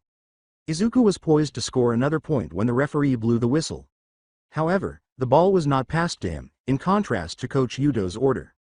The middle player then passed the ball to Bakugo, but Izuku's team still prevailed in the battle. The defender, accidentally, hit Bakugo in the shoulder as he lifted his stick to catch the ball. Bakugo dropped his stick as a result, and the defender was able to catch the ball. He took a shot quickly and started running to the goal with relative ease. Fortunately, the goalie looked between Bakugo and Izuku after blocking the ball. Although Bakugo had recovered, Izuku appeared to be prepared to dash through gunfire in order to score a point. The goalie threw it to Izuku, disregarding Bakugo's rule, which he didn't like because he attended a different school. Izuku started to back away to catch the ball, but the ball was caught by a long stick that reached out in front of him. Who would steal something that was rightfully his? Izuku turned around in a hurry and looked down at the opponent who had taken his ball. As the opponent's player Audio gulped and threw the ball to Izuku, he growled and was certain that his eyes were glowing and his teeth were changing. Izuku, however, didn't care and quickly took down the field with a note. Did the other team just hand us the ball? Coach Yuto asked Kei as Izuku ran down the field. Knowing that Izuku was changing, Kei remarked, "Yes coach, it seems that's exactly what they did." However, Kei was still prepared to interrupt, saying, "Midoriya is very passionate about lacrosse. Perhaps his demeanor is able to control the opponent players. He was merely concentrating on lacrosse and not attacking anyone." As he left, Coach Yuto remarked, "Wouldn't that be a quirk? Scare someone into doing what you want." I will continue the story in next part. Till then, bye bye.